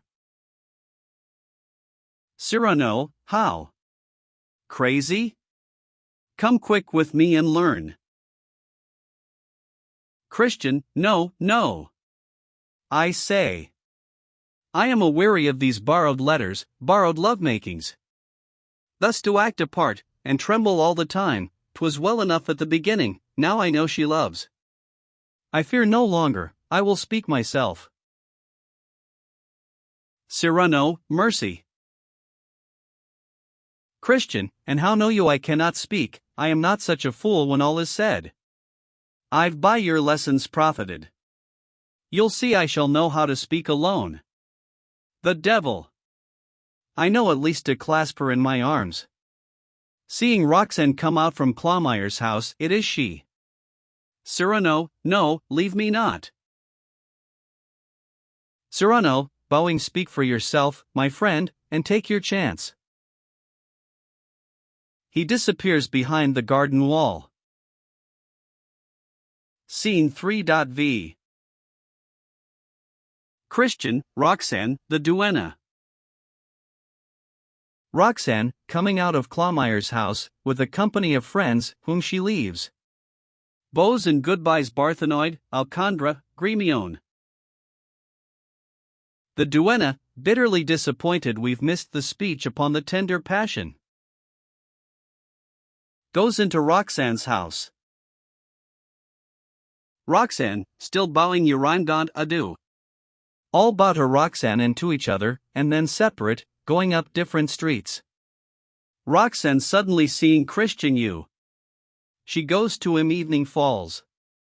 Let's sit. Speak on. I listen. Christian sits by her on the bench. A silence. Oh. I love you. Roxanne, shutting her eyes. I speak to me of love. Christian, I love thee. Roxanne, that's the theme. But vary it. Christian, I. Roxanne, vary it. Christian, I love you so. Roxanne, oh. Without doubt, and then? Christian, and then I should be, oh, so glad if you would love me. Roxanne, tell me so. Roxanne, with a little grimace. I hoped for cream, you give me gruel. Say how love possesses you? Christian, oh, utterly. Roxanne, come, unknot those tangled sentiments. Christian, your throat I'd kiss it. Roxanne, Christian. Christian, I love thee. Roxanne, half rising again. Christian, eagerly, detaining her. No, no. I love thee not. Roxanne, reseating herself. 'Tis well. Christian, but I adore thee. Roxanne, rising, and going further off. Oh. Christian, I am grown stupid. Roxanne, dryly, and that displeases me, almost as much as 'twould displease me if you grew ill-favored. Christian, but. Roxanne, rally your poor eloquence that's flown. Christian, I. Roxanne, yes, you love me, that I know. Adieu. She goes toward her house.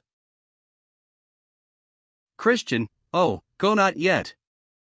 I tell you. Roxanne, opening the door. You adore me? I've heard it very oft. No, go away. Christian, but I would fain. She shuts the door in his face. Cyrano, who has re-entered unseen. I faith. It is successful. Scene 3.vi. Christian, Cyrano, 2 pages. Christian, come to my aid. Cyrano, not I. Christian, but I shall die unless at once I win back her fair favor. Cyrano, and how can I, at once, devil's name, lessen you in? Christian, seizing his arm. Oh, she is there. The window of the balcony is now lighted up. Cyrano moved her window. Christian, oh. I shall die. Cyrano, speak lower. Christian, in a whisper. I shall die. Cyrano, the night is dark. Christian, well. Cyrano, all can be repaired. Although you merit not. Stand there, poor wretch. Fronting the balcony. I'll go beneath and prompt your words to you. Christian, but. Cyrano, hold your tongue. The pages, reappearing at back, to Cyrano. Ho. Cyrano, hush. He signs to them to speak softly. First page, in a low voice. We've played the serenade you bade to Montfleury. Cyrano, quickly, in a low voice. Go. Lurk in ambush there, one at this street corner, and one at that, and if a passerby should here intrude, play you a tune. Second page, what tune, Sir Gassendyst? Cyrano, gay, if a woman comes, for a man, sad. The pages disappear, one at each street corner. To Christian call her. Christian, Roxanne. Cyrano, picking up stones and throwing them at the window some pebbles. Wait a while. Roxanne, half opening the casement, who calls me? Christian, I. Roxanne, who's that? Christian, Christian. Roxanne, disdainfully, oh. You? Christian, I would speak with you. Cyrano, under the balcony, to Christian, good. Speak soft and low. Roxanne, no, you speak stupidly. Christian, oh, pity me. Roxanne, no. You love me no more. Christian, prompted by Cyrano, you say, great heaven. I love no more, when I love more and more. Roxanne, who was about to shut the casement, pausing, hold, 'tis a trifle better. I, a trifle. Christian, same play, love grew apace, rocked by the anxious beating of this poor heart, which the cruel wanton boy took for a cradle. Roxanne, coming out onto the balcony, that is better. But and if you deem that Cupid be so cruel, you should have stifled baby love in's cradle. Christian, same play, ah, madam, I essayed, but all in vainness, that newborn babe is a young, that Hercules. Roxanne, still better. Christian, same play, thus he strangled in my heart the serpents twain, of that pride, that in doubt. Roxanne, leaning over the balcony, well said. But why so faltering? Has mental palsy seized on your faculty imaginative? Cyrano, drawing Christian under the balcony, and slipping into his place, give place. This waxes critical. Roxanne, today. Your words are hesitating. Cyrano, imitating Christian, in a whisper, night has come. In the dusk they grope their way to find your ear. Roxanne, but my words find no such impediment. Cyrano, they find their way at once? Small wonder that. For 'tis within my heart they find their home. Bethink how large my heart, how small your ear. And, from fair heights descending, words fall fast, but mine must mount, madam, and that takes time. Roxanne, meseems that your last words have learned to climb.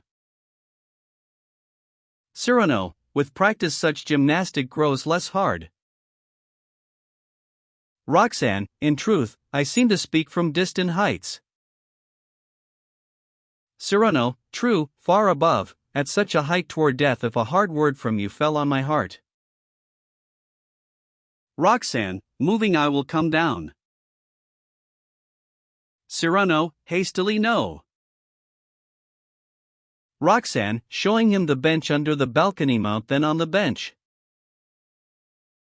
Cyrano, starting back alarmed, no. Roxanne, how, you will not? Cyrano, more and more moved, stay a while. 'Tis sweet. The rare occasion, when our hearts can speak ourselves unseen, unseeing. Roxanne, why unseen? Cyrano, it is sweet. Half hidden, half revealed, you see the dark folds of my shrouding cloak, and the glimmering whiteness of your dress, I but a shadow, you a radiance fair. Know you what such a moment holds for me? If ever I were eloquent. Roxanne, you were. Cyrano, yet never till tonight my speech has sprung straight from my heart as now it springs. Roxanne, why not? Cyrano, till now I spoke haphazard. Roxanne, what? Cyrano, your eyes have beams that turn men dizzy, but tonight methinks I shall find speech for the first time. Roxanne, 'tis true, your voice rings with a tone that's new. Cyrano, coming nearer, passionately a new tone. In the tender, sheltering dusk I dare to be myself for once, at last. He stops, falters, what say I? I know not, oh, pardon me, it thrills me, 'tis so sweet, so novel. Roxanne, how? So novel? Cyrano, off his balance, trying to find the thread of his sentence to be at last sincere, till now, my chilled heart, fearing to be mocked. Roxanne, mocked, and for what? Cyrano, for its mad beating, my heart has clothed itself with witty words, to shroud itself from curious eyes, impelled at times to aim at a star, I stay my hand, and, fearing ridicule, cull a wildflower. Roxanne, a wildflower's sweet. Cyrano, but tonight the star. Roxanne, oh. Never have you spoken thus before. Cyrano, if, leaving Cupid's arrows, quivers, torches, we turn to seek for sweeter, fresher things. Instead of sipping in a pygmy glass dull fashionable waters, did we try how the soul slakes its thirst in fearless draught by drinking from the river's flooding brim? Roxanne, but wit? Cyrano, if I have used it to arrest you at the first starting, now, 'twould be an outrage, an insult to the perfumed night, to nature, to speak fine words that garnish vain love letters. Look up but at her stars. The quiet heaven will ease our hearts of all things artificial. I fear lest, midst the alchemy we're skilled in the truth of sentiment dissolve and vanish, the soul exhausted by these empty pastimes, the gain of fine things be the loss of all things. Roxanne, but wit? I say. Cyrano, in love 'tis crime, 'tis hateful.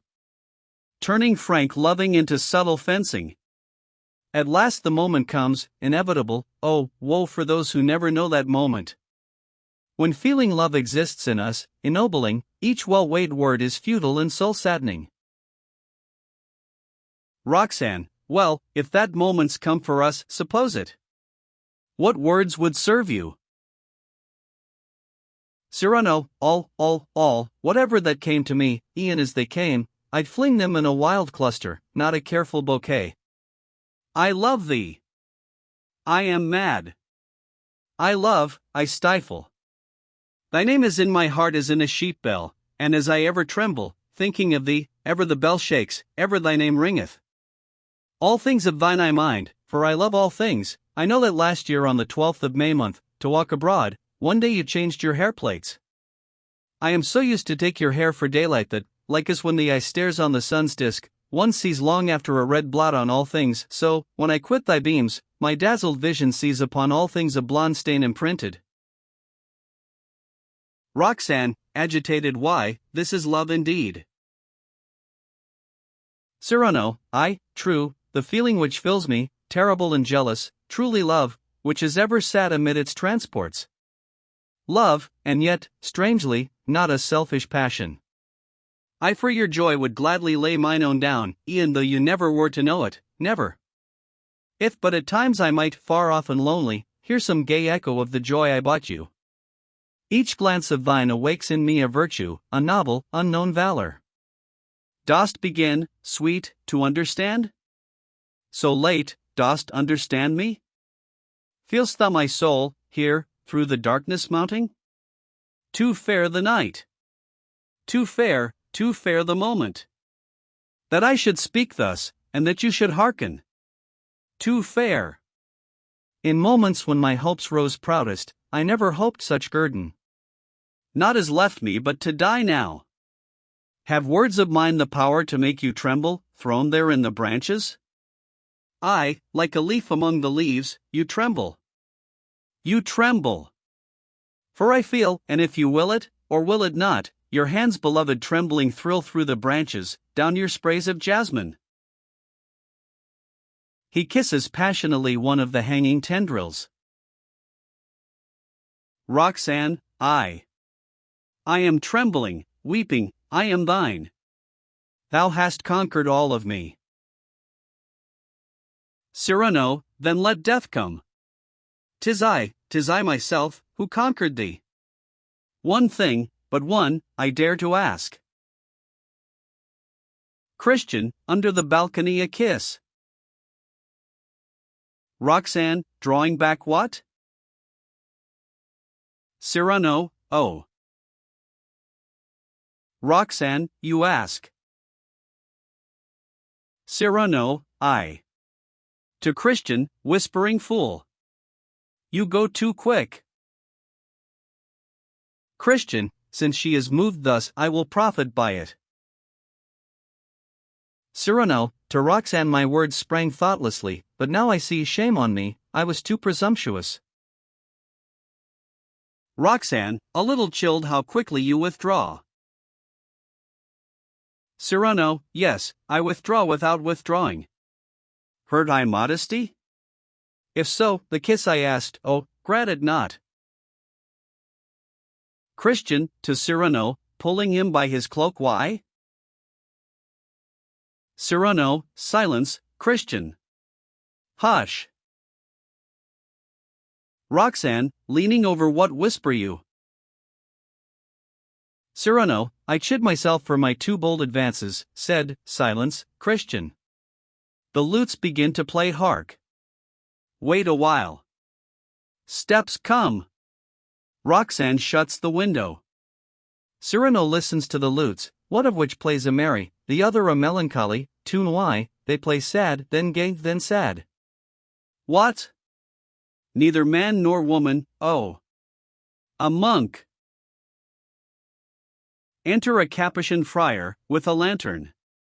He goes from house to house, looking at every door. Scene 3.7. Cyrano, Christian, a Capuchin friar. Cyrano, to the friar, what do you, playing at Diogenes? The friar, I seek the house of Madam. Christian, oh. Plague take him. The friar, Madeline Robin. Christian, what would he? Cyrano, pointing to a street at the back, this way. Straight on. The friar, I thank you, and, in your intention, will tell my rosary to its last bead. He goes out. Cyrano, good luck. My blessings rest upon your cowl. He goes back to Christian. Scene 3.8. Cyrano, Christian. Christian, oh. Win for me that kiss. Cyrano, no. Christian, soon or late. Cyrano, 'tis true. The moment of intoxication, of madness, when your mouths are sure to meet, thanks to your fair mustache and her rose lips. To himself I'd fainer it should come, thanks to. A sound of shutters reopening. Christian goes in again under the balcony. Scene 3.9. Cyrano, Christian, Roxanne. Roxanne, coming out on the balcony, still there? We spoke of a. Cyrano, a kiss. The word is sweet. I see not why your lip should shrink from it. If the word burns it, what would the kiss do? Oh! Let it not your bashfulness affright. Have you not, all this time, insensibly, left badinage aside, and unalarmed glided from smile to sigh, from sigh to weeping? Glide gently, imperceptibly, still onward, from tear to kiss, a moment's thrill, a heartbeat. Roxanne, hush. Hush. Cyrano, a kiss, when all is said, what is it? An oath that's ratified, a sealed promise, a heart's avowal claiming confirmation, a rose dot on the eye of adoration, a secret that to mouth, not ear, is whispered, brush of a bee's wing, that makes time eternal, communion perfumed like the spring's wild flowers, the heart's relieving in the heart's outbreathing, when to the lips the soul's flood rises, brimming. Roxanne, hush. Hush. Cyrano, a kiss, madam, is honorable, the Queen of France, to a most favored lord did grant a kiss, the Queen herself. Roxanne, what then? Cyrano, speaking more warmly, Buckingham suffered dumbly, so have I, adored his queen, as loyally as I, was sad, but faithful, so am I. Roxanne, and you are fair as Buckingham. Cyrano, aside, suddenly cool, true, I forgot. Roxanne, must I then bid thee mount to cull this flower? Cyrano, pushing Christian toward the balcony mount. Roxanne, this heart breathing. Cyrano, mount. Roxanne, this brush of bee's wing. Cyrano, mount. Christian, hesitating, but I feel now, as though 'twere ill done. Roxanne, this moment infinite. Cyrano, still pushing him, come, blockhead, mount. Christian springs forward, and by means of the bench, the branches, and the pillars, climbs to the balcony and strides over it. Christian, ah, Roxanne. He takes her in his arms, and bends over her lips. Cyrano, ai. Strange pain that wrings my heart. The kiss, love's feast, so near. I, Lazarus, lie at the gate in darkness. Yet to me falls still a crumb or two from the rich man's board. 'Tis my heart receives thee, Roxanne mine. For on the lips you press, you kiss as well the words I spoke just now, my words, my words. The lutes play a sad air, a gay air, the monk. He begins to run as if he came from a long way off, and cries out, Hola. Roxanne, who is it? Cyrano, I was but passing by. Is Christian there? Christian, astonished Cyrano. Roxanne, good day, cousin. Cyrano, cousin, good day. Roxanne, I'm coming. She disappears into the house. At the back re-enter the friar. Christian, seeing him back again. He follows Roxanne. Scene 3.x. Cyrano, Christian, Roxanne, the friar, Ragueneau. The friar, 'tis here, I'm sure of it, Madame Madeleine Robin. Cyrano, why, you said Roelien. The friar, no, not I, been. Roxanne, appearing on the threshold, followed by Ragueneau, who carries a lantern, and Christian, what is't? The friar, a letter. Christian, what? The friar, to Roxanne, oh, it can boot but a holy business. 'Tis from a worthy lord. Roxanne, to Christian de Guha. Christian, he dares. Roxanne, oh, he will not importune me forever. Unsealing the letter, I love you, therefore, she reads in a low voice by the aid of Ragueneau's lantern lady, the drums beat, my regiment buckles its harness on and starts, but they deem me gone before, but I stay. I have dared to disobey your mandate. I am here in convent walls. I come to you tonight. By this poor monk, a simple fool who knows not what he bears, I send this missive to apprise your ear. Your lips erewhile have smiled on me, too sweet, I go not ere I've seen them once again. I would be private, send each soul away, receive alone him, whose great boldness you have deigned, I hope, to pardon, ere he asks, he who was ever your, etc. To the monk father, this is the matter of the letter, all come near her, and she reads aloud, Lady, the cardinal's wishes law, albeit it be to you unwelcome.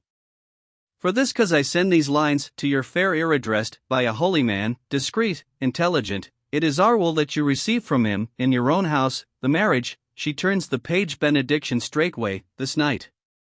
Unknown to all the world Christian becomes your husband. Him we send. He is abhorrent to your choice. Let be. Resign yourself, and this obedience will be by heaven well recompensed. Receive, fair lady, all assurance of respect, from him who ever was, and still remains, your humble and obliged, etc. The friar, with great delight, O worthy lord! I knew not was to fear, it could be but holy business. Roxanne, to Christian, in a low voice, am I not apt at reading letters? Christian, hum. Roxanne, aloud, with despair, but this is horrible. The friar, who has turned his lantern on Cyrano, 'tis you. Christian, 'tis I. The friar, turning the light on to him, and as if a doubt struck him on seeing his beauty, but Roxanne, quickly, I have overlooked the postscript, see, give 20 pistoles for the convent. The friar, O. Most worthy lord! To Roxanne submit you? Roxanne, with a martyr's look I submit. While Regano opens the door, and Christian invites the friar to enter, she whispers to Cyrano, oh, keep de Gueche at bay. He will be here. Let him not enter till. Cyrano, I understand. To the friar, what time need you to tie the marriage knot? The friar, a quarter of an hour. Cyrano, pushing them all toward the house, go. I stay. Roxanne, to Christian, come.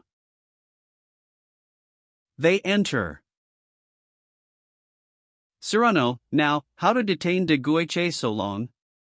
He jumps on the bench, climbs to the balcony by the wall, come, up I go. I have my plan.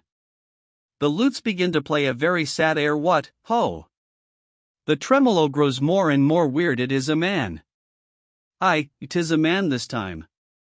He is on the balcony, pulls his hat over his eyes, takes off his sword, wraps himself in his cloak, then leans over 'tis not too high. He strides across the balcony, and drawing to him a long branch of one of the trees that are by the garden wall, he hangs on to it with both hands, ready to let himself fall. I'll shake this atmosphere. Scene 3.11. Cyrano de Gueche. D.E. Guiche, who enters, masked, feeling his way in the dark. What can that cursed friar be about? Cyrano, the devil, but if he knows my voice. Letting go with one hand, he pretends to turn an invisible key. Solemnly crick. Crack. Assume thou, Cyrano, to serve the turn, the accent of thy native Bergerac. D.E. Guiche, looking at the house, 'tis there. I see dim, this mask hinders me. He is about to enter, when Cyrano leaps from the balcony, holding on to the branch, which bends, dropping him between the door and de Gueche. He pretends to fall heavily, as from a great height, and lies flat on the ground, motionless, as if stunned. De Gueche starts back. What's this? When he looks up, the branch has sprung back into its place. He sees only the sky, and is lost in amazement. Where fell that man from? Cyrano, sitting up, and speaking with a Gascon accent, from the moon. D.E. Guiche, from? Cyrano, in a dreamy voice, what's o'clock? D.E. Guiche, he's lost his mind, for sure. Cyrano, what hour? What country this? What month? What day? D.E. Guiche, but. Cyrano, I am stupefied. D.E. Guiche, sir. Cyrano, like a bomb I fell from the moon. D.E. Guiche, impatiently come now. Cyrano, rising, in a terrible voice I say, the moon. D.E. Guiche, recoiling good. Let it be so, that he's raving mad. Cyrano, walking up to him I say from the moon. I mean no metaphor. D.E. Guiche, but. Cyrano, was 100 years a minute since? I cannot guess what time that fall embraced, that I was in that saffron-colored ball? D.E. Guiche, shrugging his shoulders good. Let me pass. Cyrano, intercepting him where am I? Tell the truth. Fear not to tell. Oh, spare me not. Where? Where? Have I fallen like a shooting star? D.E. Guiche, more blue. Cyrano, the fall was lightning quick. No time to choose where I should fall, I know not where it be. Oh, tell me. Is it on a moon or earth that my posterior weight has landed me? D.E. Guiche, I tell you, sir. Cyrano, with a screech of terror, which makes de Guiche start back no? Can it be? I'm on a planet where men have black faces. D.E. Guiche, putting a hand to his face what? Cyrano, feigning great alarm am I in Africa? A native you? D.E. Guiche, who has remembered his mask this mask of mine. Cyrano, pretending to be reassured in Venice? Ha, or Rome? D.E. Guiche, trying to pass a lady waits. Cyrano, quite reassured oh. I am in Paris. D.E. Guiche, smiling in spite of himself the fool is comical. Cyrano, you laugh? D.E. Guiche, I laugh, but would get by. Cyrano, beaming with joy I have shot back to Paris. Quite at ease, laughing, dusting himself, bowing come pardon me by the last waterspout, covered with ether, accident of travel. My eyes still full of stardust, and my spurs encumbered by the planet's filaments. Picking something off his sleeve ha. On my doublet, a comet's hair. He puffs as if to blow it away. D.E. Guiche, beside himself sir. Cyrano, just as he is about to pass, holds out his leg as if to show him something and stops him in my leg, the calf, there is a tooth of the great bear, and, passing Neptune close, I would avoid his trident's point, and fell, thus sitting, plump, right in the scales. My weight is marked, still registered, up there in heaven.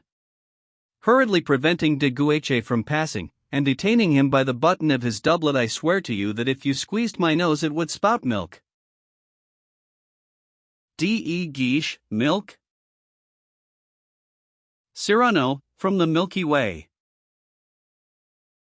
D.E. Guiche, oh, go to hell.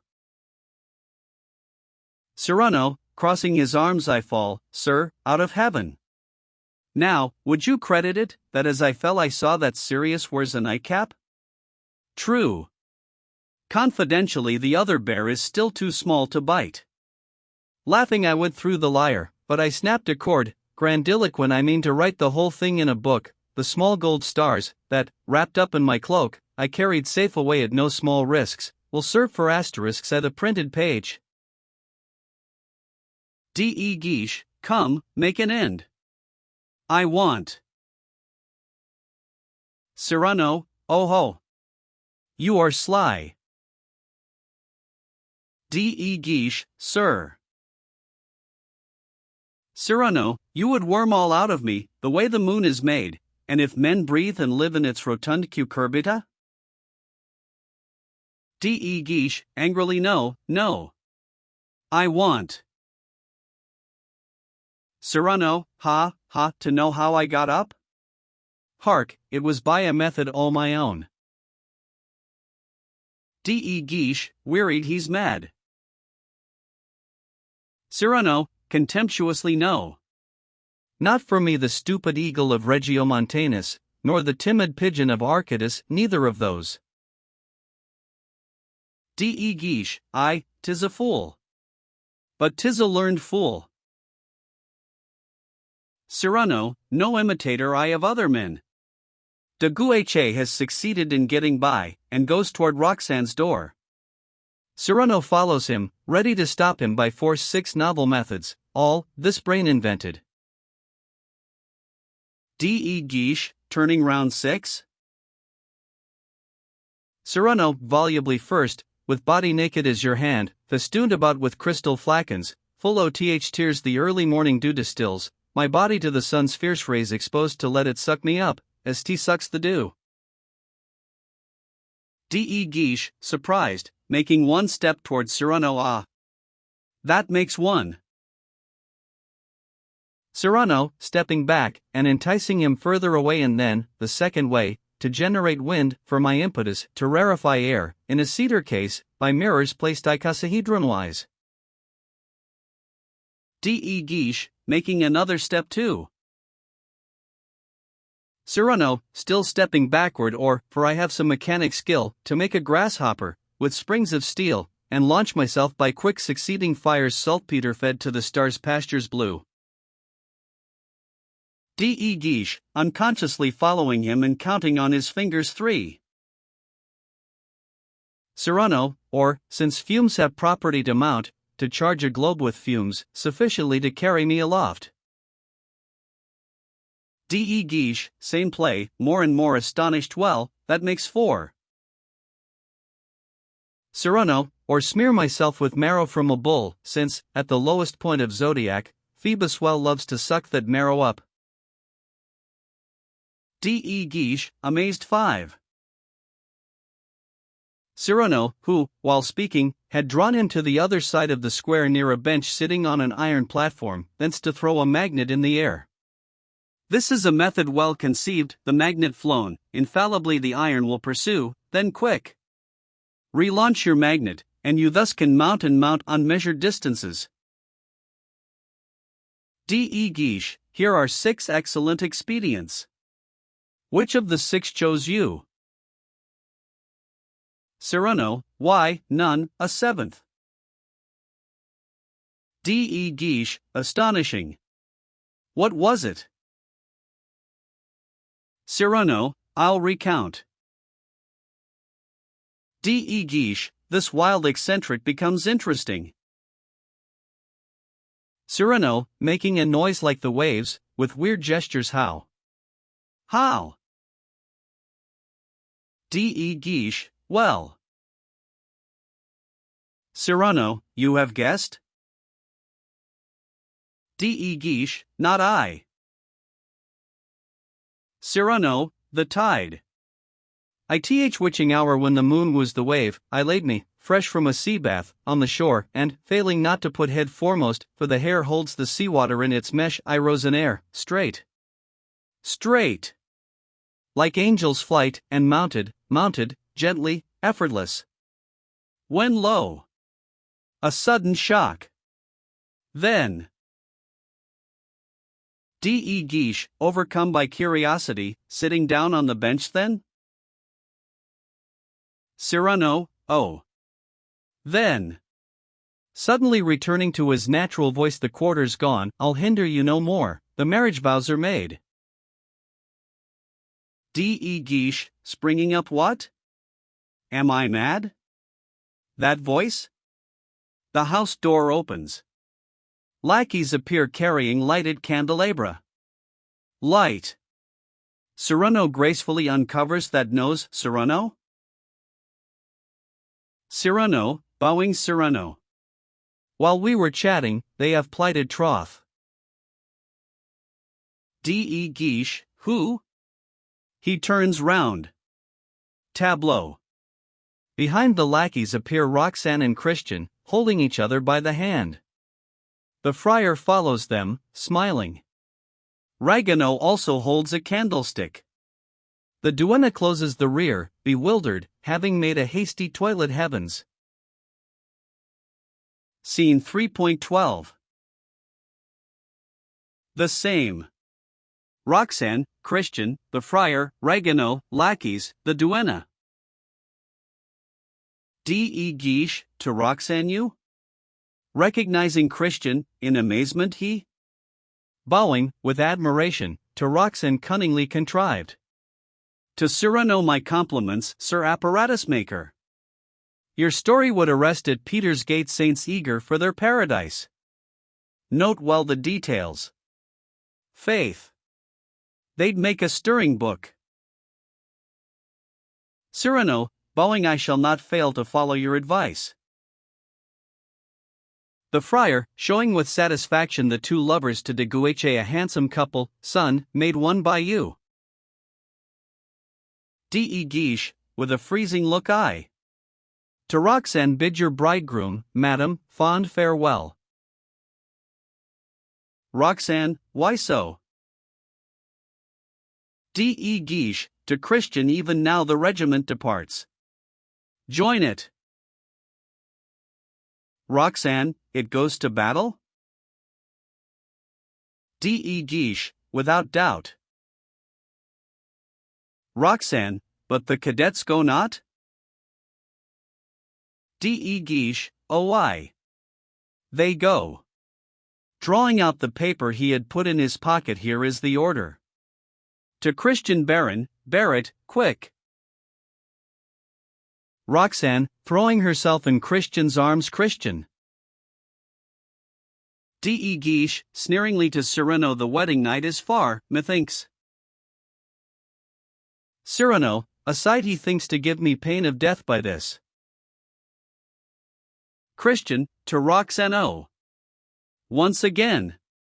Your lips. Cyrano, come, enough.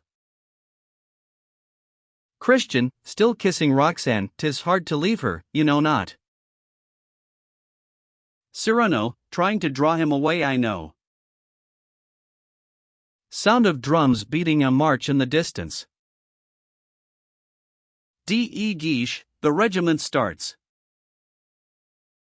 Roxane, to Cyrano, holding back Christian, whom Cyrano is drawing away. Oh, I trust in you. Promise me that no risk shall put his life in danger. Cyrano, I will try my best, but promise. That I cannot. Roxane, but swear he shall be prudent? Cyrano, again, I'll do my best, but. Roxane, in the siege let him not suffer. Cyrano, all that man can do, I. Roxane, that he shall be faithful.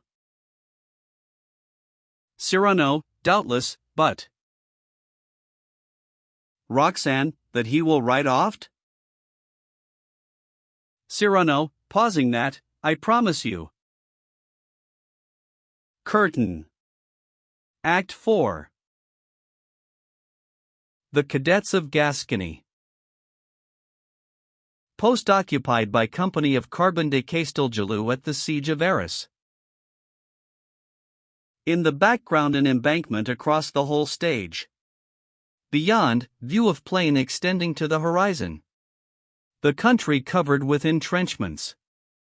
The walls of Arras and the outlines of its roofs against the sky in the distance. Tents. Arms strewn about, drums, etc. Day is breaking with a faint glimmer of yellow sunrise in the east.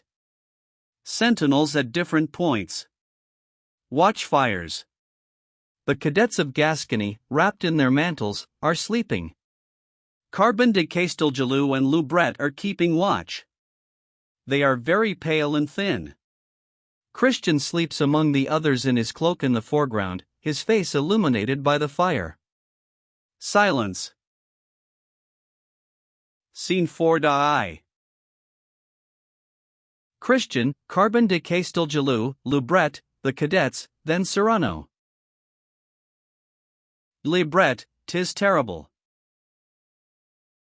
Carbon, not a morsel left. Loubret, Mordieux. Carbon, making a sign that he should speak lower curse under your breath. You will awake them. To the cadets, hush. Sleep on. To Loubret, he who sleeps, dines. Loubret, but that is sorry comfort for the sleepless. What starvation? Firing is heard in the distance. Carbon, oh, plague take their firing. 'Twill wake my sons. To the cadets, who lift up their heads, sleep on.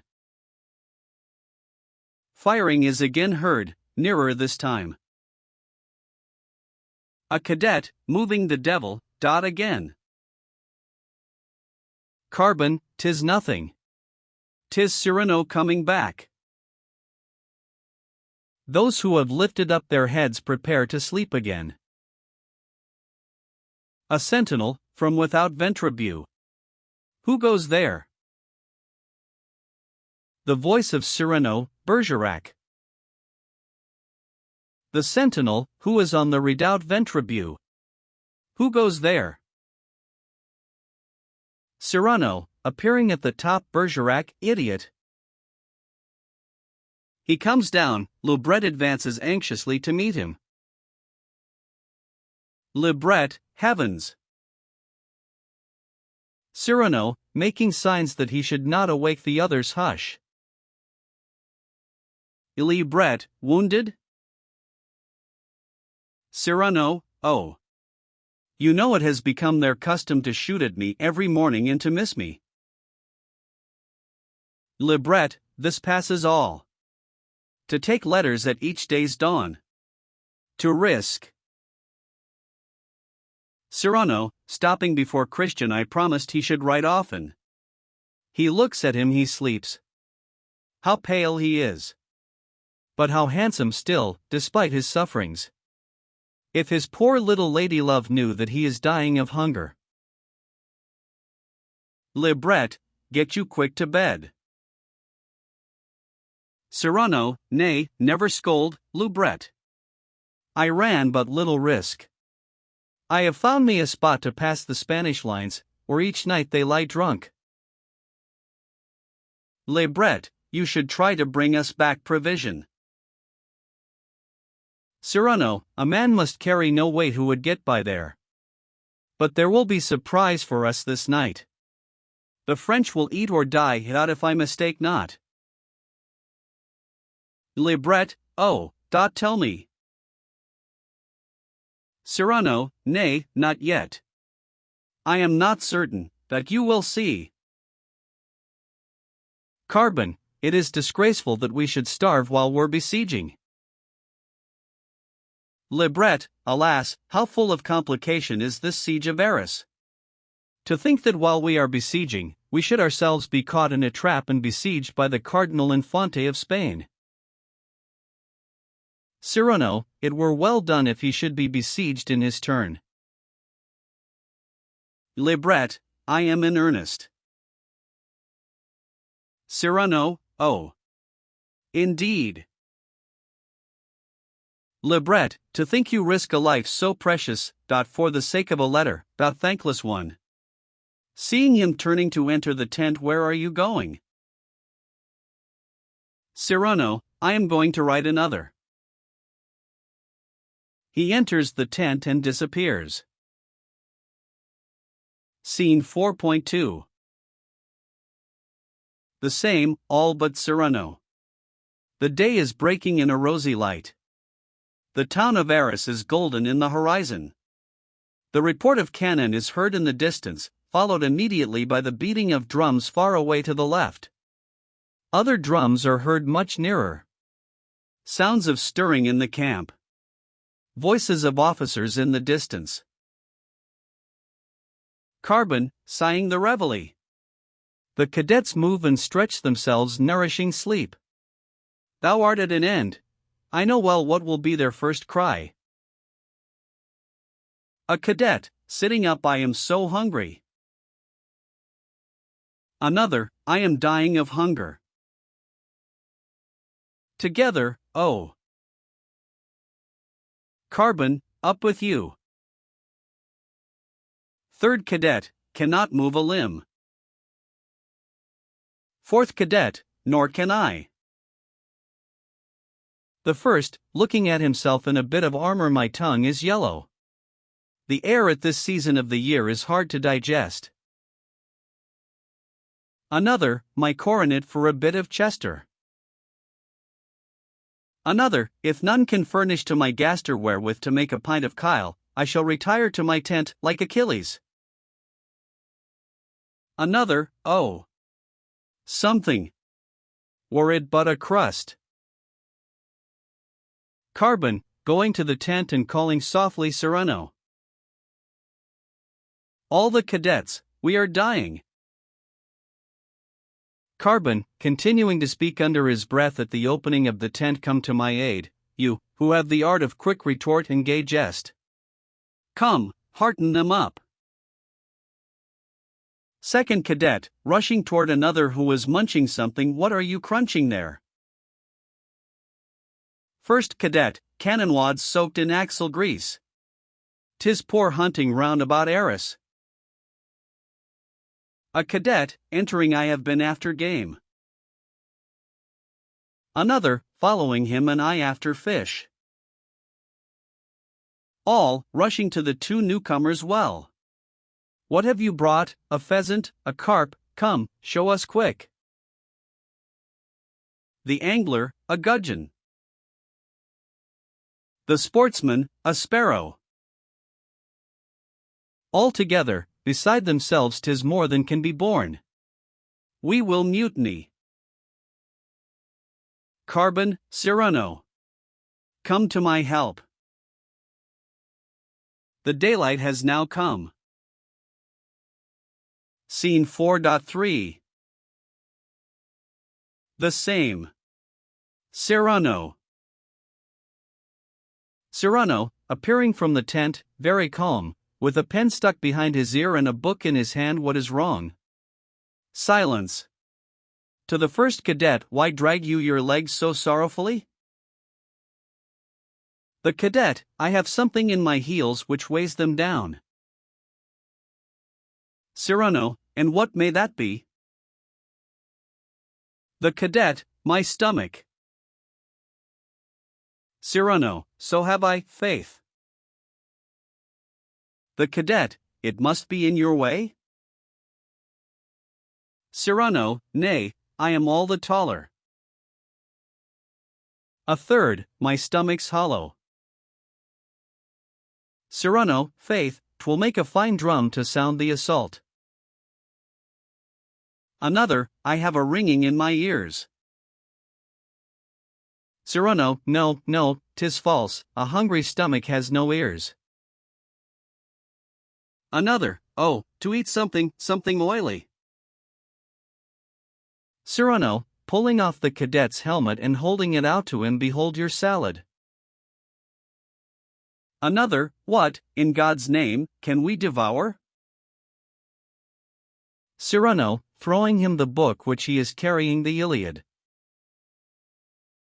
Another, the first minister in Paris has his 4 meals a day. Cyrano, 'twere courteous and he sent you a few partridges. The same, and why not? With wine, too. Cyrano, a little Burgundy. Richelieu, essayez-vous plate. The same, he could send it by one of his friars. Cyrano, I. By his eminence Joseph himself. Another, I am as ravenous as an ogre. Cyrano, eat your patience, then. The first cadet, shrugging his shoulders. Always your pointed word. Cyrano, pointed words. I would fain die thus, some soft summer eve, making a pointed word for a good cause. To make a soldier's end by soldier's sword, wielded by some brave adversary, die on blood-stained turf, not on a fever bed, a point upon my lips, a point within my heart. Cries from all, I'm hungry. Cyrano, crossing his arms. All your thoughts of meat and drink. Bertrand the fifer, you were shepherd once. Draw from its double leathern case your fife. Play to these greedy, guzzling soldiers. Play old country airs with plaintive rhythm recurring, where lurk sweet echoes of the dear home voices, each note of which calls like a little sister. Those airs slow, slow ascending, as the smoke wreaths rise from the hearthstones of our native hamlets, their music strikes the ear like Gascon patois. The old man seats himself, and gets his flute ready. Your flute was now a warrior endurance, but on its stem your fingers are dancing a bird-like minuet. O flute! Remember that flutes were made of reeds first, not laburnum. Make us a music pastoral days recalling the soul time of your youth, in country pastures. The old man begins to play the airs of Languedoc. Hark to the music, Gascons, 'tis no longer the piercing fife of camp, but, 'neath his fingers, the flute of the woods. No more the call to combat, 'tis now the love song of the wandering goatherds. Hark, 'tis the valley, the wetlands, the forest, the sunburnt shepherd boy with scarlet beret, the dusk of evening on the Dordogne river, 'tis Gascony. Hark, Gascons, to the music. The cadets sit with bowed heads, their eyes have a far-off look as if dreaming, and they surreptitiously wipe away their tears with their cuffs in the corner of their cloaks. Carbon, to Cyrano in a whisper, but you make them weep. Cyrano, for homesickness. A nobler pain than hunger, 'tis of the soul, not of the body. I am well pleased to see their pain change its viscera. Heartache is better than stomachache. Carbon, but you weaken their courage by playing thus on their heartstrings. Cyrano, making a sign to a drummer to approach. Not I. The hero that sleeps in Gascon blood is ever ready to awaken them. 'Twould suffice. He makes a signal, the drum beats. All the cadets stand up and rush to take arms. What is it? Cyrano, smiling, you see. One roll of the drum is enough. Goodbye dreams, regrets, native land, love, but all that the pipe called forth the drum has chased away. A cadet, looking toward the back of the stage. Ho! Here comes Monsieur de Guiche. All the cadets, muttering ugh, ugh. Cyrano, smiling a flattering welcome. A cadet, we are sick to death of him. Another cadet, with his lace collar over his armor, playing the fine gentleman. Another, as if one wore linen over steel. The first, it were good for a bandage had he boils on his neck. The second, another plodding courtier. Another cadet, his uncle's own nephew. Carbon, for all that, a Gascon. The first, false Gascon, trust him not. Gascons should ever be crack-brained. Not more dangerous than a rational Gascon. Libret, how pale he is. Another, oh! He is hungry, just like us poor devils, but under his cuirass, with its fine gilt nails, his stomachache glitters brave in the sun. Cyrano, hurriedly, let us not seem to suffer either. Out with your cards, pipes, and dice. All begin spreading out the games on the drums, the stools, the ground, and on their cloaks, and light long pipes, and I shall read Descartes. He walks up and down, reading a little book which he has drawn from his pocket. Tableau. Enter de Guiche. All appear absorbed and happy. He is very pale. He goes up to Carbon. Scene 4.4. The same. De Guiche. D.E. Guiche, to Carbon, good day. They examine each other. Aside, with satisfaction, he's green. Carbon, aside, he has nothing left but eyes. D.E. Guiche, looking at the cadets, here are the rebels. Sirs, on all sides I hear that in your ranks you scoff at me, that the cadets, these loutish, mountain-bred, poor country squires, and barons of Perigord, scarce find for me, their colonel, the disdain sufficient. Call me plotter, wily courtier. It does not please their mightiness to see a point-lace collar on my steel cuirass, and they enrage, because a man, in sooth, may be no ragged Robin, yet a Gascon. Silence. All smoke and play. Shall I command your captain punish you? No. Carbon, I am free, moreover, will not punish. D.E. Guiche, ah. Carbon, I have paid my company, 'tis mine. I bow but to headquarters. D.E. Guiche, so, in faith. That will suffice. Addressing himself to the cadets, I can despise your taunts. 'Tis well known how I bear me in the war. At Bapaume, yesterday, they saw the rage with which I beat back the Count of Bucquoy. Assembling my own men, I fell on his, and charged 3 separate times. Cyrano, without lifting his eyes from his book and your white scarf? D.E. Guiche, surprised and gratified. You know that detail, troth.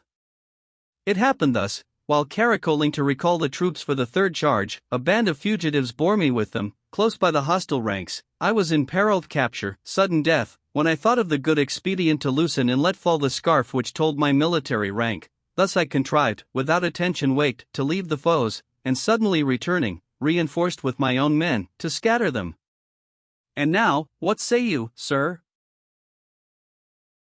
The cadets pretend not to be listening, but the cards and the dice boxes remain suspended in their hands, the smoke of their pipes in their cheeks. They wait. Cyrano, I say, that Henri Cotter had not, by any dangerous odds, been forced to strip himself of his white helmet plume. Silent delight. The cards fall, the dice rattle. The smoke is puffed. D.E. Guiche, the ruse succeeded, though. Same suspension of play, etc. Cyrano, oh, may be.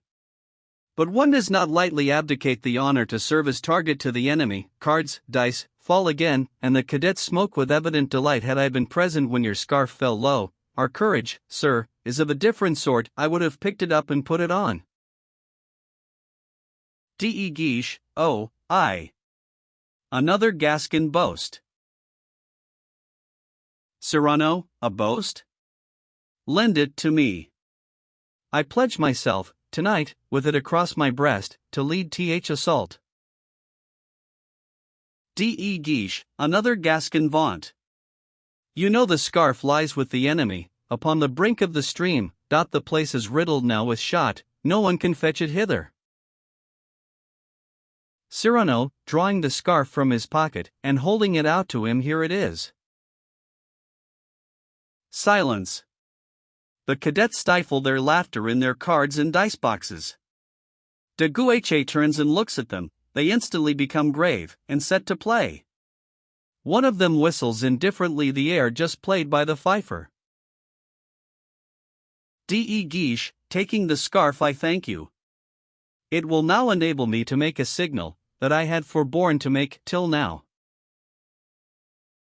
He goes to the rampart, climbs it, and waves the scarf thrice. All, what's that? The sentinel, from the top of the rampart, see you yon man down there, who runs?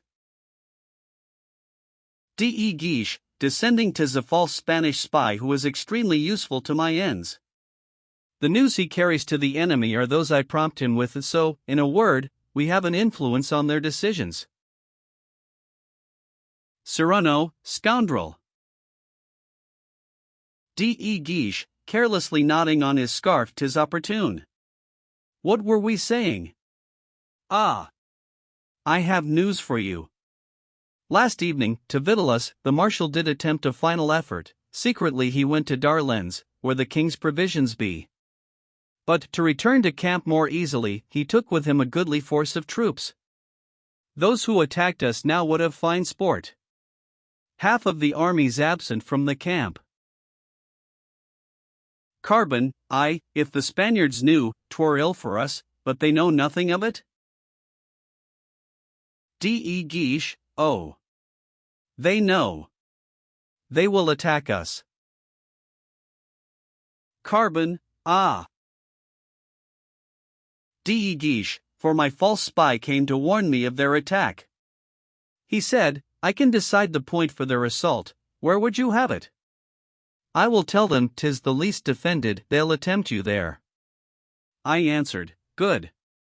Go out of camp, but watch my signal. Choose the point from whence it comes. Carbon, to cadets make ready. All rise, sounds of swords and belts being buckled. D.E. Guiche, 'twill be in an hour. First cadet, good. They all sit down again and take up their games. D.E. Guiche, to Carbon time must be gained. The marshal will return. Carbon, how gain it? D.E. Guiche, you will all be good enough to let yourselves to be killed.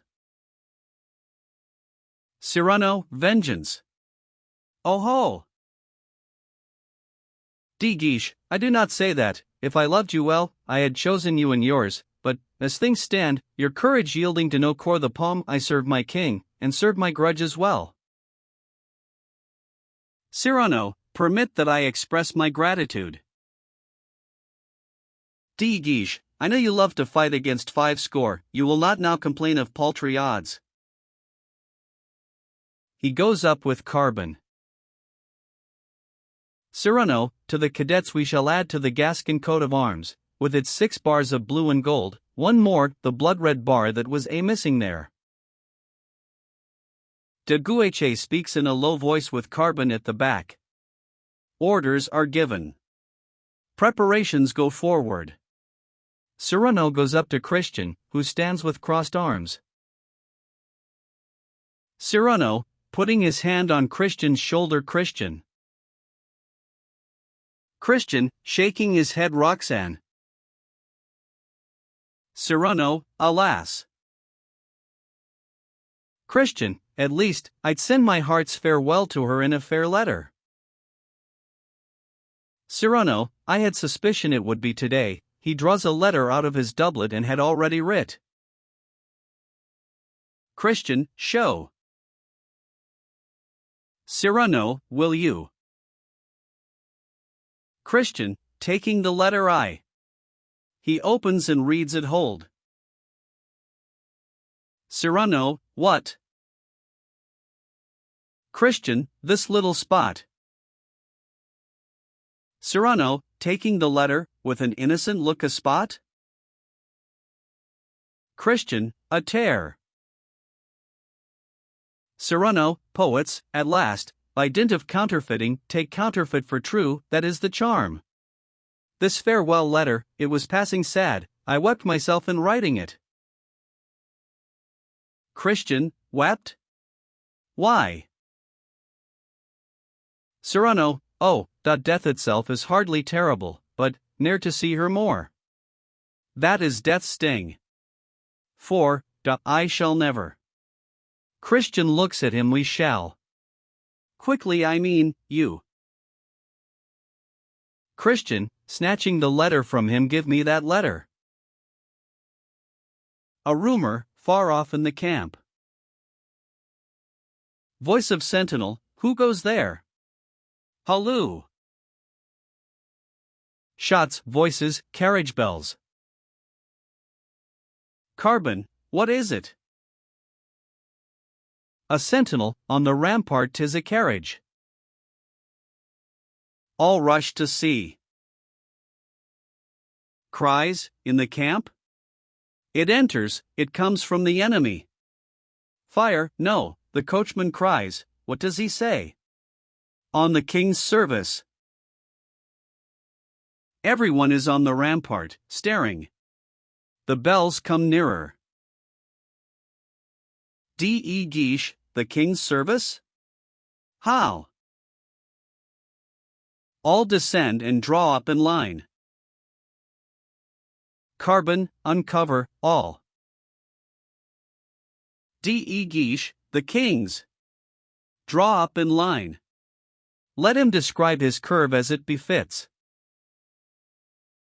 The carriage enters at full speed covered with dust and mud. The curtains are drawn close. 2 lackeys behind. It is pulled up suddenly. Carbon, beat a salute.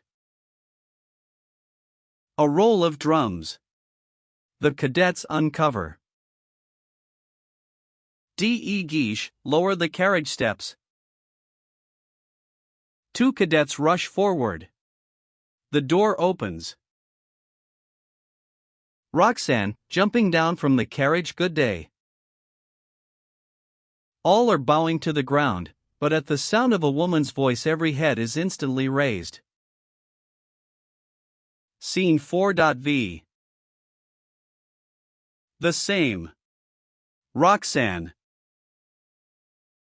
D.E. Guiche, on the king's service. You? Roxanne, I, king loves. What other king? Cyrano, great God. Christian, rushing forward, why have you come? Roxanne, this siege, 'tis too long. Christian, but why? Roxanne, I will tell you all. Cyrano, who, at the sound of her voice, has stood still, rooted to the ground, afraid to raise his eyes. My God! Dare I look at her? D.E. Guiche, you cannot remain here. Roxanne, merrily, but I say yes. Who will push a drum hither for me?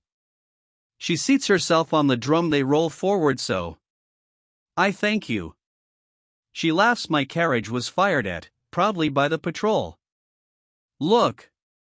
Would you not think 'twas made of a pumpkin, like Cinderella's chariot in the tale, and the footmen out of rats? Sending a kiss with her lips to Christian, good morrow.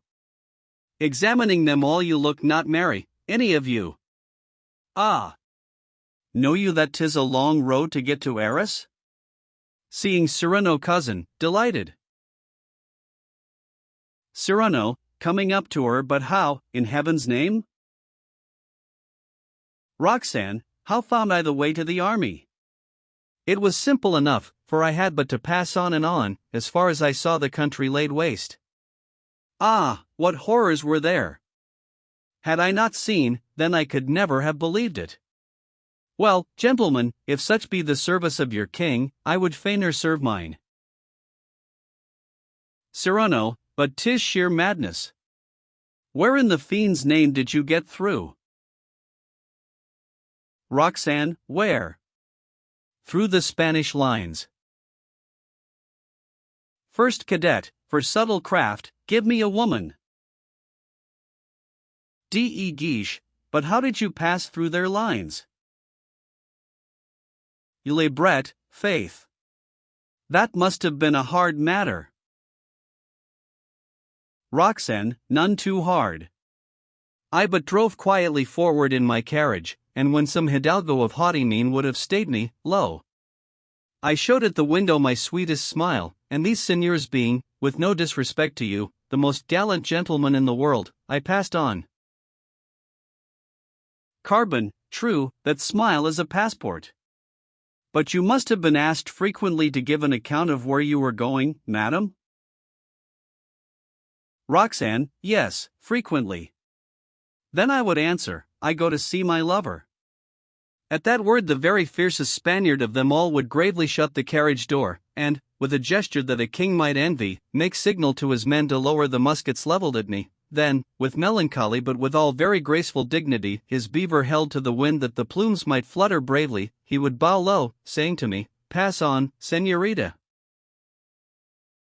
Christian, but, Roxanne. Roxanne, forgive me that I said, my lover. But bethink you, had I said my husband, not one of them had let me pass. Christian, but. Roxanne, what ails you? D.E. Guiche, you must leave this place. Roxanne, I? Cyrano, and that instantly. Libret, no time to lose. Christian, indeed, you must. Roxanne, but wherefore must I? Christian, embarrassed 'tis that. Cyrano, the same in 3/4 of an hour. D.E. Guiche, the same or 4. Carbon, the same it were best. Libret, the same you might. Roxanne, you are going to fight, I stay here. All, no, no. Roxanne, he is my husband. She throws herself into Christian's arms, they shall kill us both together. Christian, why do you look at me thus? Roxanne, I will tell you why. D.E. Guiche, in despair 'tis a post of mortal danger. Roxanne, turning round mortal danger. Cyrano, proof enough, that he has put us here.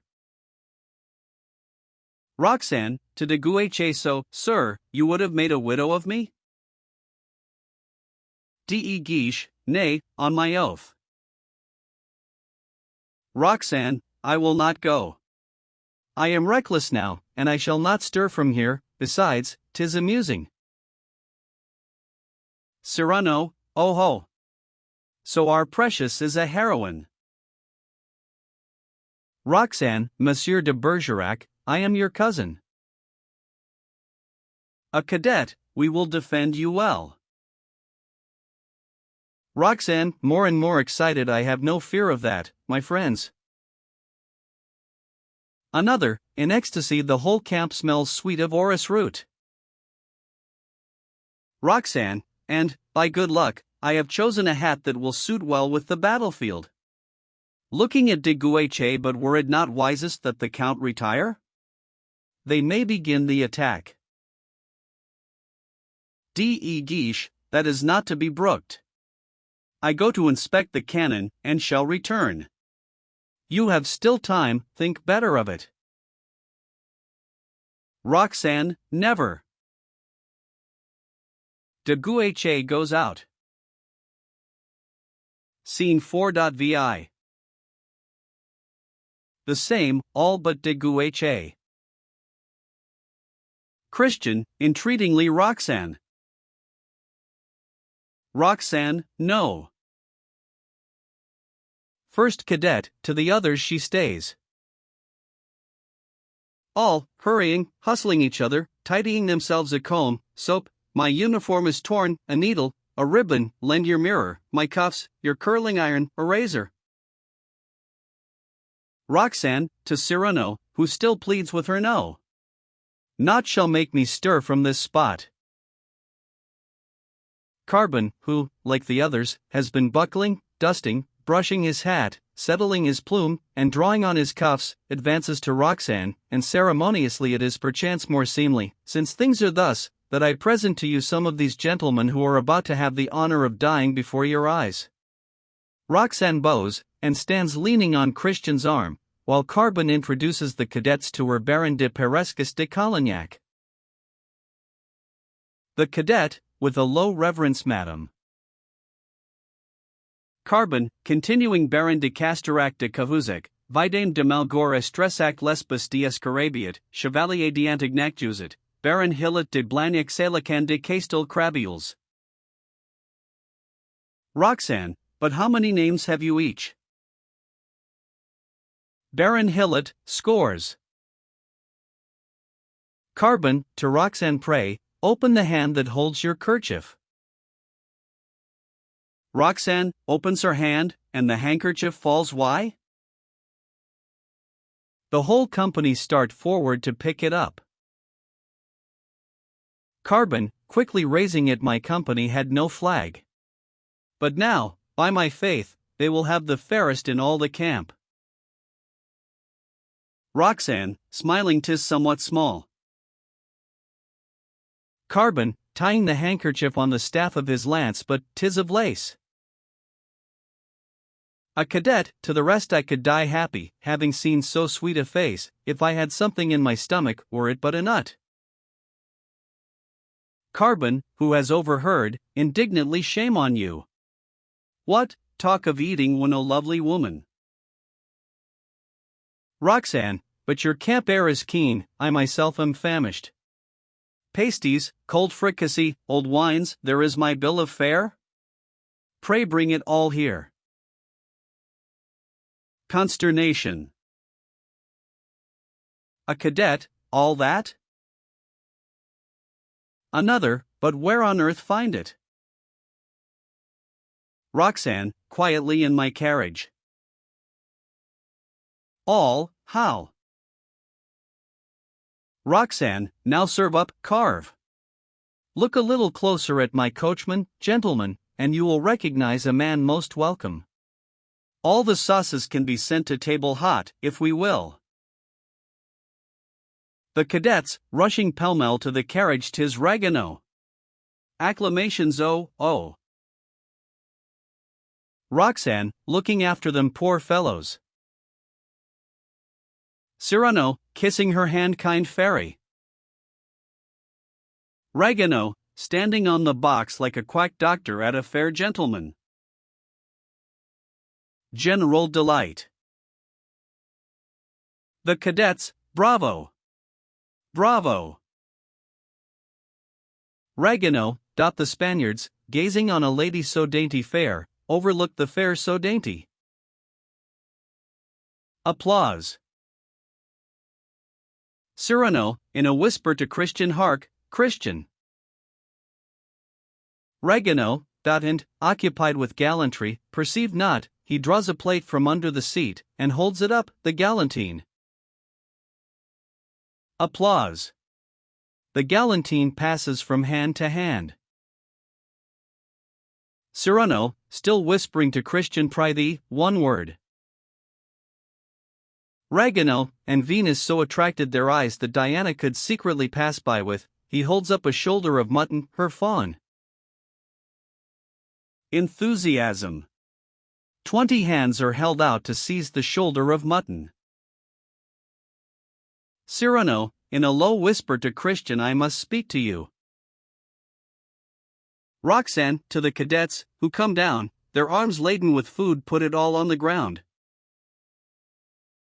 She lays all out on the grass, aided by the 2 imperturbable lackeys who are behind the carriage.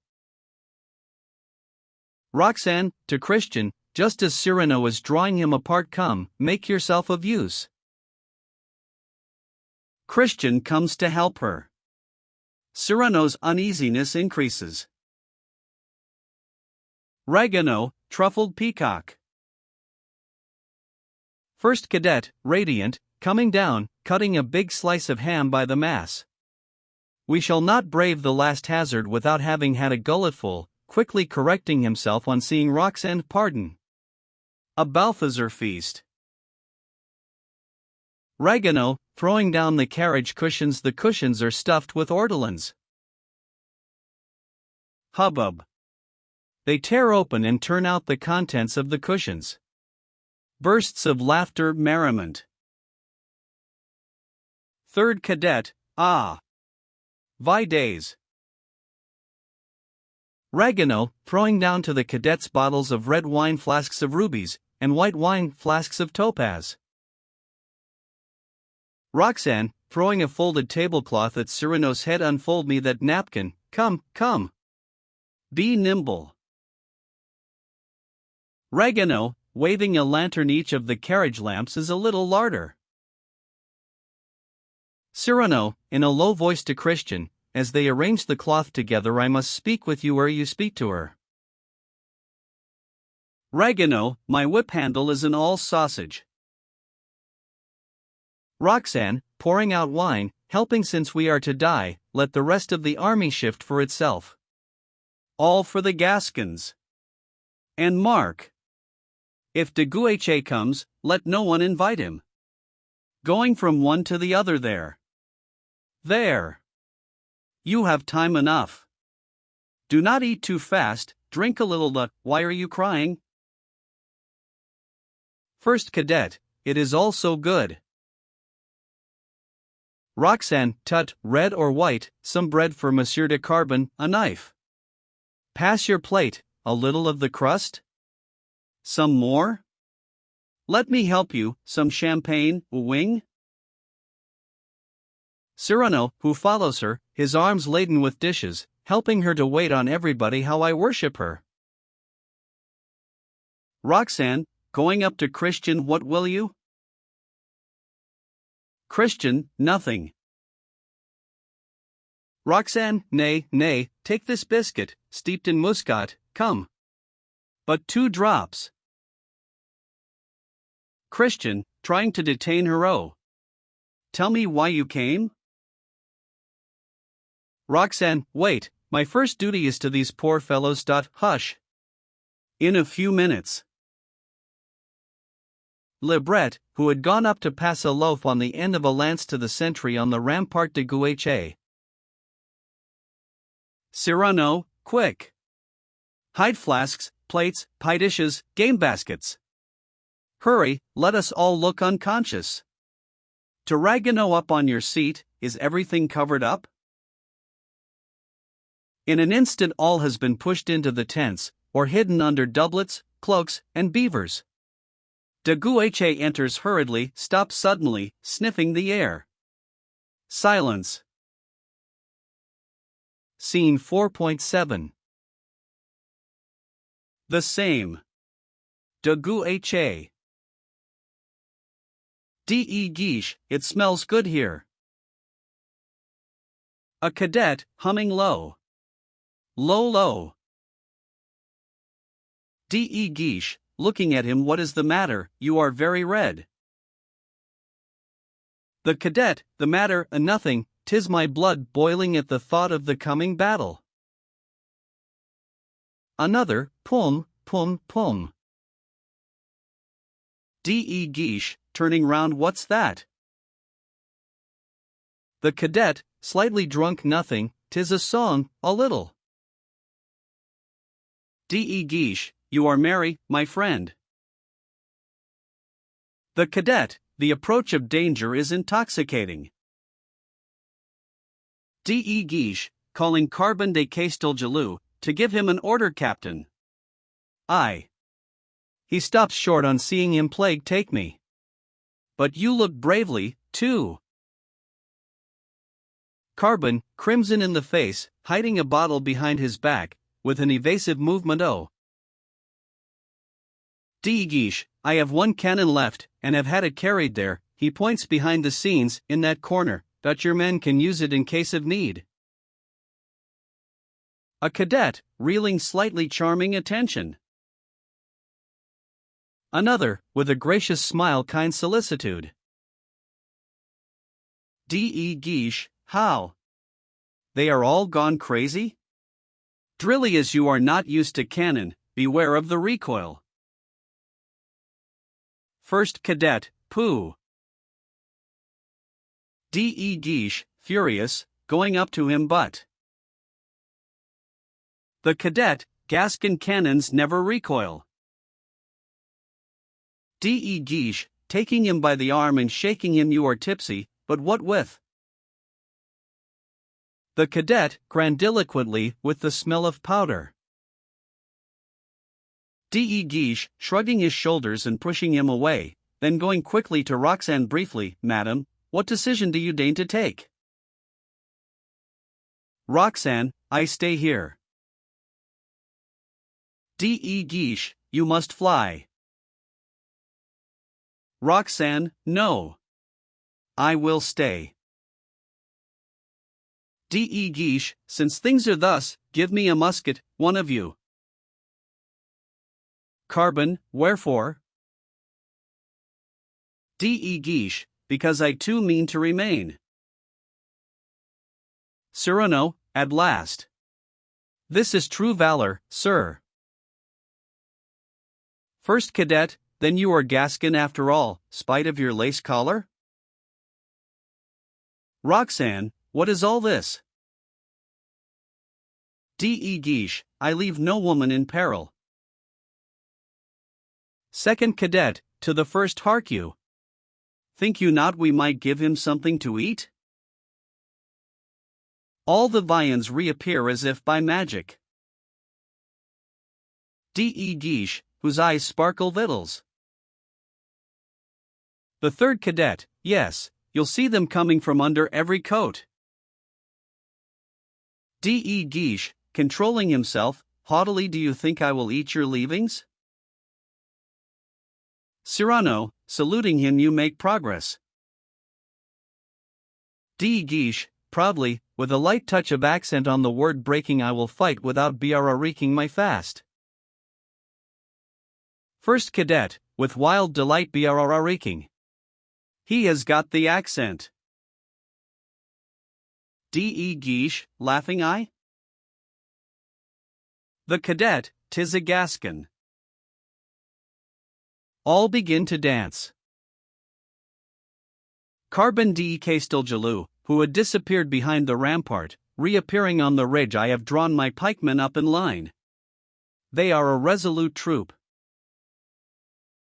He points to a row of pikes, the tops of which are seen over the ridge.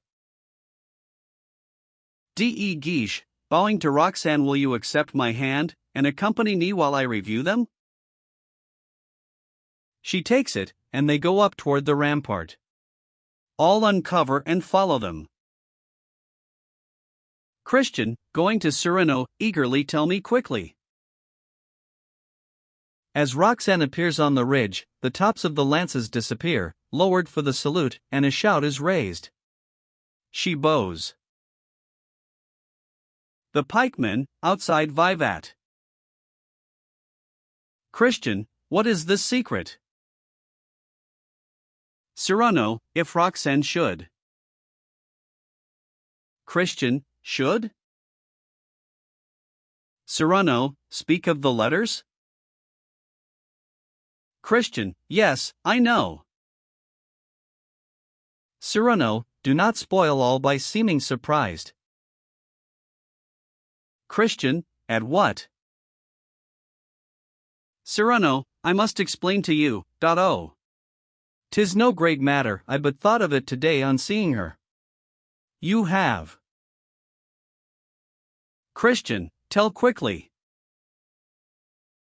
Cyrano, you have written to her oftener than you think.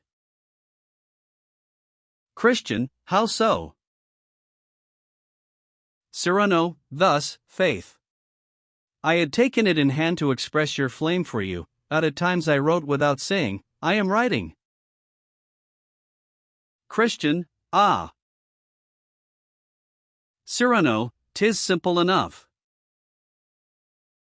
Christian, but how did you contrive, since we have been cut off, thus, to? Cyrano, o. Before dawn, I was able to get through. Christian, folding his arms, that was simple, too? And how oft, pray you, have I written, twice in the week, 3 times, 4? Cyrano, more often still. Christian, what? Every day? Cyrano, yes, every day, twice. Christian, violently, and that became so mad a joy for you, that you braved death. Cyrano, seeing Roxane returning, hush. Not before her. He goes hurriedly into his tent. Scene 4.8. Roxanne, Christian. In the distance, cadets coming and going. Carbon and de Guha give orders. Roxanne, running up to Christian. Ah, Christian, at last.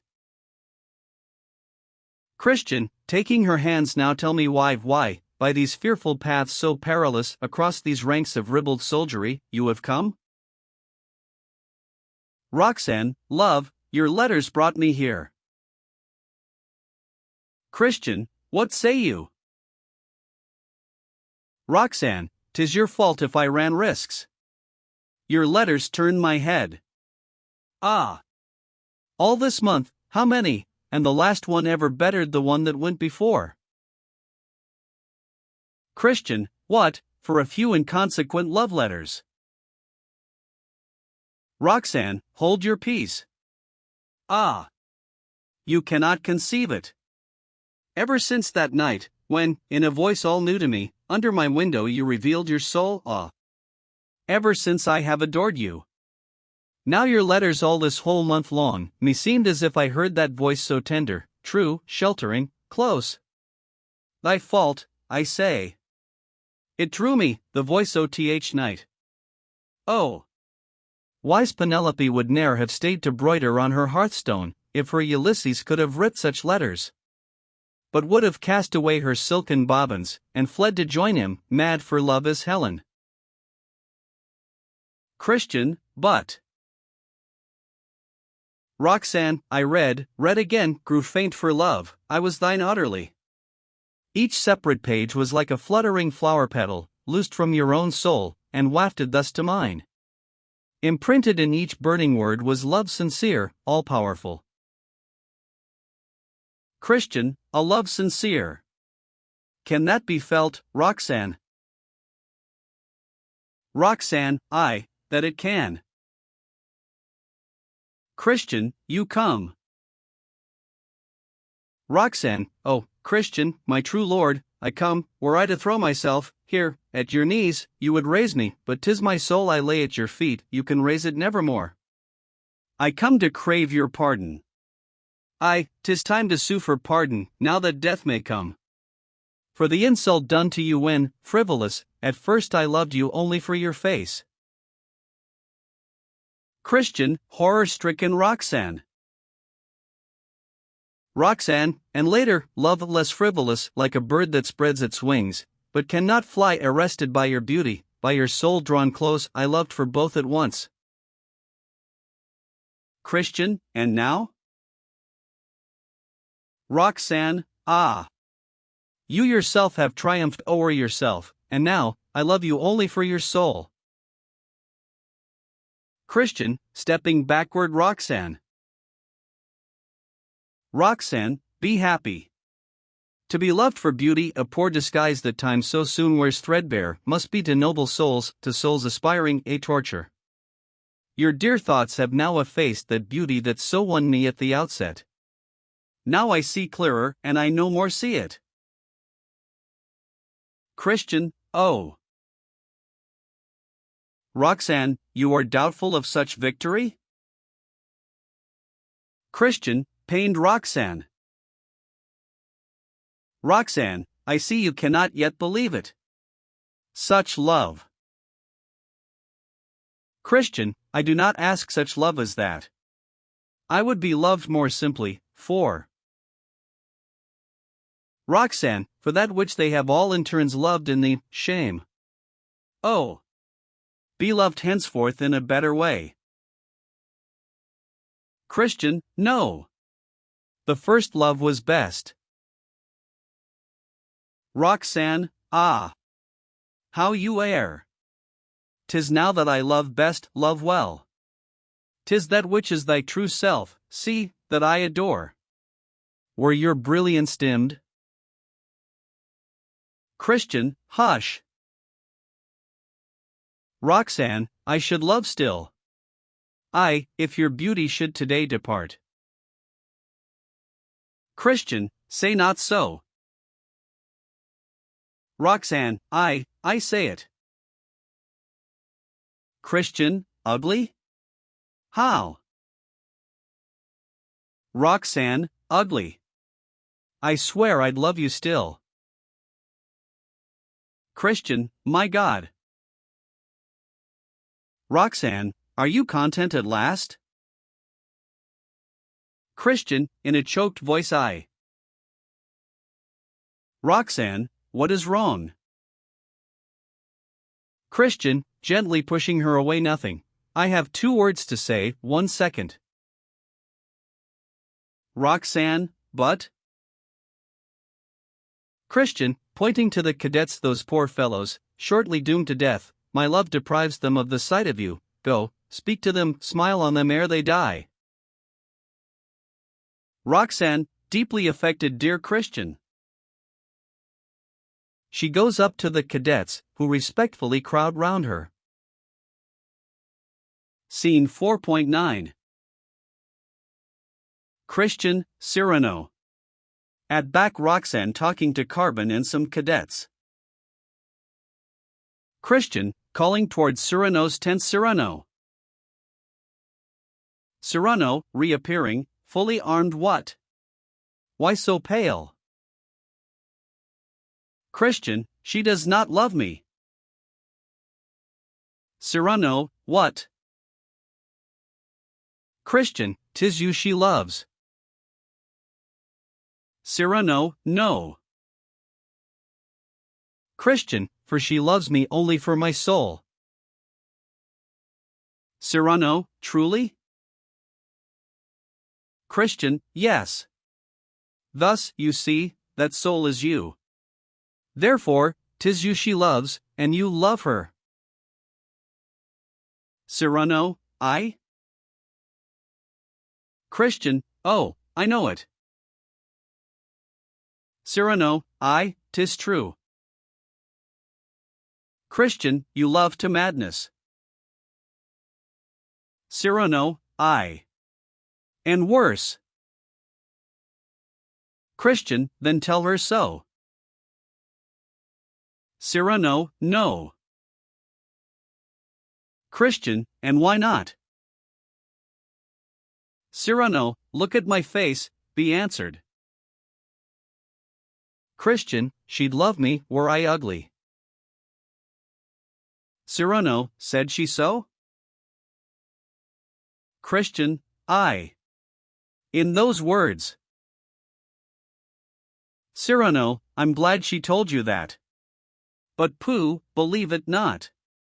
I am well pleased she thought to tell you. Take it not for truth. Never grow ugly, she'd reproach me then. Christian, that I intend discovering. Cyrano, no. I beg. Christian, I. She shall choose between us, tell her all. Cyrano, no. No. I will not have it. Spare me this.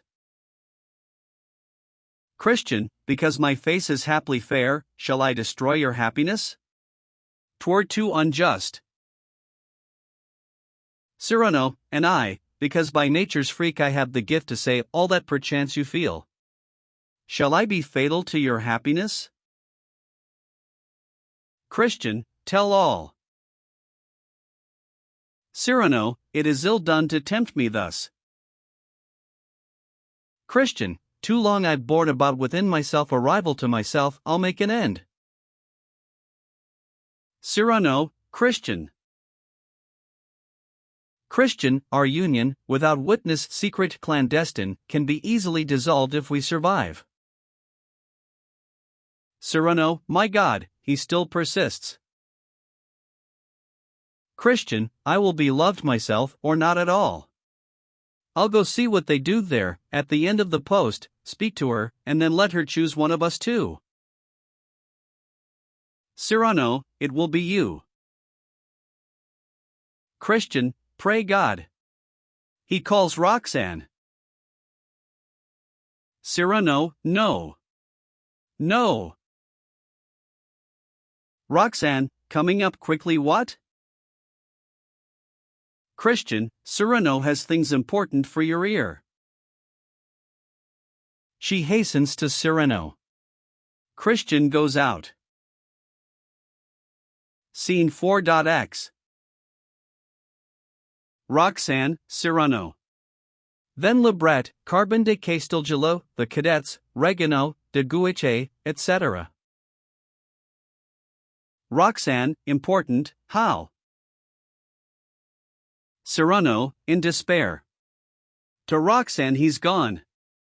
'Tis not, oh, you know how he sees importance in a trifle. Roxane, warmly did he doubt of what I said? Ah, yes, I sought he doubted.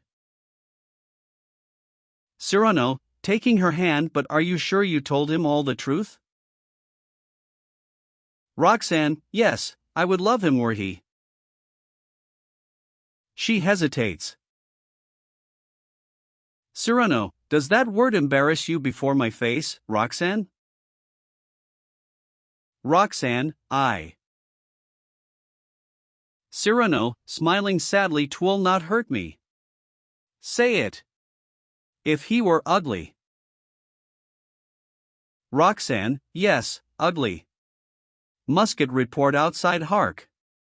I hear a shot. Cyrano, ardently hideous. Roxane, hideous. Yes. Cyrano, disfigured. Roxane, I. Cyrano, grotesque? Roxane, he could not be grotesque to me. Cyrano, you'd love the same? Roxane, the same, nay, even more. Cyrano, losing command over himself, aside, my God. It's true, perchance, love waits me there. To Roxane Roxane, listen. Libret, entering hurriedly, to Cyrano. Cyrano, turning round, what? Libret, hush. He whispers something to him.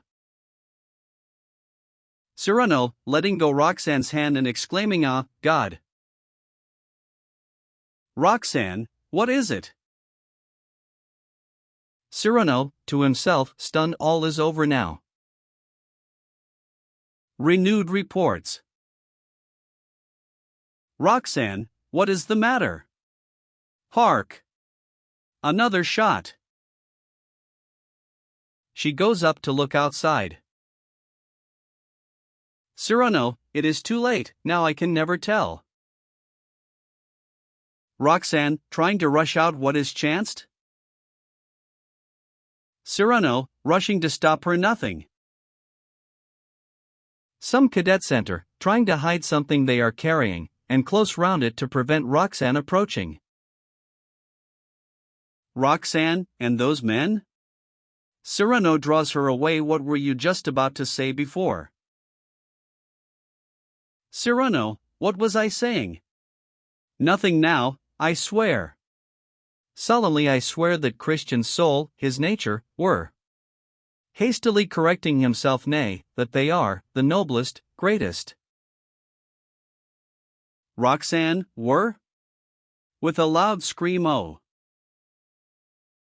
She rushes up, pushing everyone aside.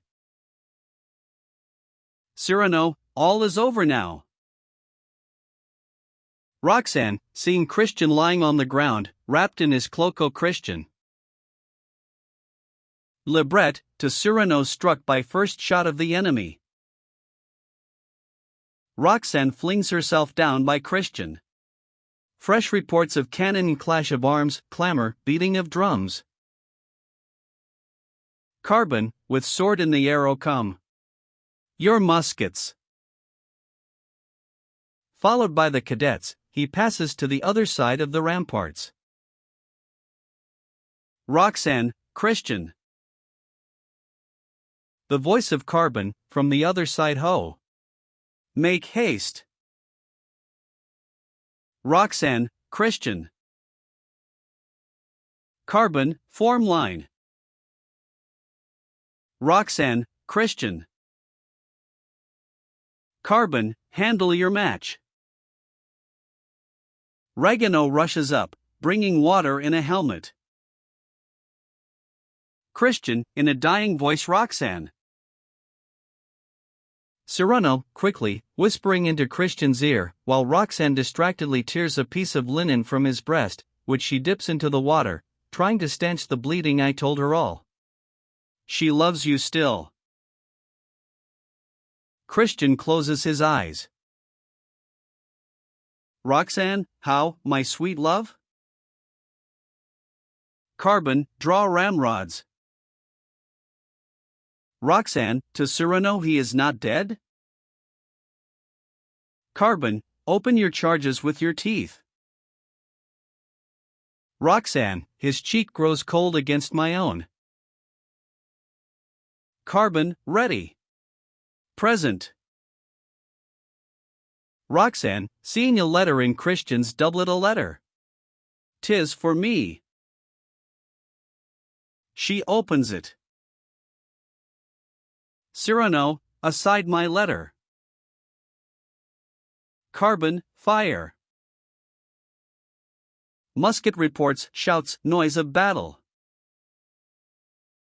Cyrano, trying to disengage his hand, which Roxanne on her knees is holding, but, Roxanne, hark, they fight. Roxanne, detaining him, stay yet a while. For he is dead. You knew him, you alone. Weeping quietly, ah, was not his a beauteous soul, a soul wondrous? Cyrano, standing up, bareheaded. I, Roxanne. Roxanne, an inspired poet? Cyrano, I, Roxanne. Roxanne, and a mind sublime? Cyrano, oh, yes. Roxanne, a heart too deep for common minds to plumb, a spirit subtle, charming? Cyrano, firmly. I, Roxanne. Roxanne, flinging herself on the dead body. Dead, my love. Cyrano, aside, drawing his sword. I, and let me die today, since, all unconscious, she mourns me in him. Sounds of trumpets in the distance. D.E. Guiche, appearing on the ramparts, bareheaded, with a wound on his forehead, in a voice of thunder. It is the signal. Trumpet flourishes. The French bring the provisions into camp. Hold but the place a while. Roxanne, see, there is blood upon the letter. Tears. A voice, outside, shouting surrender. Voice of cadets, no. Regano, standing on the top of his carriage, watches the battle over the edge of the ramparts. The dangers ever greater. Cyrano, to de Guiche, pointing to Roxanne. I will charge. Take her away. Roxanne, kissing the letter, in a half-extinguished voice. O God! His tears. His blood. Regano, jumping down from the carriage and rushing toward her. She swooned away. D.E. Guiche, on the rampart, to the cadets, with fury. Stand fast. A voice, outside. Lay down your arms. The cadets, no. Cyrano, to de Guiche. Now that you have proved your valor, sir, pointing to Roxanne, fly, and save her.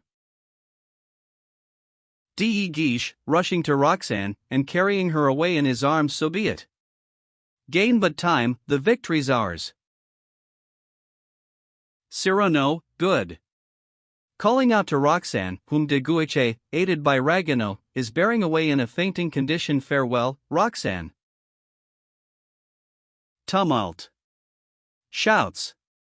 Cadets reappear, wounded, falling on the scene. Cyrano, rushing to the battle, is stopped by Carbon de Castelgelou, who is streaming with blood. Carbon, we are breaking. I am wounded twice. Cyrano, shouting to the Gascons, Gascons. Ho, Gascons! Never turn your backs. To Carbon, whom he is supporting, have no fear. I have 2 deaths to avenge, my friend who's slain, and my dead happiness. They come down, Cyrano brandishing the lance to which is attached Roxane's handkerchief float there. Laced kerchief broidered with her name. He sticks it in the ground and shouts to the cadets, fall on them, Gascons. Crush them. To the fifer, fifer, play. The fife plays. The wounded try to rise. Some cadets, falling one over the other down the slope, group themselves round Cyrano and the little flag. The carriage is crowded with men inside and outside, and, bristling with arquebus, is turned into a fortress. A cadet, appearing on the crest, beaten backward, but still fighting, cries they're climbing the redoubt. And falls dead. Cyrano, let us salute them. The rampart is covered instantly by a formidable row of enemies. The standards of the imperialists are raised fire. General discharge. A cry in the enemy's ranks, fire. A deadly answering volley. The cadets fall on all sides. A Spanish officer, uncovering who are these men who rush on death. Cyrano, reciting, erect, amid a storm of bullets, the bold cadets of Gascony, of Carbon, of Castelgelou. Brawling, swaggering boastfully, he rushes forward, followed by a few survivors, the bold cadets. His voice is drowned in the battle. Curtain. Act V. Cyrano's Gazette.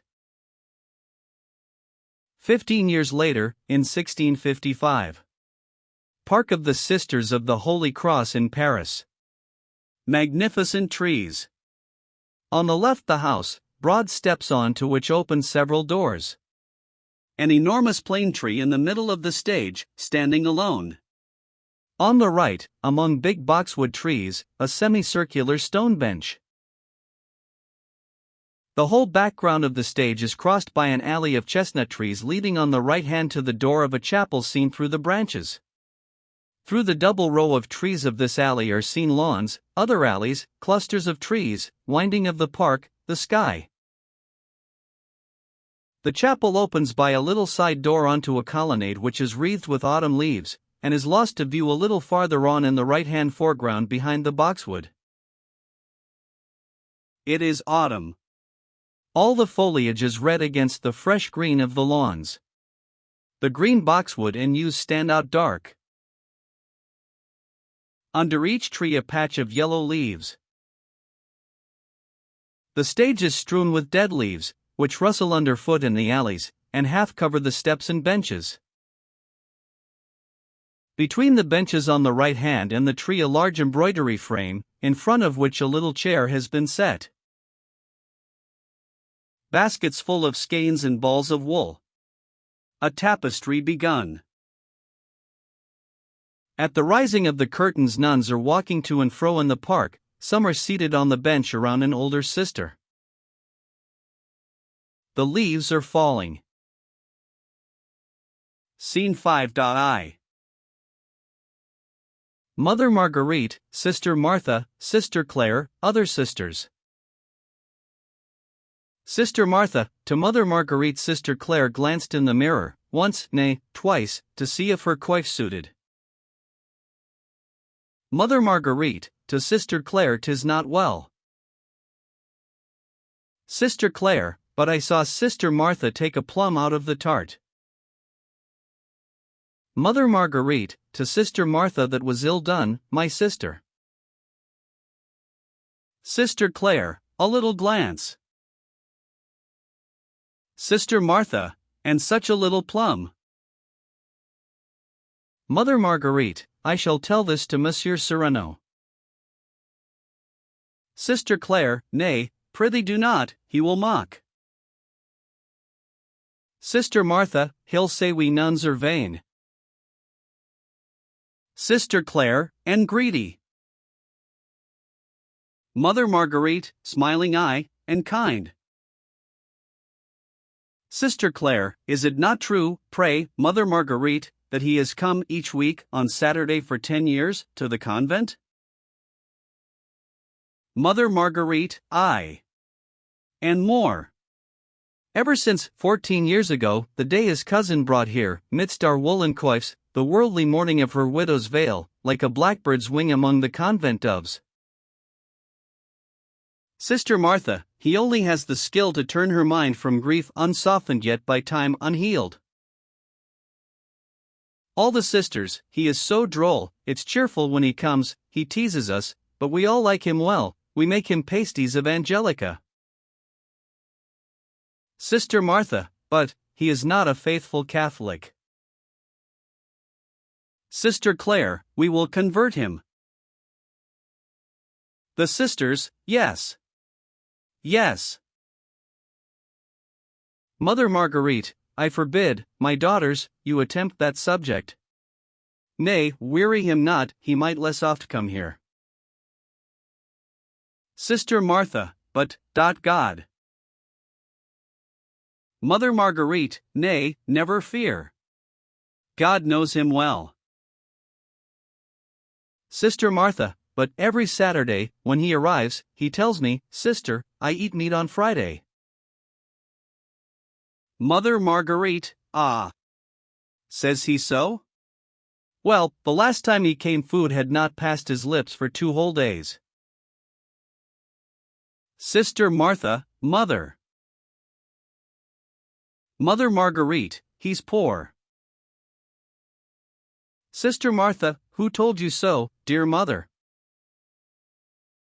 Mother Marguerite, Monsieur Loubret. Sister Martha, none help him? Mother Marguerite, he permits not. In an alley at the back Roxane appears, dressed in black, with a widow's coif and veil. De Guiche, imposing-looking and visibly aged, walks by her side. They saunter slowly. Mother Marguerite rises, 'tis time we go in. Madame Madeleine walks in the garden with a visitor. Sister Martha, to Sister Claire, in a low voice, the Marshal of Gramont.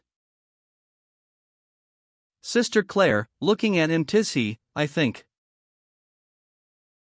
Sister Martha, 'tis many months now since he came to see her. The sisters, he is so busy, the court, the camp. Sister Claire, the world.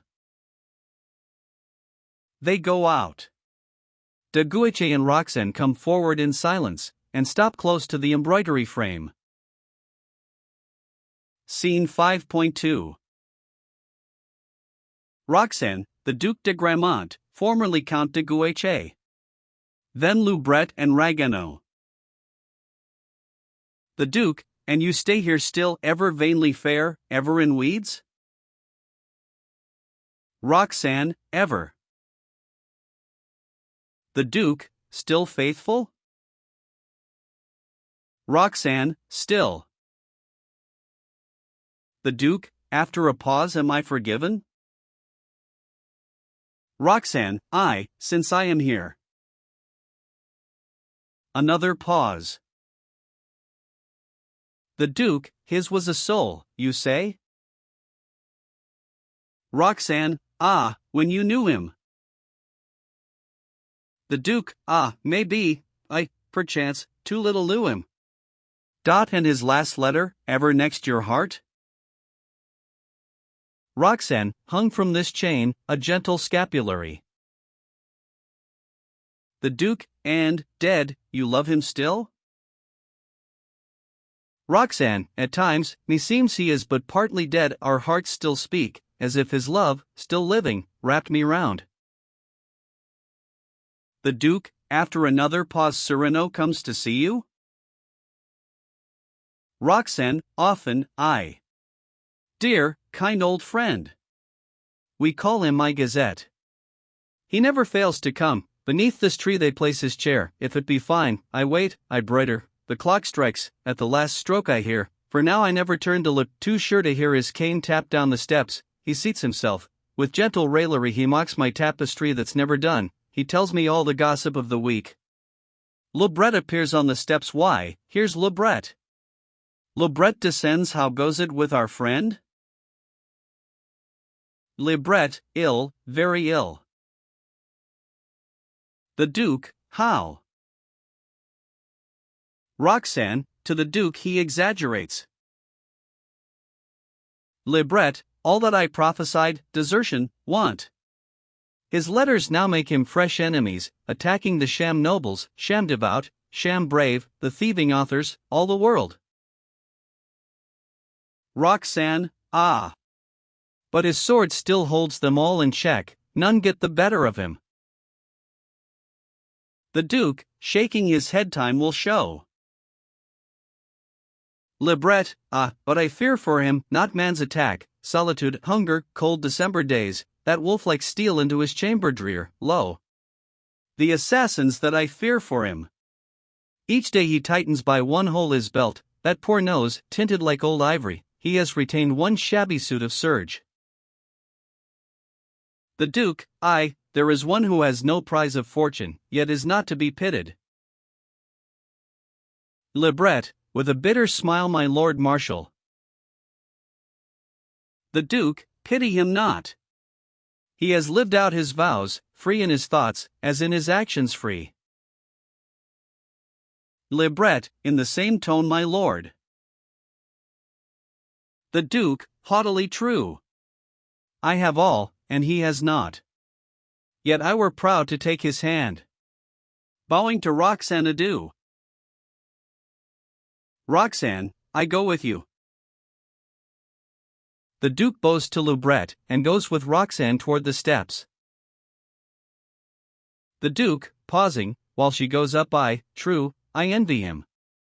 Look you, when life is brimful of success, though the past hold no action foul, one feels 1,000 self-disgusts, of which the sum is not remorse, but a dim, vague unrest, and, as one mounts the steps of worldly fame, the Duke's furred mantles trail within their folds a sound of dead illusions, vain regrets, a rustle's scarce a whisper, like as when, mounting the terrace steps, by your morning robe sweeps in its train the dying autumn leaves. Roxane, ironically you are pensive? The Duke, true. I am. As he is going out, suddenly Monsieur Lebret. To Roxane a word, with your permission?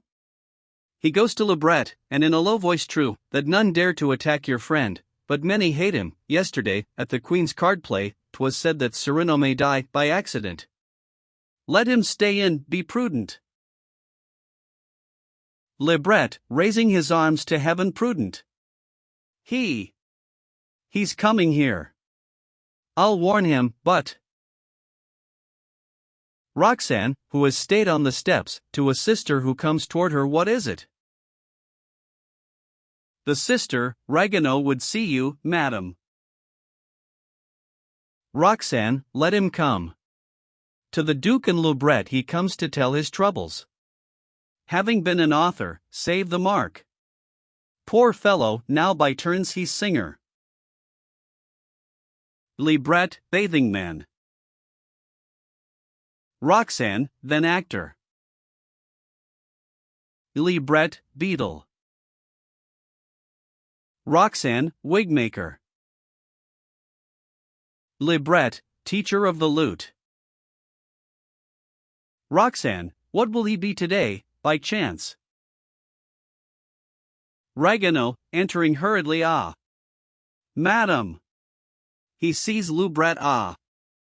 You hear, sir?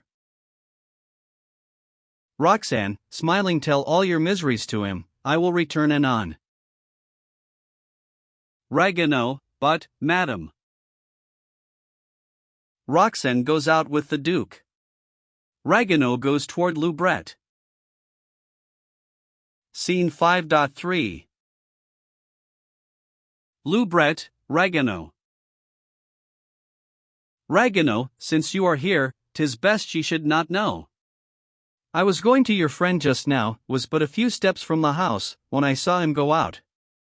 I hurried to him. Saw him turn the corner, but suddenly, from out a window where he was passing, was it chance, that maybe. A lackey let fall a large piece of wood. Libret, cowards. Oh Cyrano! Ragueneau, I ran I saw. Libret, 'tis hideous. Ragueneau saw our poet, sir, our friend, struck to the ground, a large wound in his head. Libret, he's dead? Ragueneau, no, but I bore him to his room. Ah! His room! What a thing to see, that garret! Libret, he suffers? Ragueneau, no, his consciousness has flown. Libret, saw you a doctor? Ragueneau, one was kind, he came. Libret, my poor Cyrano, we must not tell this to Roxane suddenly. What said this leech? Ragueneau said, what, I know not, fever, meningitis, Could you see him all his head bound up, but let us haste, there's no one by his bed, and if he try to rise, sir, he might die. Libret, dragging him toward the right come. Through the chapel. 'Tis the quickest way. Roxane, appearing on the steps, and seeing Libret go away by the colonnade leading to the chapel door. Monsieur Libret. Libret and Ragueneau disappear without answering. Libret goes, when I call. 'Tis some new trouble of good Ragueneau's. She descends the steps. Scene 5.4. Roxane alone. Two sisters, for a moment. Roxane, ah! What a beauty in September's close!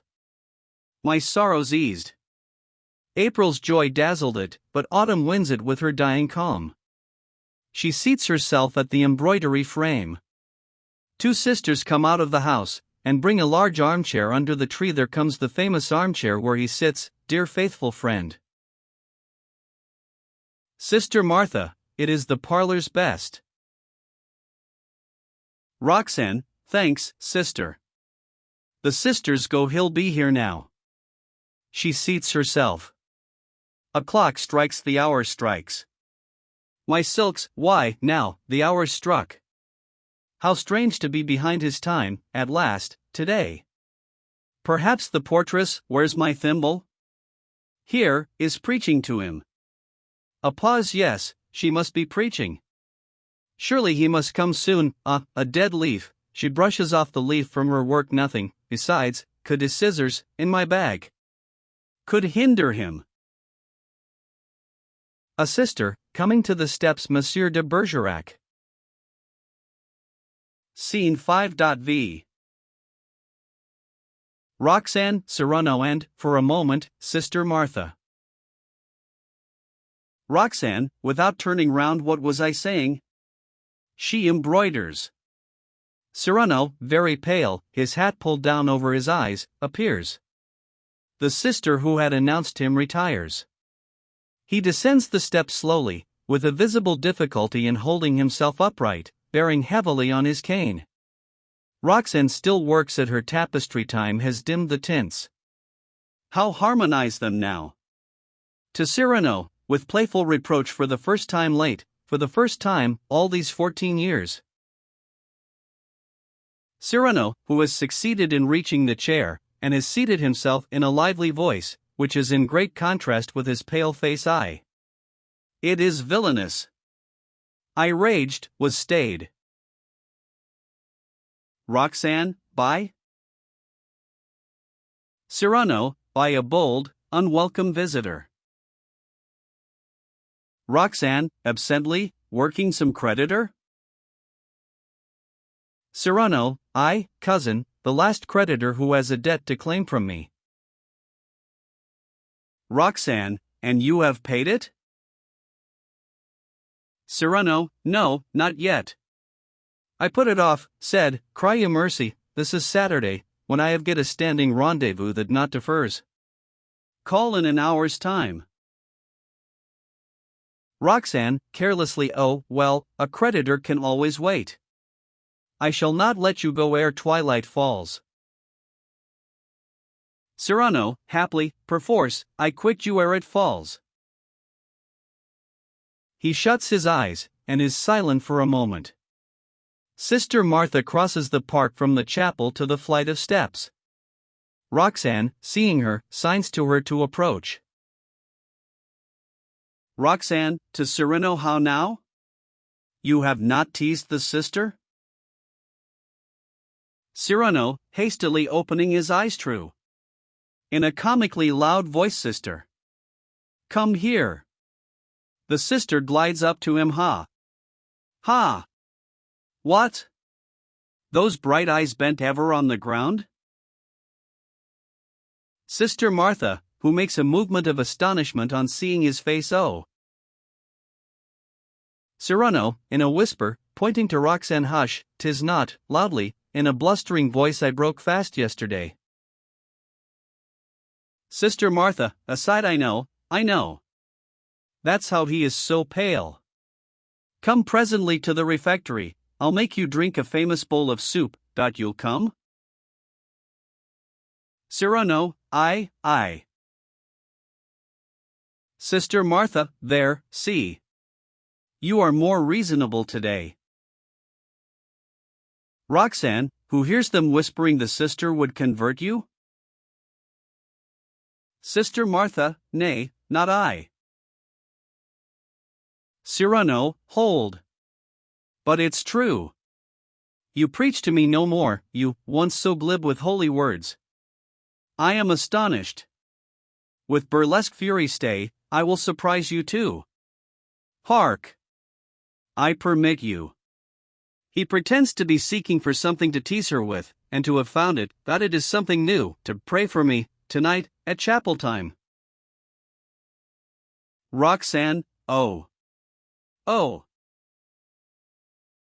Cyrano, laughing, good Sister Martha is struck dumb. Sister Martha, gently, I did not wait your leave to pray for you. She goes out. Cyrano, turning to Roxanne, who is still bending over her work, that tapestry. Beshrew me if my eyes will ever see it finished. Roxanne, I was sure to hear that well-known jest. A light breeze causes the leaves to fall. Cyrano, the autumn leaves. Roxanne, lifting her head, and looking down the distant alley, soft golden brown, like a Venetian's hair. See how they fall. Cyrano, I, see how brave they fall, in their last journey downward from the bough, to rot within the clay, yet, lovely still, hiding the horror of the last decay, with all the wayward grace of careless flight. Roxanne, what, melancholy, you? Cyrano, collecting himself, nay, Roxanne. Roxanne, then let the dead leaves fall the way they will. And chat. What, have you nothing new to tell, my court gazette? Cyrano, listen. Roxanne, ah. Cyrano, growing whiter and whiter. Saturday the 19th, having eaten to excess of pear conserve, the king felt feverish, the lancet quelled this treasonable revolt, and the August pulse beats at normal pace. At the Queen's ball on Sunday 30 score of best white waxen tapers were consumed. Our troops, they say, have chased the Austrians. For sorcerers were hanged. The little dog of Madame d'Athos took a dose. Roxanne, I bid you hold your tongue, Monsieur de Bergerac. Cyrano, Monday, not much. Claire changed protector. Roxanne, oh. Cyrano, whose face changes more and more. Tuesday, the court repaired to Fontainebleau. Wednesday, the Montglat said to Comte de Fiesque. No. Thursday, Mancini, Queen of France. Almost. Friday, the Montglat to Count Fiesque said yes. And Saturday the 26th. He closes his eyes. His head falls forward. Silence. Roxanne, surprised at his voice ceasing, turns round, looks at him, and rising, terrified he swoons. She runs toward him crying Cyrano. Cyrano, opening his eyes, in an unconcerned voice, what is this? He sees Roxanne bending over him, and, hastily pressing his hat on his head, and shrinking back in his chair, nay, on my word 'tis nothing. Let me be. Roxanne, but. Cyrano, that old wound of Eris, sometimes, as you know. Roxanne, dear friend. Cyrano, 'tis nothing, 'twill pass soon. He smiles with an effort, see, it is past. Roxanne, each of us has his wound, I have mine, never healed up, not healed yet, my old wound. She puts her hand on her breast, 'tis here, beneath this letter brown with age, all stained with teardrops, and still stained with blood. Twilight begins to fall. Cyrano, his letter. Ah! You promised me one day that I should read it. Roxanne, what would you, his letter? Cyrano, yes, I would fain, today. Roxanne, giving the bag hung at her neck, see. Here it is. Cyrano, taking it, have I your leave to open? Roxanne, open, read. She comes back to her tapestry frame, folds it up, sorts her wools. Cyrano, reading Roxanne, adieu. I soon must die. This very night, beloved, and I feel my soul heavy with love untold. I die. No more, as in days of old, my loving, longing eyes will feast on your least gesture, the least. I mind me the way you touch your cheek with your finger, softly, as you speak. Ah me! I know that gesture well. My heart cries out, I cry farewell. Roxanne, but how you read that letter! One would think. Cyrano, continuing to read, my life, my love, my jewel, my sweet, my heart has been yours in every beat. The shades of evening fall imperceptibly.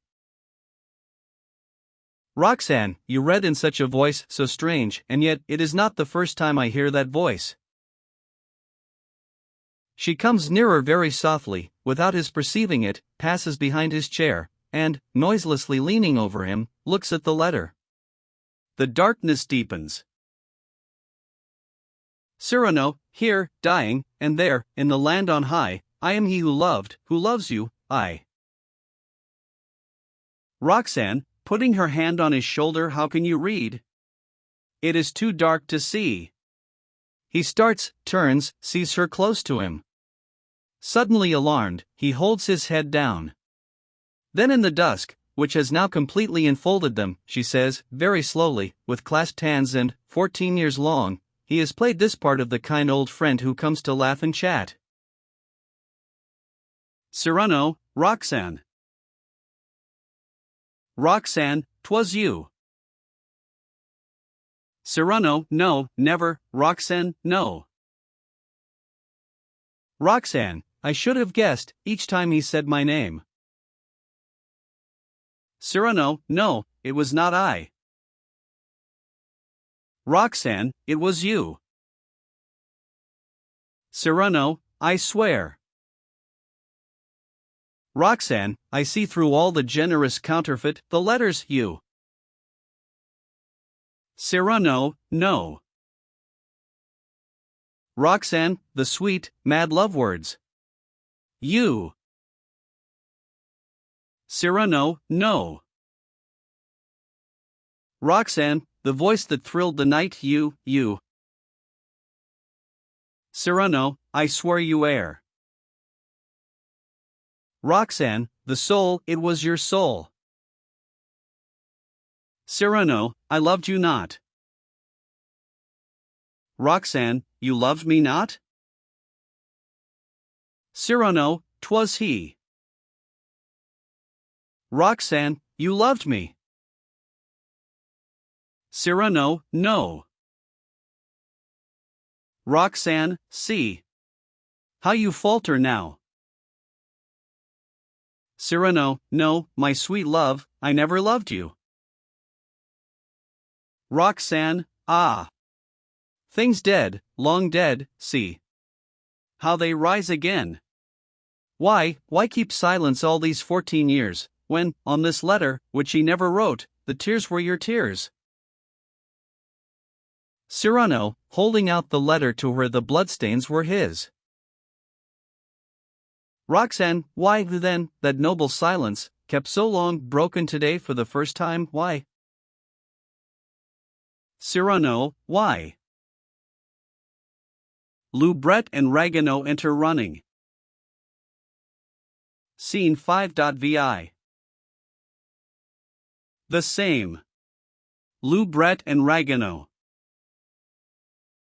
Loubret, what madness! Here? I knew it well. Cyrano, smiling and sitting up, what now? Loubret, he has brought his death by coming, madam. Roxanne, God! Ah, then! That faintness of a moment since. Cyrano, why, true. It interrupted the Gazette. Saturday, 26th, at dinner time, assassination of de Bergerac. He takes off his hat, they see his head bandaged. Roxanne, what says he? Cyrano, his head all bound. Ah, what has chanced? How, who? Cyrano, to be struck down, pierced by sword the heart, from a hero's hand. That I had dreamed. O mockery of fate! Killed, I. Of all men, in an ambuscade. Struck from behind, and by a lackey's hand. 'Tis very well. I am foiled in all, even in my death. Ragueneau, ah, monsieur. Cyrano, holding out his hand to him. Ragueneau, weep not so bitterly, what do you now, old comrade? Ragueneau, amid his tears, trimmed the lights for Molière's stage. Cyrano, Molière. Ragueneau, yes, but I shall leave tomorrow. I cannot bear it. Yesterday, they played Scapin, I saw he'd thieved a scene from you. Loubret, what? A whole scene? Ragueneau, oh, yes, indeed, monsieur, the famous one, que diable a l'été faire? Loubret, Molière has stolen that? Cyrano, tut. He did well. To Ragueneau, how went the scene? It told, I think it told? Ragueneau, sobbing, ah. How they laughed. Cyrano, look you, it was my life to be the prompter everyone forgets. To Roxanne that night when 'neath your window Christian spoke under your balcony, you remember? Well, there was the allegory of my whole life, I, in the shadow, at the ladder's foot, while others lightly mount to love and fame. Just. Very just. Here on the threshold drear of death, I pay my tribute with the rest, to Molière's genius, Christian's fair face. The chapel bell chimes. The nuns are seen passing down the alley at the back, to say their office. Let them go pray, when the bell rings. Roxanne, rising and calling sister. Sister. Cyrano, holding her fast, call no one. Leave me not, when you come back, I should be gone for I. The nuns have all entered the chapel. The organ sounds, I was somewhat fain for music, hark, 'tis come. Roxanne, live, for I love you. Cyrano, no, in fairy tales when to the ill-starred prince the lady says I love you, all his ugliness fades fast, but I remain the same, up to the last. Roxanne, I have marred your life, I. Cyrano, you blessed my life. Never on me had rested woman's love. My mother even could not find me fair, I had no sister, and, when grown a man, I feared the mistress who would mock at me. But I have had your friendship, grace to you a woman's charm has passed across my path. Libret, pointing to the moon, which is seen between the trees your other lady love is come.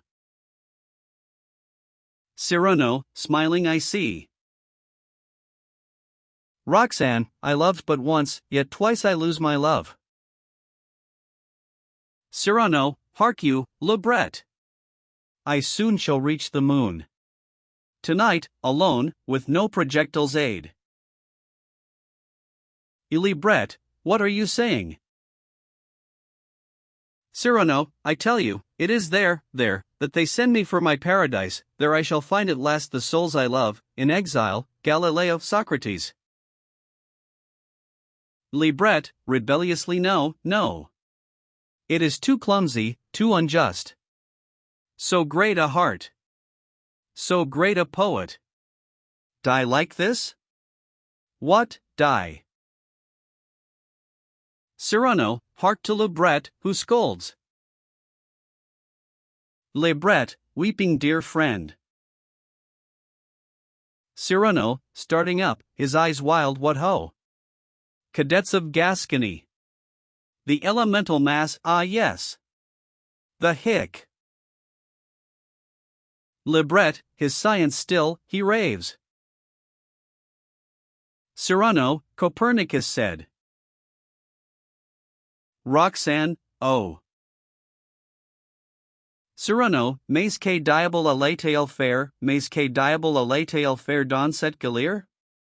Philosopher, metaphysician, rhymer, brawler, and musician, famed for his lunar expedition, and the unnumbered duels he fought, and lover also, by interposition, here lies Hercule Savinien de Cyrano de Bergerac, who was everything, yet was not.